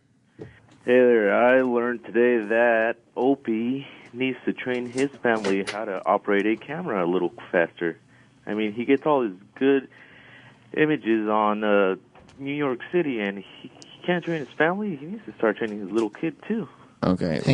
Roland says no. He's an asshole. Ivan. Does he know he's on the phone, or did we just catch him mid? Mid-sentence, You know, the phone picks up. You're like, you know what? Anyways, Sally said, like. Can I say this? After that phone call, maybe we'll call you Ivan the Terrible. Oh no, you didn't. But little historical humor. He was trying to sneak in an E-Rock joke because that's the cheap way to get over. Wasn't That going to was happen. Wasn't going to happen. You cut him off. How about this one, Brian? Hey, what's up? Not too much, Brian. Why don't you tell me? Well, absolutely nothing, but I have a double. What did you learn today? That's pretty good. I learned that Jimmy was balls deep in his ex-girlfriend's asshole while Sully was trying to land the airplane. Did you know that about Jim Norton? What? Jesse, no, he was trying to land an airplane? Well, no, Sully, the guy who landed the plane in the Hudson, Yeah. Jim was balls deep in his girlfriend's asshole. Is that right you said, Brian? Yes, sir. Right. So early for that image right now. And what's the second thing that you learned? That Anthony actually went to high school in 1937. Roland? No. No, sorry, buddy. Didn't go over. Didn't go over. You bored me when you said hello. Anthony in California. I learned that E-Rock's as fat as a dinosaur. I learned you're not going to get the game. Well, who's going to get the game then? What do they have to do? What are these people saying? Well- I feel like I'm like tripped out right now. What are they saying? I don't have the disc with me right now. There's a jingle. We had a jingle contest. Oh, that's right, from before. Right, but we did a special all E-Rock jingles today because we ended up with like literally 35 different E-Rock jingles. Oh my God. They were all very mean, but we gave 2 different people $500 for the best E-Rock jingles. So he was singing one of them. Okay. One of them, you know. Because he's doing for the cheap laugh, though. Yeah, Okay. Well, I can't, you know. We can't have that. I want to talk to Jesse May Peluso. I can't go to calls all day. Take another one. All right, Mike. Hey, what's up, Sam? I think that E-Rock has been working on a Lego version of John Stamos as his special guest for the last few months. Maybe. I will still dry hump that. A Lego Until I'm John chafed. Stamos? E-Rock, make sure you put whatever glue you put on Legos to keep them together, because Jesse May will start just chipping bricks off. Chip it away like I've got teeth in my vag. What? I want to lube up those Legos, too. They can be pointy with those edges. She's That's experienced. Right. I know all about Legos. Don't you worry. Yeah. I also have a what did you learn, Sam? Yeah, what's that? Yeah. Yeah. I learned that Jimmy's asshole is like a black hole, and it's similar to a vortex that just sucks everything into it. That's true. Jim did mention that today. He said when there's a masseuse over, once you get above the thigh, his asshole is like a black hole, just sucking fingers into it. Roland, I think, a good one. Mike, where are you from, Mike? That one made me gut laugh. I'm representing Queens, baby. Queens. Well, guess what? That's where we're sending this hardened edition copy of Call of Duty Black Ops 2 for PlayStation 3. Congratulations, Mike. Yeah. Oh, hell yeah. Oh, hell yeah. Thanks a lot. I really appreciate it. You got it. I'm going to look for Anthony on there. Good for. Well, you won't be. He's on Xbox, so you won't be able to play with him. But maybe you'll see. Maybe you'll see me on there, not Sam. All right. Not Sam. I'm looking out for you, and I greatly appreciate it. All right, buddy. Hold on. Don't hang up. All right. If you hang up that phone, we won't know where to send it. We'll just be like, Mike Queens, and put it on an Send envelope. it. Yeah. So hang on. I am on hold. All right. He's holding on the line. I'm glad you're here today, Jesse May Peluso. Are you? Yeah. Oh, yeah. Very glad. Because this is what I've been meaning to talk to you about. We had Guy Fieri was in here. Oh, yeah. He was in here on Monday or Tuesday. He was? Yeah, he actually came in on my show. I'm surprised. He was only in here for like 10 minutes. I did him a favor. He was promoting some charity. He's apologized to me so many times because I have such a rivalry with him. Because he poured alcohol into my mouth without my knowledge. And I think that's very disrespectful. What are you laughing at? That's disrespectful. That is so disrespectful. That happened to me a lot in the DR this past week. Yeah, but that wasn't without your permission. Okay, it's true. It's true, but just in general. When you're laying down on a bar with your mouth open, stuff's going to get poured into it. A lot of different things. Who knows what it is? You try to judge from the aftertaste and then go forward. But yeah, he was in here, and the next day, the big New York Times review came out on his restaurant. Have you seen it? No. It's gone viral. Like, this is the only restaurant review to have ever gone viral. Like, the internet loves it. It's like Gawker, and every website posted this review. I think he did the Today Show today. Because they killed him. Oh. Like, just obliterated him. It's the worst. It is the worst restaurant review you've ever read. Are you serious? The worst. I was getting I guess people, because we talked about it on O&A yesterday, and I guess people didn't hear that part of the show, because my Twitter was blowing up with people who know of my previous rivalry with Guy Fieri. Yeah. And it was just going crazy. Everybody was sending me links to this review. Like, you got to be happy today. Link to the review. I mean... Why do you have such a rivalry with him? Because he poured alcohol into my mouth without my knowledge. I mean, he said, you want some water? And I said, yes. Are you serious? And it was vodka. Wait, shut up. Where was this? In a studio. Here. Where did he get the vodka? It was cooking vodka. But it was vodka. Cooking vodka? There's a different kind of vodka? I don't know. That's what a drunk says. That's cooking vodka. This is just cooking vodka. Just cooking vodka. It's nothing.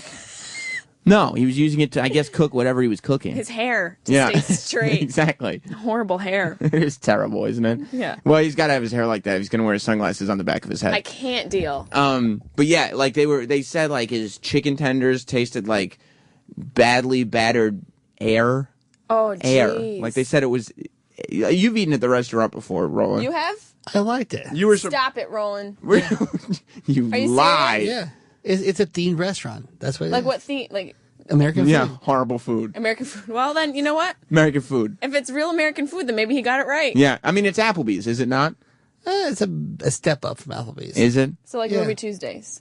Ruby Tuesdays are little bitches. Why do you say that? What's your rivalry with Ruby Tuesdays? I love Ruby Tuesdays. I do too. Salad bar gets me every time. But the Ruby Tuesdays is not big here. Right. Like when I lived in Syracuse when I was going to school, I was always in Ruby Tuesdays. It's where celebrities go. I used to go to Ruby Tuesdays with Scorch. We used to just kill it on Rock 105 The Dog. Everybody knows Scorch. What was it? Well, oh, yeah. This was Scorch's favorite line, and he used it on every Ruby Tuesdays waitress that would ask him. Because he has this distinct voice. Hey, it's Scorch. Naked Militia. Syracuse. That's what he sounded like. And he always sounded like that. Either that was his voice or he just kept the voice going off the air. Because he'd sit down at Ruby Tuesdays and he'd be like, hey, I think we'd have a Caesar salad. Bring me a beer. Then bring me a burger with fries. And the waitress would be like, oh, okay. And I guess she would recognize his voice because then she would come back and she'd be like, hey, I was just curious. Are you on the radio? I've heard so many people say, are you on the radio? And he loves it because without fail, anytime that question is asked of him, he responds, no, I'm sitting right in front of you. Oh, God. Every time. And me and the other guy who worked with, Paulie, would just look at each other. I'd be cracking up because of how horrible it was. Oh, God, it's so bad. And he would be so embarrassed, you did it again. And the waitress would be like, no, I meant just yeah. Do you do a radio show then, I guess? Nobody ever was like, ha ha, you got me. No, I'm sitting right in front of you. It's like something somebody's drunk uncle says at Christmas every year. And they're laughing and they're slapping you on the leg. You're like, don't touch me there. It's uncomfortable. But yeah, that's where Ruby Tuesdays is popular. Yeah. It's not around New York. But Guy Fieri is a step above Applebee's, you think? Yeah, 100%. Maybe like a baby step. I don't know if it's a full It's a full leap. Is it? Yeah. I've never eaten there. Yeah. Where is it? It's in Times Square. 44th is between 7th and 8th. Yeah. If you could go to Red Lobster or his place, would you go to his place over Red Lobster? Anthony Bourdain, who's another chef, described it as Guy Fieri's terror dome of food. I love Anthony Bourdain. He's the man. He's the greatest. Best. But yeah, so the New York Times put out just a horrible review, maybe the worst review they've ever written. Don't you think a review like that, because it's so bad, people are going to be like, let's just see how bad it is? Yeah. It could almost be reverse of the effect it would have. I think so. And the reviewer was super douchey. He was pompous. He was making fun of the menu and all this stuff. And he wasn't giving credence to the fact that it is what it is. Like, he wasn't just being like, well, it's one of these restaurants. So, like, he wasn't rating it. He was like, this is not a 5-star restaurant. And you're like, no, the guy still bleaches his hair. Yeah, like, I mean, he has tips. Yeah, he's got He wears, tips. like, LA gel. Yeah, nobody, like, generally, at a 5-star restaurant, they do wear button-up shirts, but they don't have flames running up them. You know what I mean? That doesn't normally happen at most 5-star. There aren't studs running up and down their sleeves. It's not per se. Per se. It's not La Bernadette. It's. By the way, that's Yeah. La Bernadine. What is it called? La Bernadette? La Bernadine. La Bernadette Peters. You know, that restaurant. It's right off Broadway. Sal, go give me water. It's called, what's it called? Guy Fieri's Terradome? It's Guy Fieri's American restaurant. American Grill. Grill and restaurant. Something. I don't know. And he's got, like, his whole thing, he's got, like, infinity beers. And, like, he's got 5 bars within the restaurant.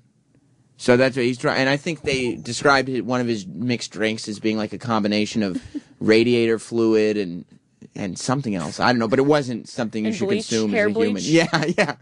Maybe that's what it was. He just mixes the drinks with all the products he uses on his face and hair. Yeah, he did. He takes his drinks. He'll have a drink and then he'll pour it over his head. He looks like if Miss Piggy's boyfriend were to become human. That's what he looks like. the pig, not Kermit. Not Kermit. Like if Miss Piggy had like a pig boyfriend, right? It would be him. But into human. But into human form. You were on. The reason I'm bringing this up is because you were on Minute to Win It, the Guy Fieri game show. Because I went to your website after the last time you were here, and I was looking through, which is what, JessieMayPeluso.com? Just JessieMay.com. Good. Yeah, keep it simple like Cher. Yeah. Jessie May, except Cher is 1 syllable. And That's Jessie right. May is I several. was like 4, Yeah. and I'm not really that as successful in my. No, but you can short you can auto tune the shit out of yourself. I will. And you wear that outfit just like she did with the thong and the leather jacket. I do that in the mornings. Well, you got to work out in something. But Jessie May has this whole section of the TV she's done, and it's every terrible reality show. Like most people, I was expecting to be like, oh, I've popped up on like I Love the 90s, or like I was on a scene in this sitcom or whatever. And it's all those true TV reality shows that we talk about how fake they are? They're so bad. They're so bad. Jessie May's been on all of them. And if you watch the clips, it's not the girl who's on the show. God. It's not you. You're acting. Yeah. You're performing. Yeah, I mean it's cheaper for them to hire comedians to do the stupid shit and safer than for them to have to actually go out to these people and do what they're doing. It's not a reality show. No, it's not. It's performing. It's acting. It's a scripted show. It's like the next step of reality. It's like produced reality. So do you get a script or do they just count on you to improv? You just kind of improv. See, this is the bullshit. Yeah, you improv.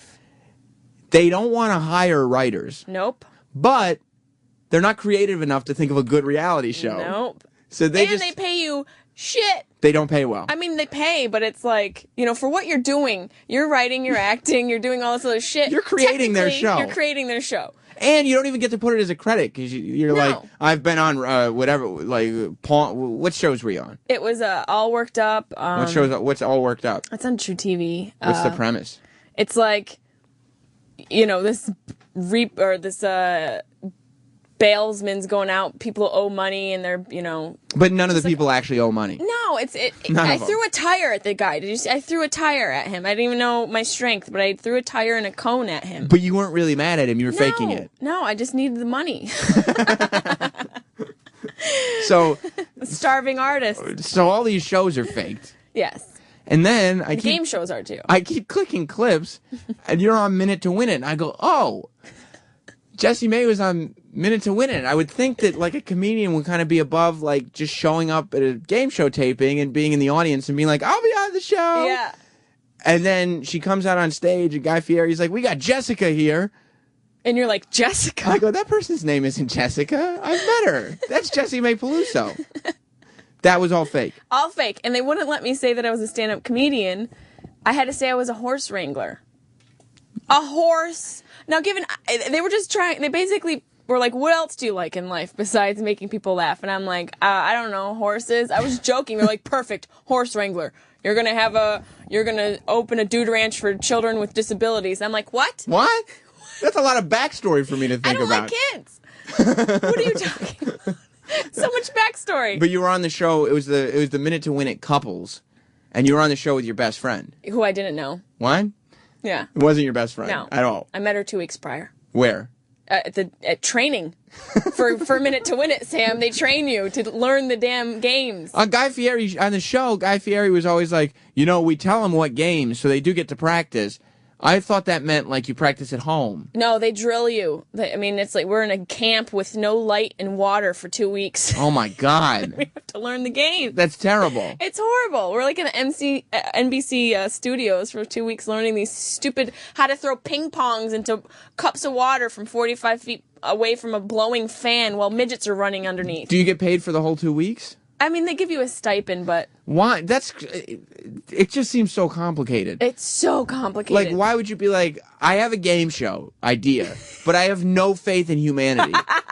So we're going to pay people for weeks at a time. We're going to put money and effort into training people for weeks just to put on this game show that's completely fake. Of drinking games. Essentially, they're drinking games. Like, why not make the game slightly simpler? Right. And just actually get people out of the crowd. Just get people out of the crowd. How much more fun would that be? Of course. Well, for you, much more fun. Much more fun. Because you wouldn't have to lie about your existence. I wouldn't have to study myself. But don't they think like, oh, well, if this comedian actually like becomes famous, it will be clear that our show is fake.